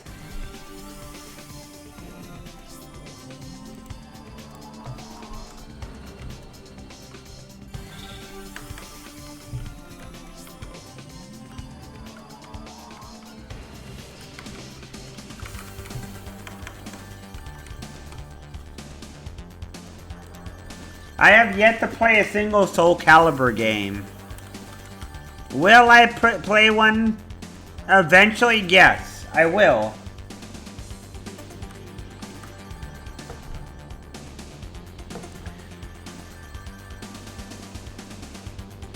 The way I figure it is, eventually everything is possible with time.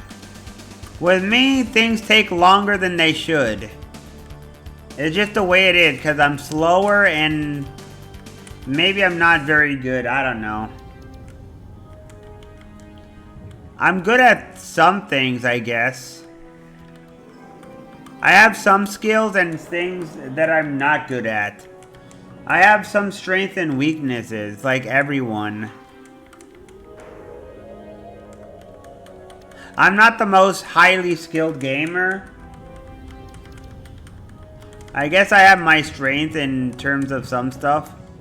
I haven't played a fighter game in a while now.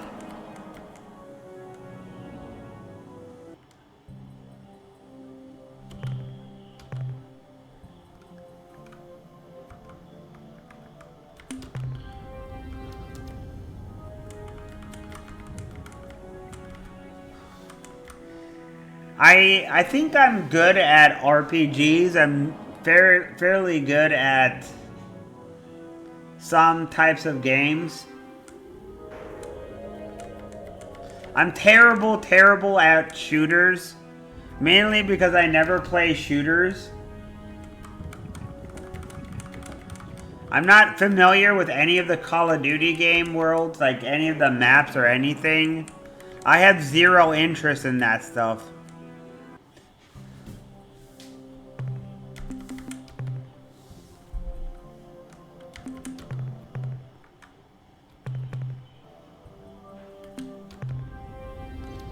Like, if you were to put a game that I would care about in a game that I don't give a fuck about, if you put Call of Duty next to anything, I'm not gonna care about anything. That's just the way it is. I'm not gonna ever care about Call of Duty, no matter what.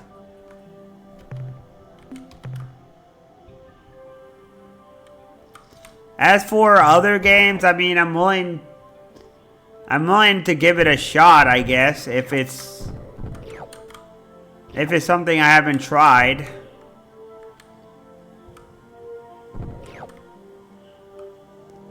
There are, of course, things that I'll never care about. And that's fine.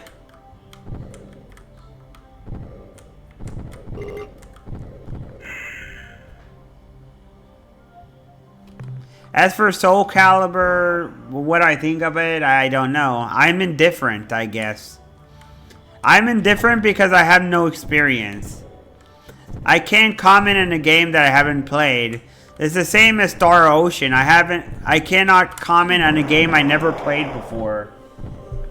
What am I gonna comment on in playing Star Ocean? I've never played the game.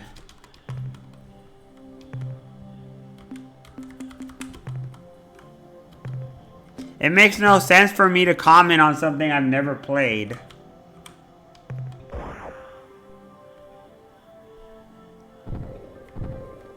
Can I comment on how pretty the characters are? Animation? Probably, yeah. I'm sure I could. Or maybe the movesets are neat. I don't know. Sure, maybe. I've seen some of the characters. It looks kind of interesting. You gotta...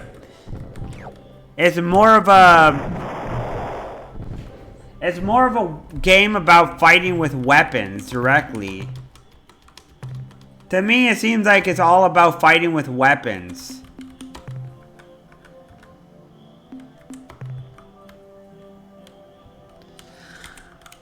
It's a fighting game all about fighting with weapon styles. And trying your best to beat your enemy. I've seen Little Mixer play that game.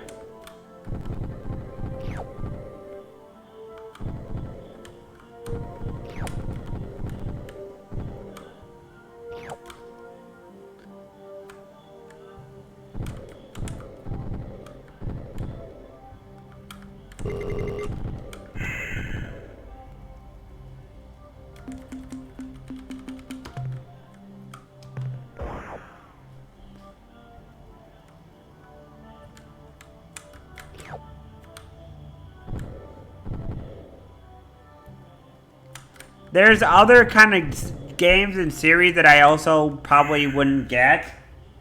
Like, what's that? Oh, damn it. What's that game? Something Crossing? Animal Crossing? Animal Crossing. The game Animal Crossing where you're messing around and you're just talking to animals and I don't know, getting your house and decorating. To me, it's not something I would be overly interested in. I'm not saying it's bad or good or whatnot. I'm just saying it's not something that I'm overly interested in. It doesn't mean it's bad or anything. I don't know. I can't comment on it. On the quality. I don't know. What I know is that a lot of people like that game.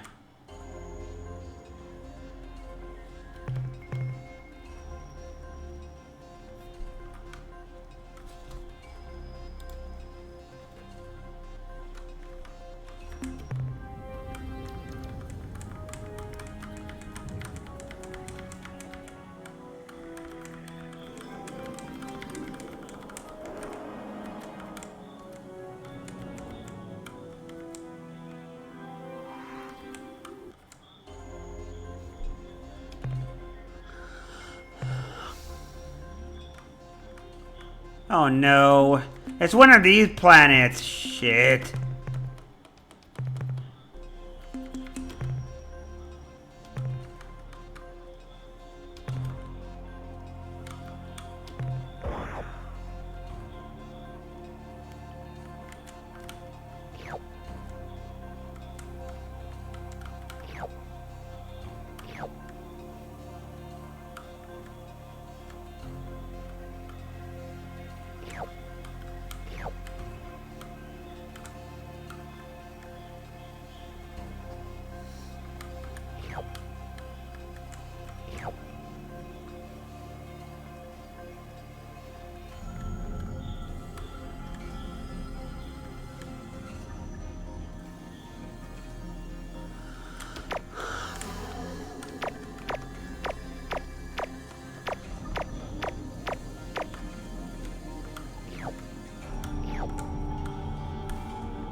Please no storm. Please no storm. Ah, crap.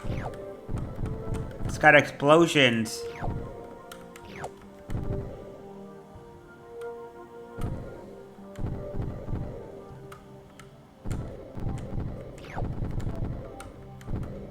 Hey, cadmium. It's got rare materials.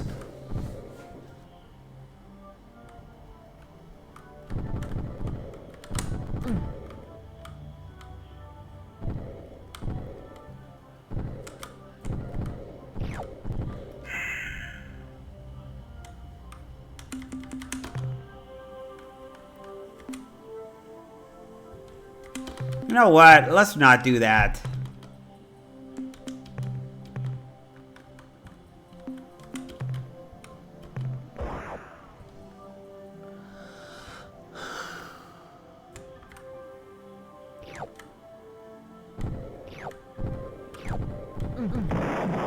Oh, come on.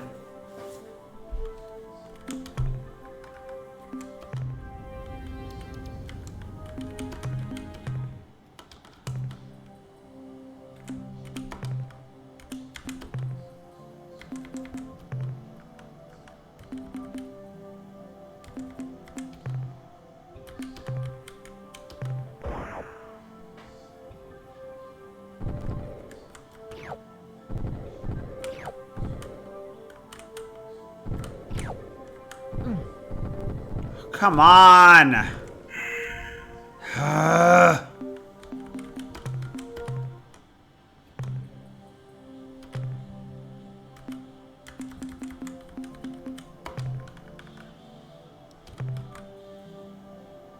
Is there a better way to do this where there's no storms or something? There has to be, otherwise your ship gets wrecked and you can't fight back. Right? I mean, there has to be.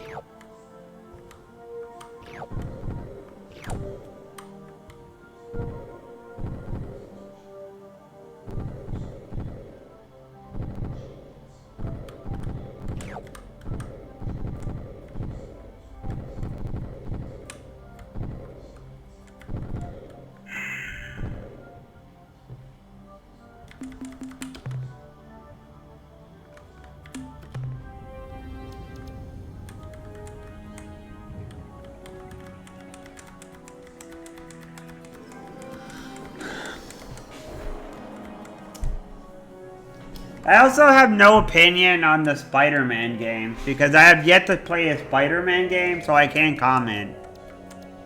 I don't know if I like or dislike a Spider-Man game because I never played one. I can't really comment on it. I will tell you what I think after I play my first Spider-Man game. Which, who knows when that'll happen.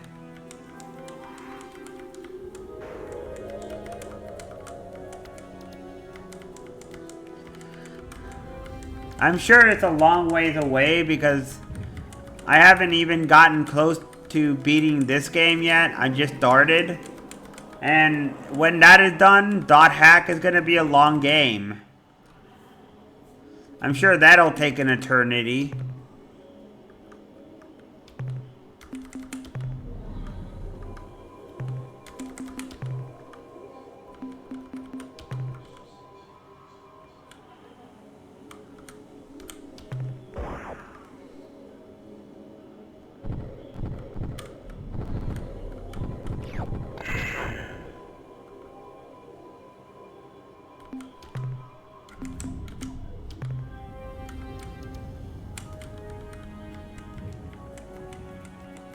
I haven't played any Spider-Man games yet. No, not a single game yet.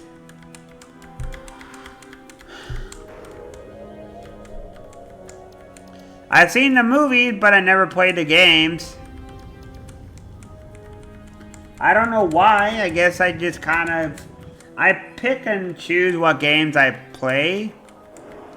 Mostly because I was unsure if I would like it or not. I don't buy games on a whim. I am a little bit more careful than I used to be. I used to be a little bit more careless. But nowadays, I'm more careful about that kind of stuff. And I don't just go and buy games, you know? Even then, I was picking and choosing what I got. And nowadays, I don't even have anything that I can get specifically in the game stores. Like, the game stores are dog shit where I live. They have a lot of games that I don't care about. They'll have a lot of sports games that I don't care about. Okay, I shouldn't say it is dog shit. I should say that I don't care about sports games specifically. Like, especially soccer. I don't care about soccer games. I know that's a game that a lot of people here care about, but I personally don't care about soccer games. And I don't care about Call of Duty. Those are types of genres that are popular with everyone. Like I said, maybe someday I'll be able to play one. Well, I'll have to wait and see when I finally do that. Eventually it will happen. I don't even know what that is. So, nope, I have not. I have zero idea what Inazuma 11 is.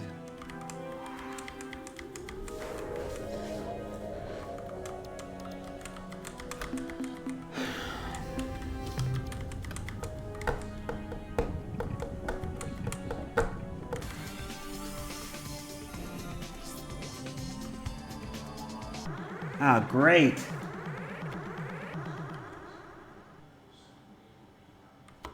We come in.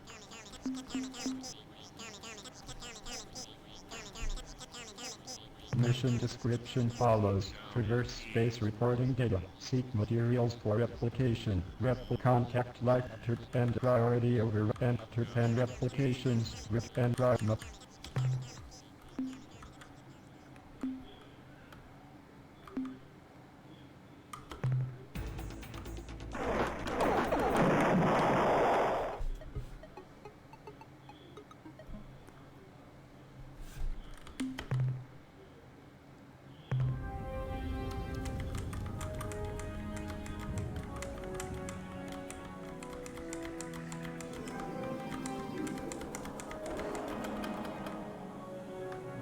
Oh crap! It's 10 o'clock already. Oh my god.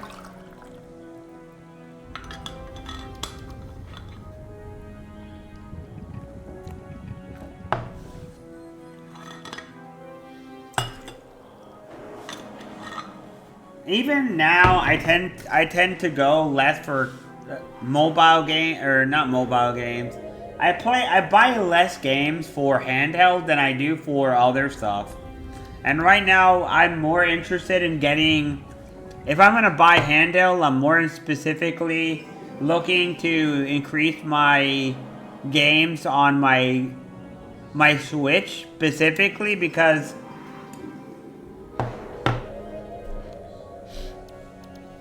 I only really have one game that really I can play right now, and it's not my favorite game ever.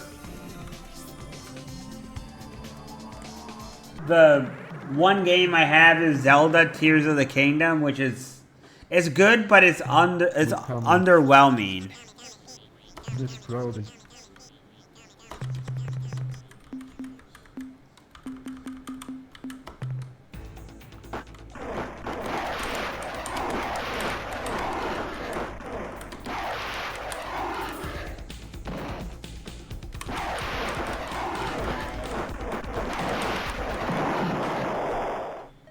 Hi, Rimrock. Welcome in.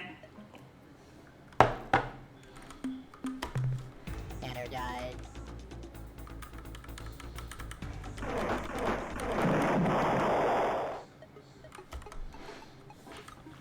Welcome, welcome. I'm having trouble with those alien creatures.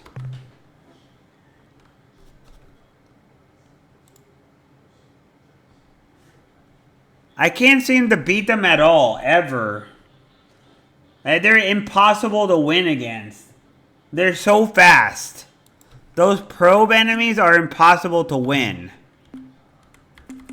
They're incredibly fast. It's like trying to beat... It's like trying to win a battle with the ship from the game called Meteor, where you're trying to turn slowly. And it takes you hundreds of billions of years to turn. Versus like the Millennium Falcon, which is able to just fly around you and shoot at you at 1 billion miles an hour. There's nothing I could do to beat them. Absolutely nothing.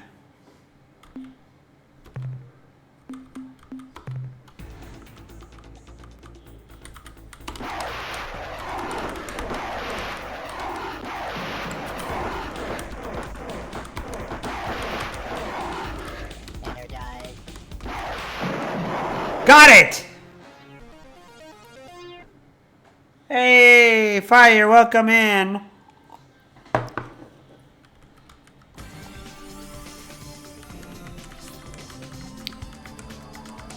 How you doing, Fire? Welcome, welcome. Hey, I guess I won.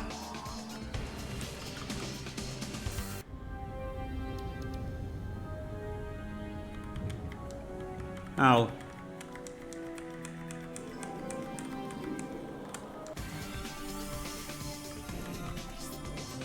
What is this game? It's,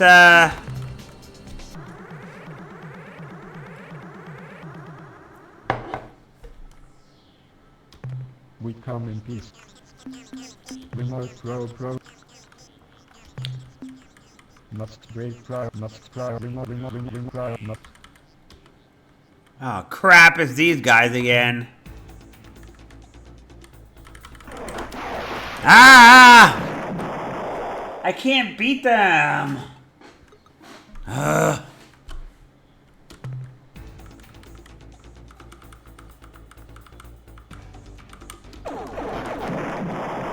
Come on! It's so slow. I can eat through a wall.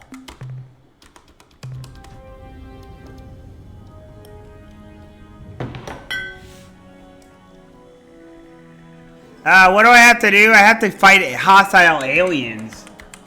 And I have to help free the human race from slavery. Oh, come on. I don't want to fight these guys. Like, they're fucking impossible to win. They're using bullshit.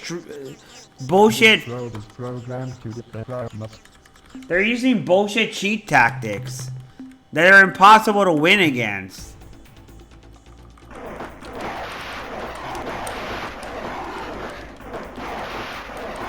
See, I mean, I can't fight back.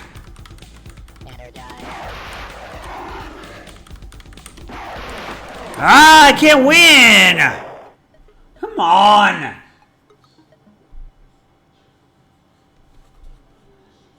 I'm fucking ready to quit. Fix my camera.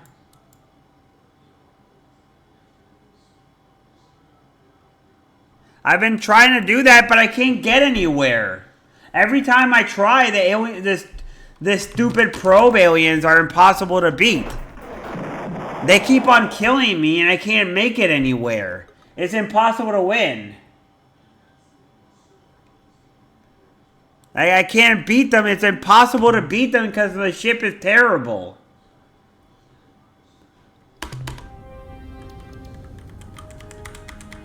Like I said, it's like it's like playing Pong, but the enemy has 2 paddles, but you have 1.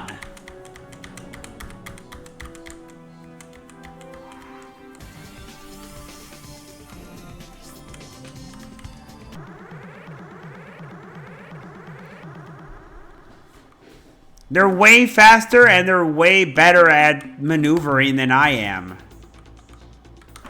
Like, see, by the time I get close to them, they've already fucking got up to me. See? See? It's like they're cheating. They turn at 80 billion miles per second. And it takes me hundreds of billions of years to fucking load. And because my ship is damaged from fucking mining, it's complete bullshit. The fucking combat sucks in this game. What?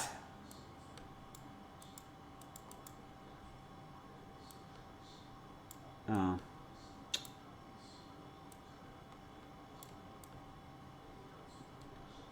There's nowhere I could put it that wouldn't be obstructive, I think. Right?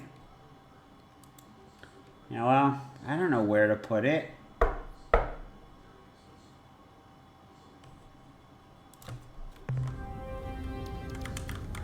I'm at a point I don't know if I can win.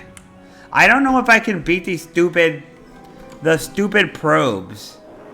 These probes are impossible to win against, practically.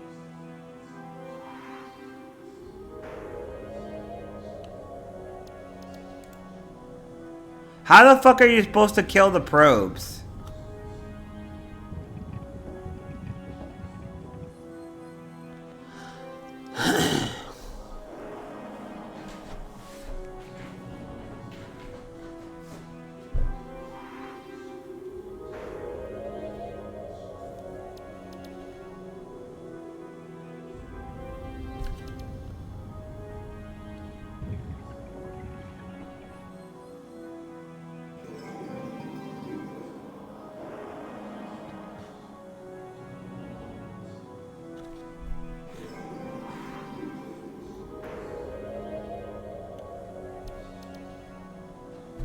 Hey, yes it is.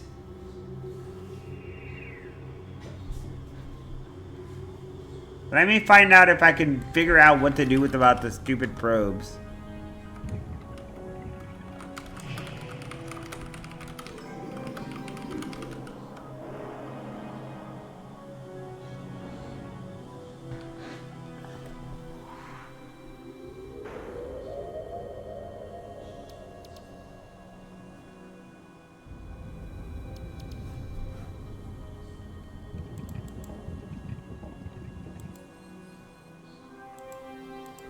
I can't see! Nope, I don't want cookies. No cookies!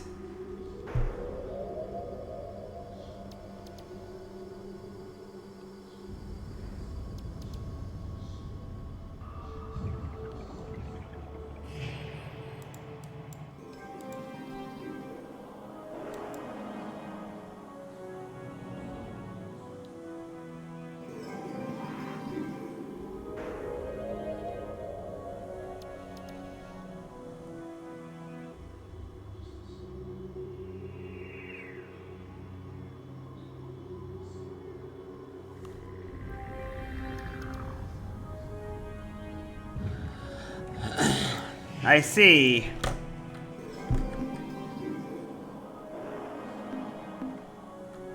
What are you gonna play later?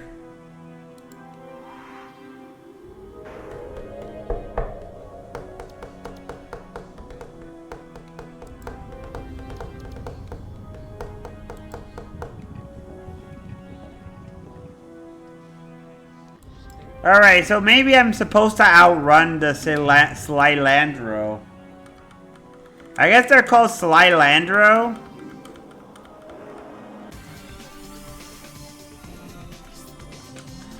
I don't want to fight these guys. They're impossible to win.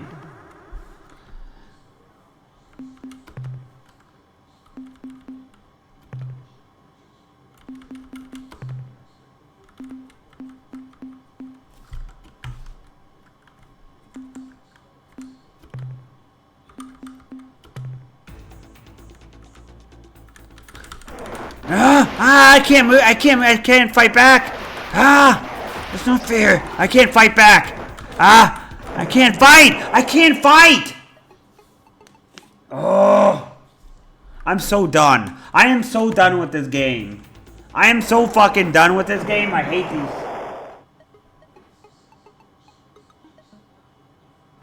I am so done with these bots. Like, I'm ready to fucking cheat. I'm ready to cheat right now, really bad. I don't want to fight these stupid Slylandro bot things. They're complete and utter bullshit. They're impossible to hit. They kill you before you even have a chance to fight back.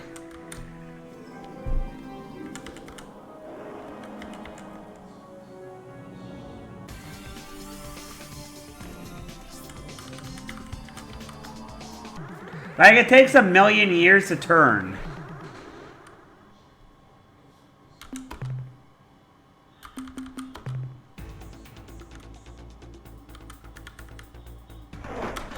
See, it takes 100 million billion trillion years. I can't hit it! I can't hit it! I'm fucking done. I'm fucking turning this game off. I can't stand this stupid fight. I hate this fight so much. I hate these fucking enemies so much. It makes me want to cheat. That's how much I am starting all over. Forget it. I have to find a better ship or something. This is unplayable. I don't know what I'm supposed to do, but this is impossible to win. This ship is like trying to fight. It's like trying to fight. Like I said, it's like playing that game Meteor, where you have that stupid ship where it takes 100 billion years to fucking turn around, versus the Millennium Falcon. The combat is so bad with the ship, it's unbearable.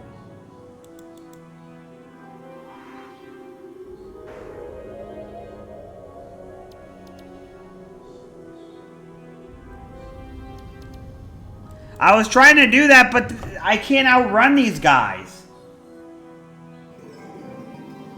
I can't outrun these guys.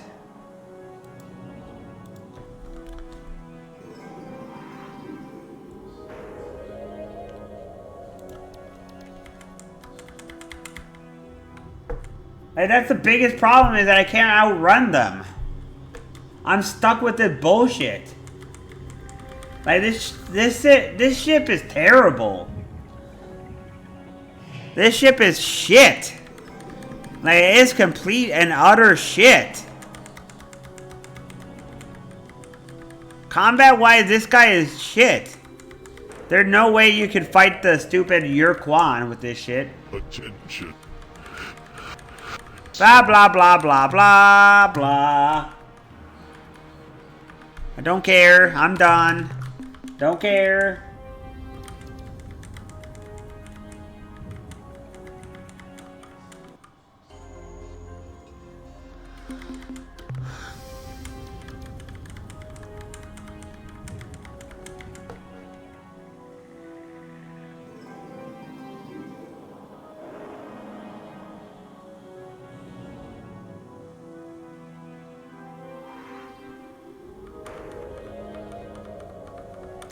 Yeah, maybe.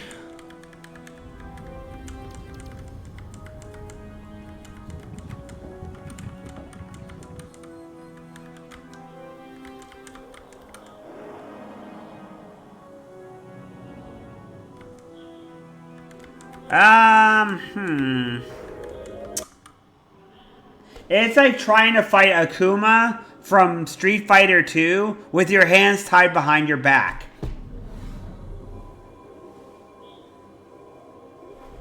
It's like trying to fight Akuma with your hands tied behind your back. It's not a fair fight.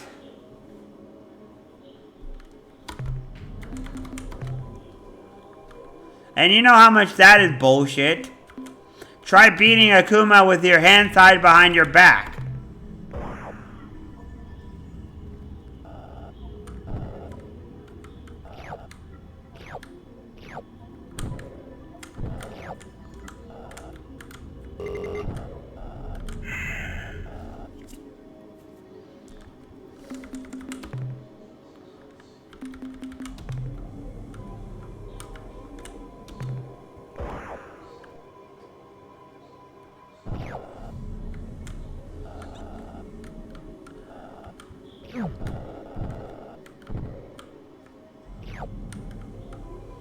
Vanadium.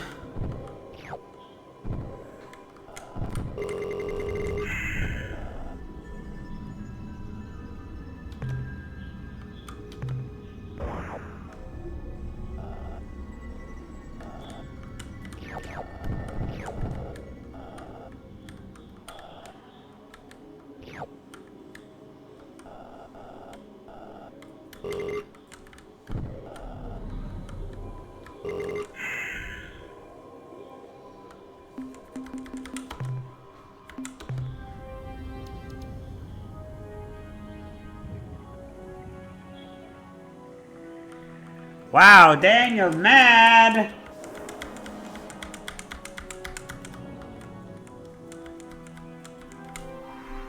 Are you there, Rin?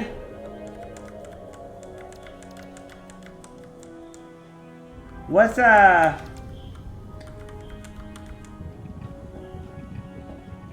So, does everybody normally have the Astral installed? You said that everybody, Daniel? Attention, unidentified space.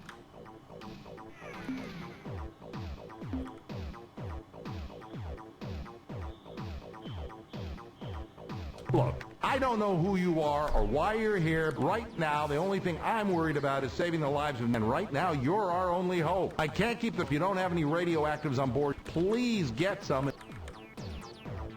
We're initiating transfer of radioactive. Star Control Soften. If I would have heard. Direct wire. I see the officer and me tempt mouth crazy ill accepting if you be careful, Cap. Probably they.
Oh, really?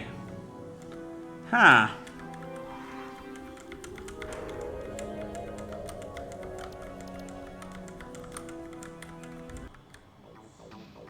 I'll be darned. Holy cat long way. Your best bet is to wait until. By the fetid breath of the human and an alien starship, when I intersect, I never human here and there I am not. Fool, as we still.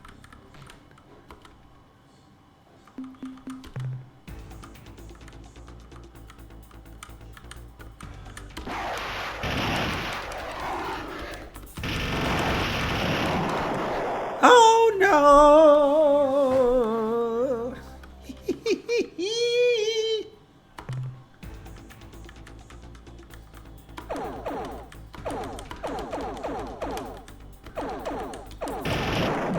Ah! Whee! I win! What a beautiful sight, Captain. I haven't seen an Avenger blown away like that since the battle in Draco. Whee! I guess you've shown that you can handle yourself, and so we may get it. We can.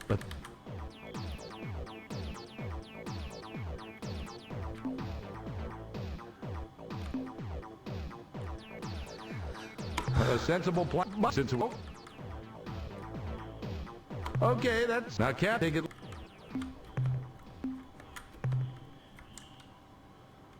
I have good news to report, Captain. We have successfully integrated them in with the Blah blah blah blah. The more minerals you bring us, Captain, the faster we'll be. Bring back lots of minerals, Captain.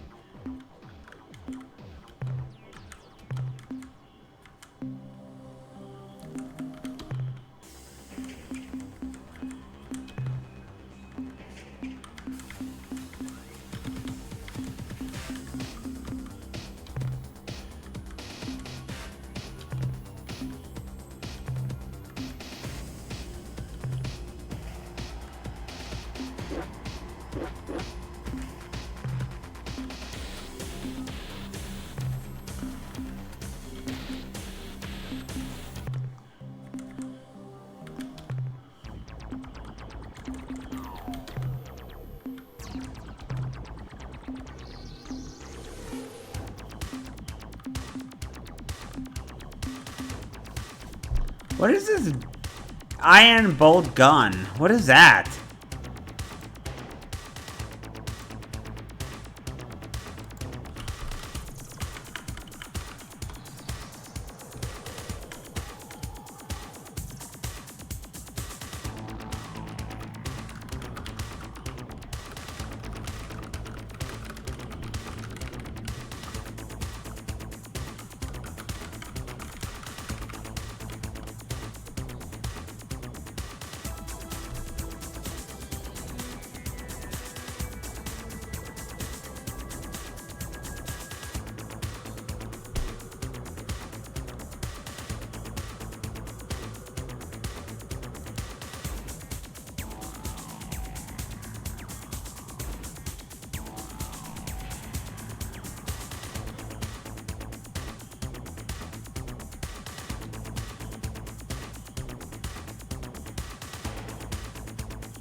You know what? Let's go with this sport.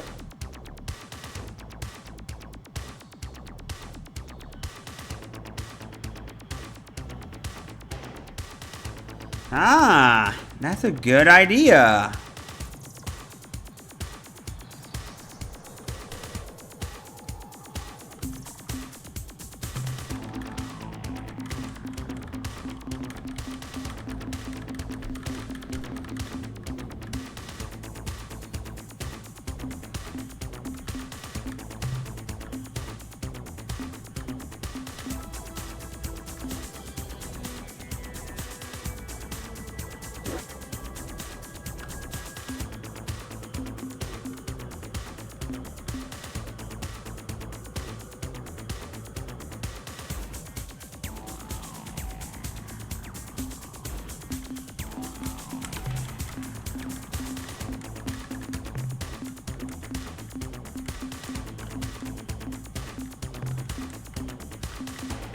How do I get up?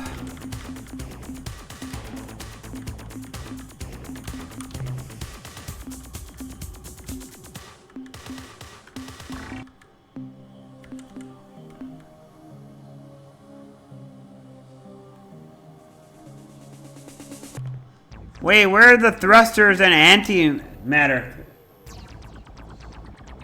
Where are the turning thrusters? I don't see any of that. All I see is turning jets. Oh, you mean turning jets, right?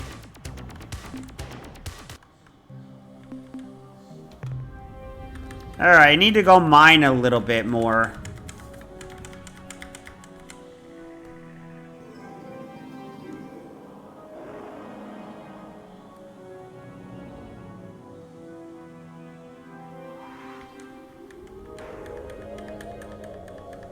It is a struggle. The ship feels like it runs terribly without...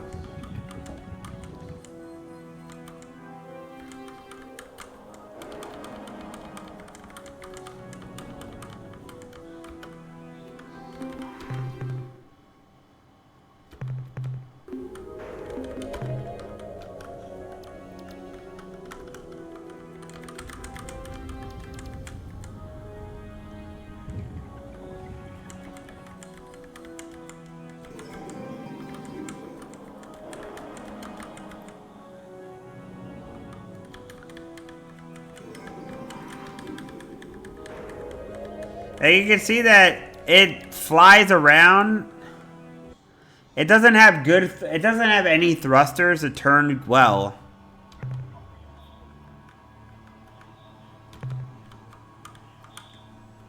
Oh yeah, I better save. And another thing that's really problematic about this game, the planets are actually pretty bad sometimes. Where you have a planet that is so hard to navigate on, they'll immediately throw lightning bolts at you, and like this, they just one-shot you. I don't know how you're supposed to do that. It's impossible not to die here. They throw lightning bolts at you and they throw fire at you at the same time. And there's no way I'm going to be able to survive that shit. I don't know what you're supposed to do against lightning bolts and thunder. See? Like your ship gets immediately blown up. It's impossible to do that. Unless they have like a lightning-proof ship that makes it not insta get murdered.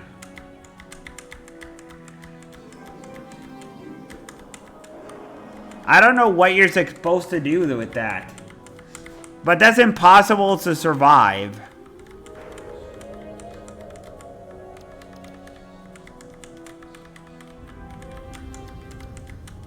The ones that you have explosions are bad enough.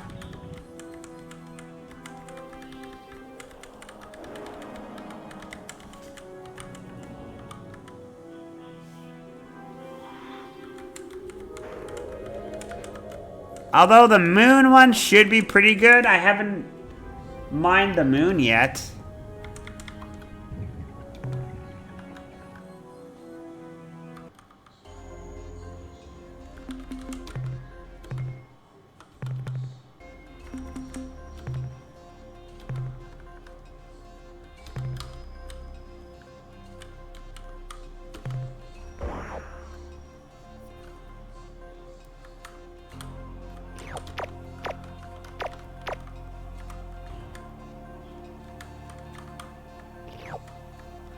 I don't know what these little robot things are.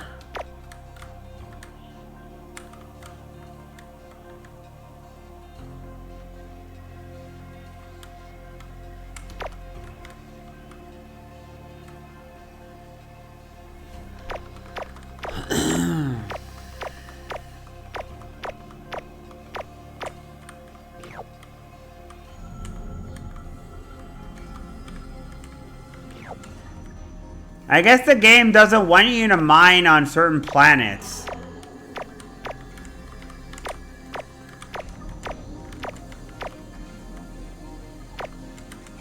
I guess mining on them is a death sentence.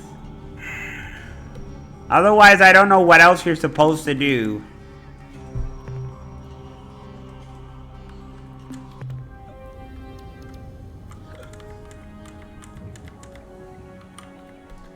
I have no idea what you're supposed to do, generally. No idea whatsoever.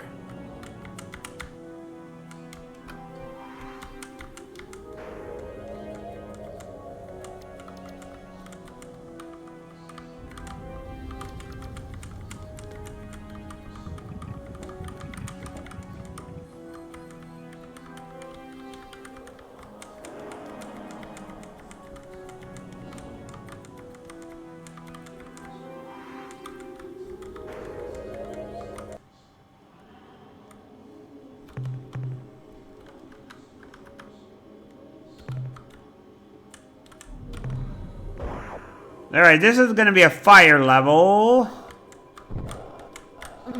Fire and explosions.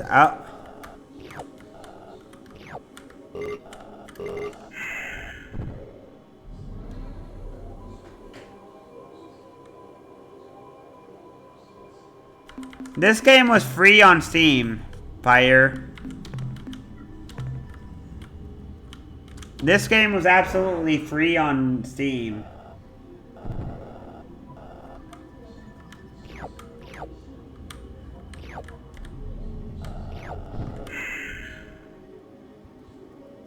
Got it.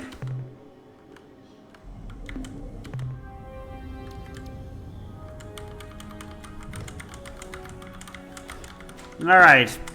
Pluto.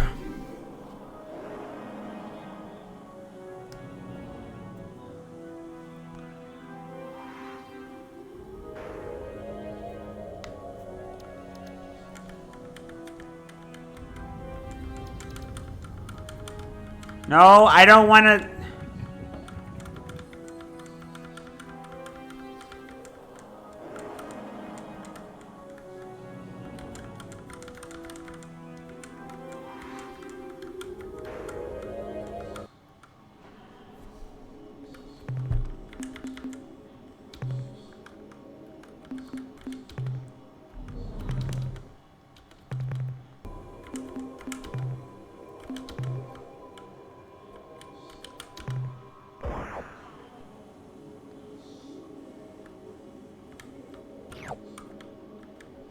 Alright, this is an easy one.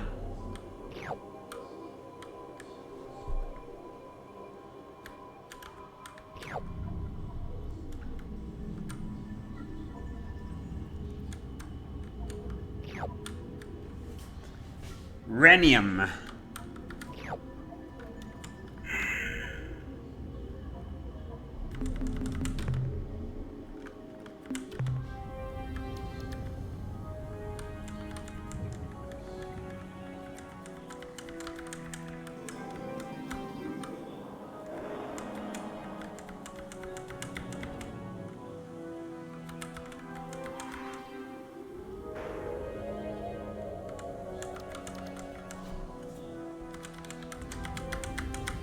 It has some pretty interesting ideas.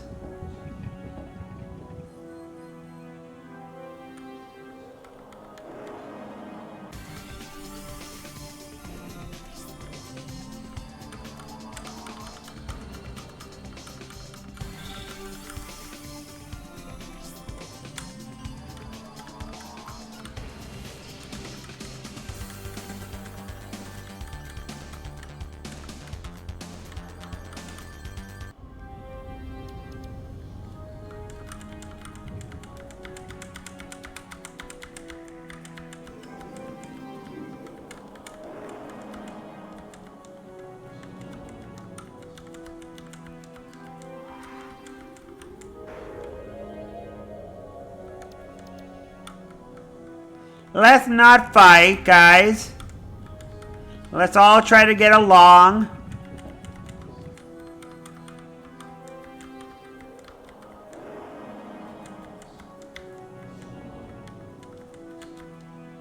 Maybe the graphics or something? I don't know. Actually, no.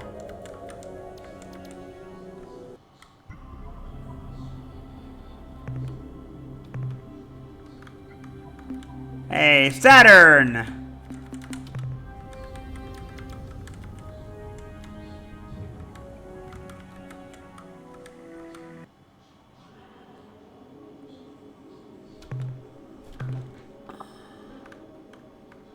Hey, Titan!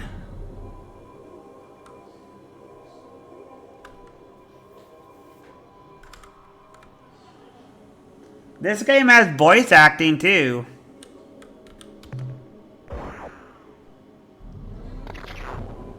Oh no. Oh no, it's lightning! I forgot.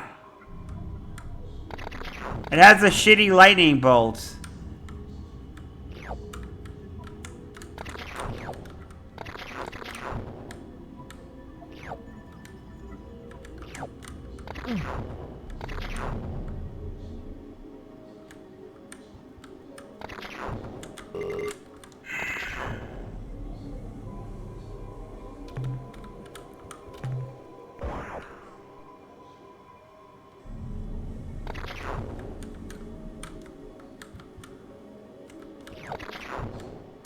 You didn't know this game was over 30 years old?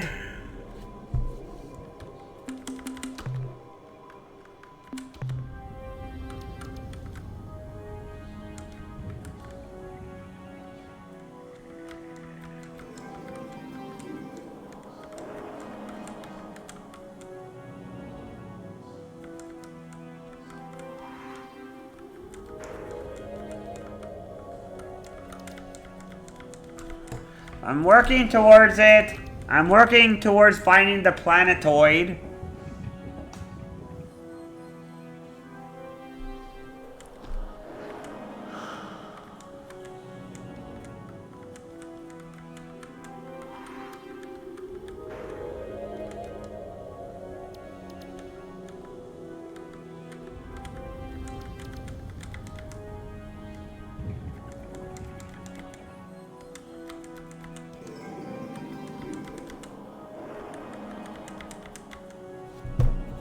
Is there a way to get your crew back? I guess you can buy more crew.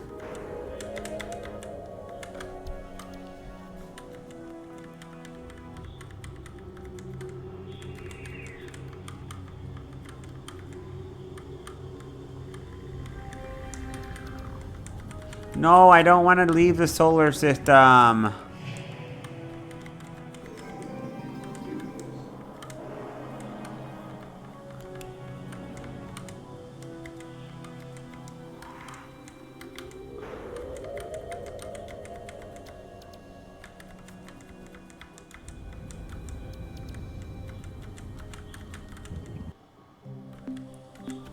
Greetings, Captain. I'm ready to assist. I have some information. I think our deep space monitoring team has detected faint alien signals coming from Uranus or somewhere in that general direction.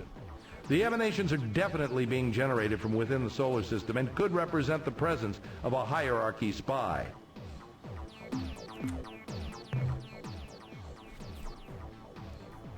Light load this time, Captain. Return soon, Captain.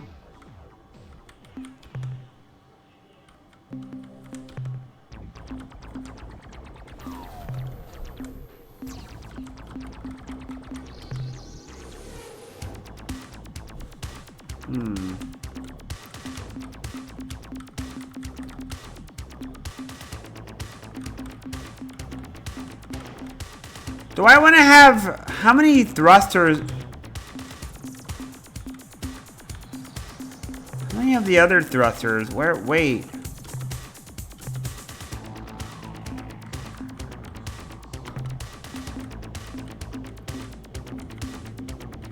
Why can't I get...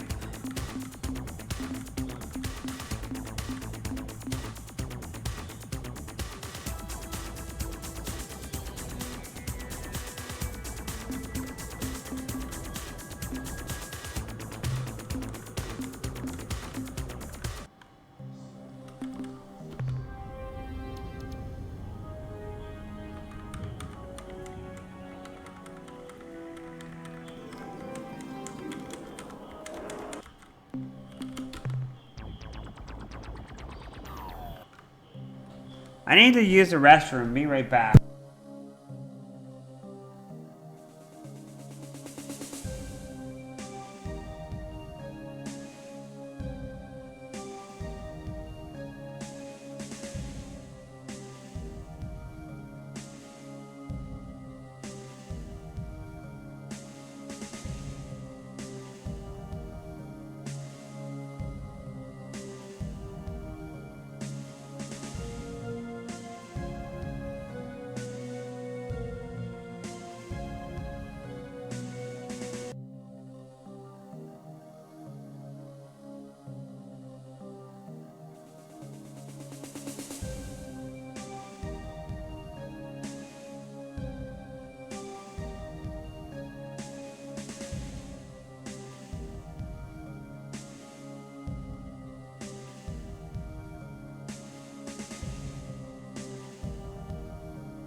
Wait, you said $700,000?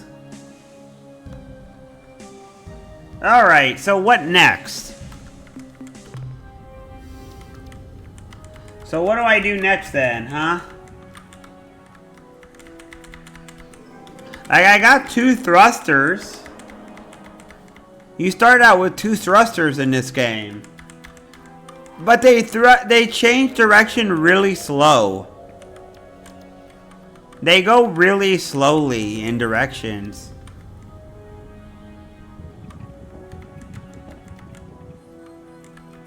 Pluto, where are ya? Where the heck is Pluto?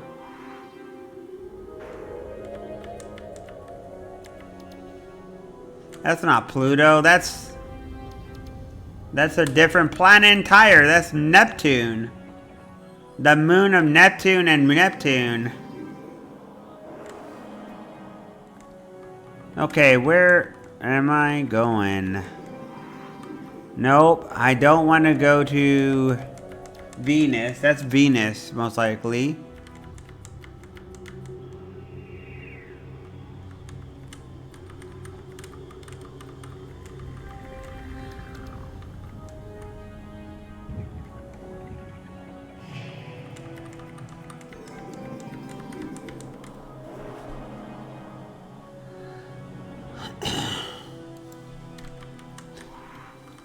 Nope, nope, nope, nope. Don't leave, no.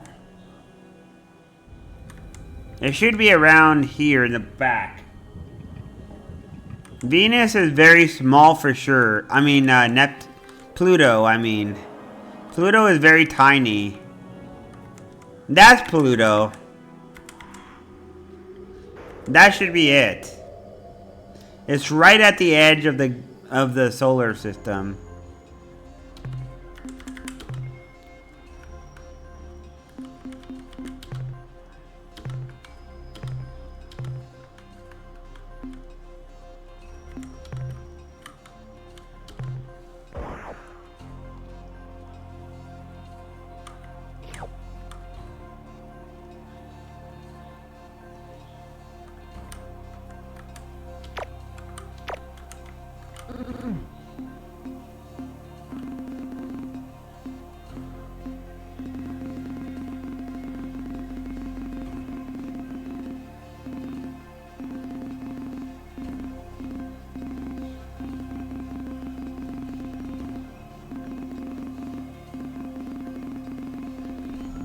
They killed.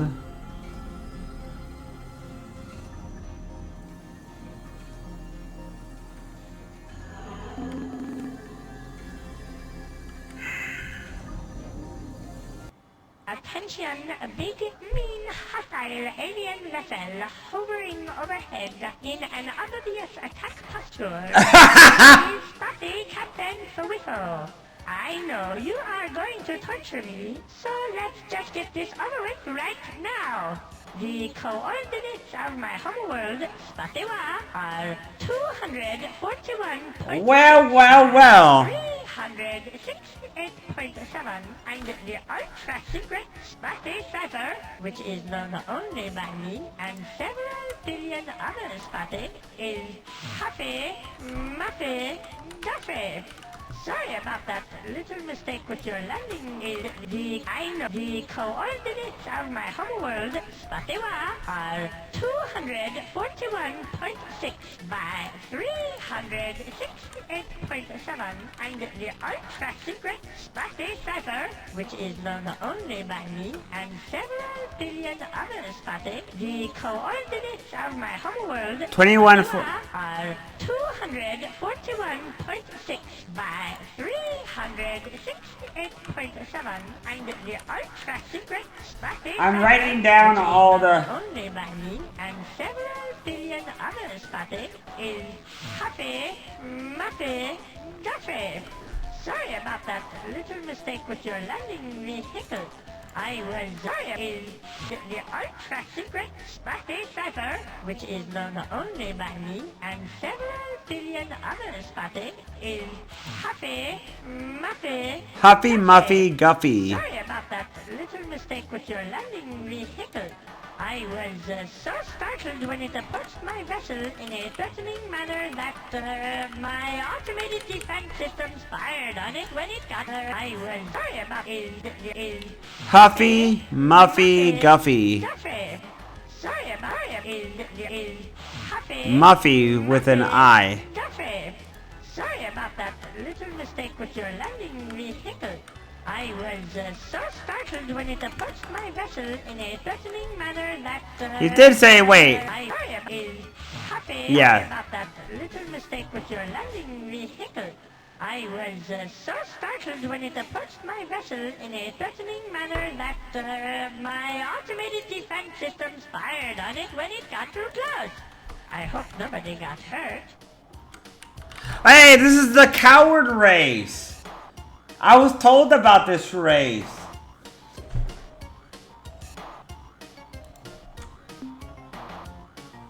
Are you sure? Because your statement is often just a more polite way of saying, "Attention alien vessel, identify yourself or be destroyed."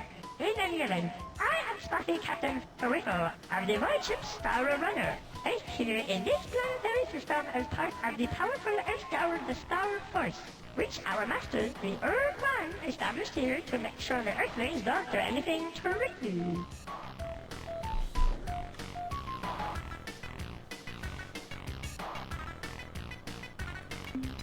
Well, I really want to, but I am just not sure that under the present circumstances, joining you in your exciting and also dangerous space adventures would be the best course of action right now, because the Quan could return at any minute, and the punishment they would bestow on me for such treason would make any other horrible death seem like big fun by comparison. Thanks for the offer, though.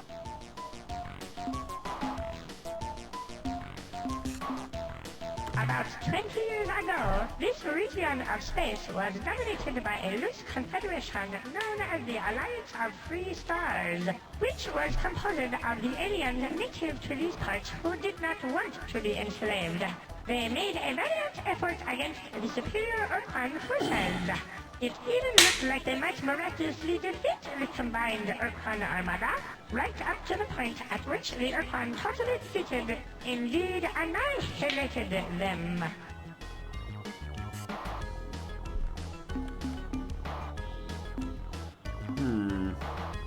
Our masters don't really keep us very well informed about their goings-on, so that all we know is that immediately after the subjugation... Should I attack them? The Hut, I think. Supposedly these guys, the Spaffy, Departed from the edge of the galaxy, commanding us to obey the slave laws, are cowards. When they returned. I'm starting to think that these Spaffy guys are not totally hostile. They're cowardly because they might be controlled by the other. We only know bits and pieces of what happened to each race. For instance, when defeated, the Yahat joined the hierarchy as combat roles, while the Cyrene chose to be slave-shielded on a planet in the Bug Squirt star system. No, that's not right. While the Cyrene chose to be slave-shielded on a planet in the Bug Squirt star system. Defeated, the Yahat joined the hierarchy as combat roles, while the Cyrene chose to be slave-shielded on a planet in the Bug Squirt star system. No, that's not right. I forget its name. Anyway, where was I? Oh yes, Risha 50. They were utterly wiped out in a gigantic blaze of glory. Crap. I can't see! Risha 50. They were utterly... No, while the Cyrene chose to be slave-shielded on a planet in the Bug Squirt star system. No, Risha... Okay. The Show 60 were half ethereal, as you know, having been uplifted by the Yahat just a few decades before the start of the war. Given their habit of detonating those suicidal so-called glory devices in combat, it came as no particular surprise to me when, upon the arrival of the Orquan Primary Task Force at their homeworld, the Show 60 caused their sun to explode in a colossal supernova, destroying the entire planetary system, and not incidentally dozens of Urquan dreadnoughts. Huh.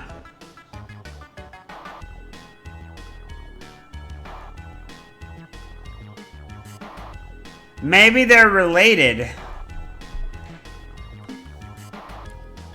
Me? You mean me? personally? Nice of you to ask. I was born a poor green incrusting, the youngest child of a family of 18,487. My male parents had to work hard to support us, very hard. But each of my brothers and sisters and I tried to help out to make ends meet. The female parent was kind and sweet to all of us. Why, she once even called me by name. She said, "For your love, for your mother, would you please answer the door? I'll put someone through." What a treat, a golden memory. I swiftly matured into a fine example of my species with my parents' assistance. Achieved independence. Specifically, they pried me from the door jam and rolled me into the street. I had great dreams. I knew that someday I would be vastly rich, wealthy enough to afford a large, well-fortified mansion. Surrounding my mansion would be vast through which I could slide at any time I wished. Of course, Hey, Rim and Rin, do you think I should destroy him? So I would plant trees. What do you guys vote? Should I kill him or should I not kill him? And being a spotty of the world, I would know that some monsters climb trees, though often not well. So I would have my servants place in each tree a basket of perfect stones. Not too heavy, not too light, just the right size for throwing at monsters. I was thinking about what color the stones would be painted. Aqua, mauve, or magenta, when a vegetable cart came careening down the street outside my house and knocked me unconscious. When I awoke, I was aboard the void ship Star Runner headed for Earth. Apparently, I had been out of my head for quite some time after the accident, and with the assistance of some kind strangers, had been relieved of my funds and convinced to join the Navy, where I have been unpleasantly employed for the last 25 years.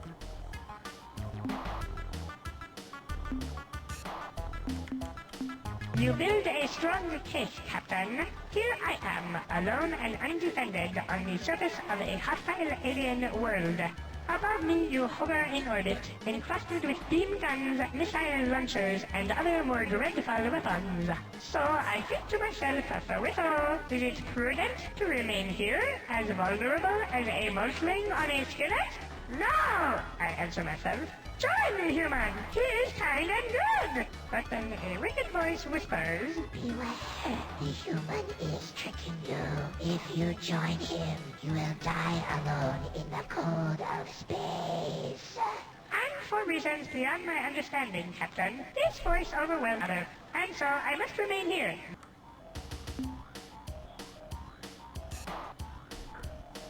So what do you guys think? Twice before you have asked this question, Captain, will... Alas, Twice before... Alas... Twice before you have asked this question, Captain. Alas... When the Orcon Armada and the Orc join or insist, but they took it. My ichors pulse through my body with unusual... Your arrogance has... And I am compelled. Now, such as the location... Oops. Captain, refuse... Oops. Such as the location of the orange giant star around which my...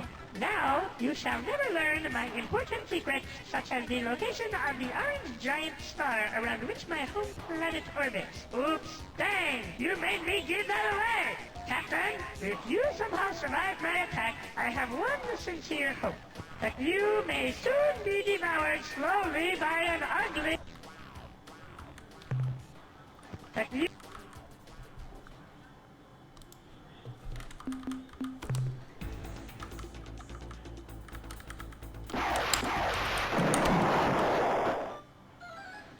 Wow.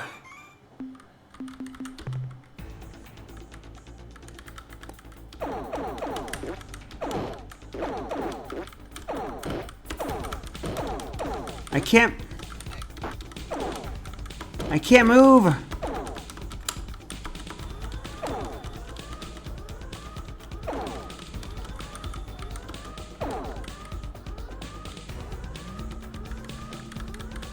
Ah! I'm so slow, I can't move. It takes 100 billion years. Wow, that was bad. What the fuck?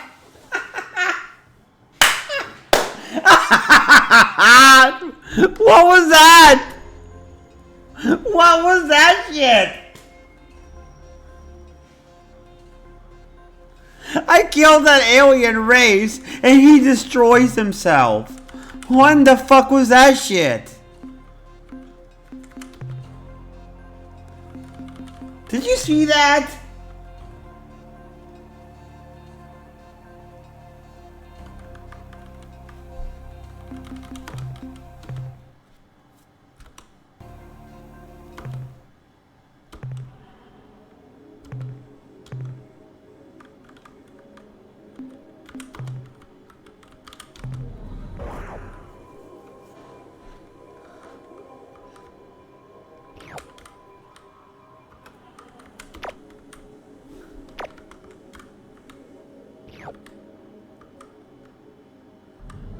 I mean, it's his fault. He refused to join me.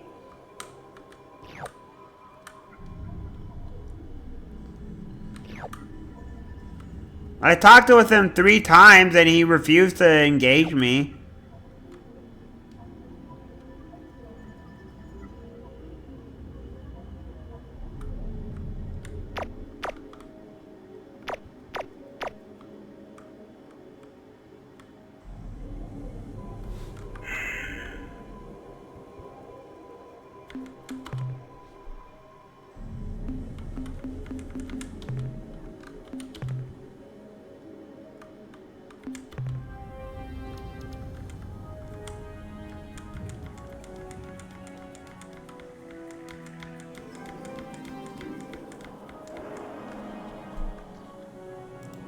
Well, it'll have to wait until tomorrow. Because the stream is now officially over. Thank you guys for being here, of course. I will ask again tomorrow I'll try tomorrow more of this.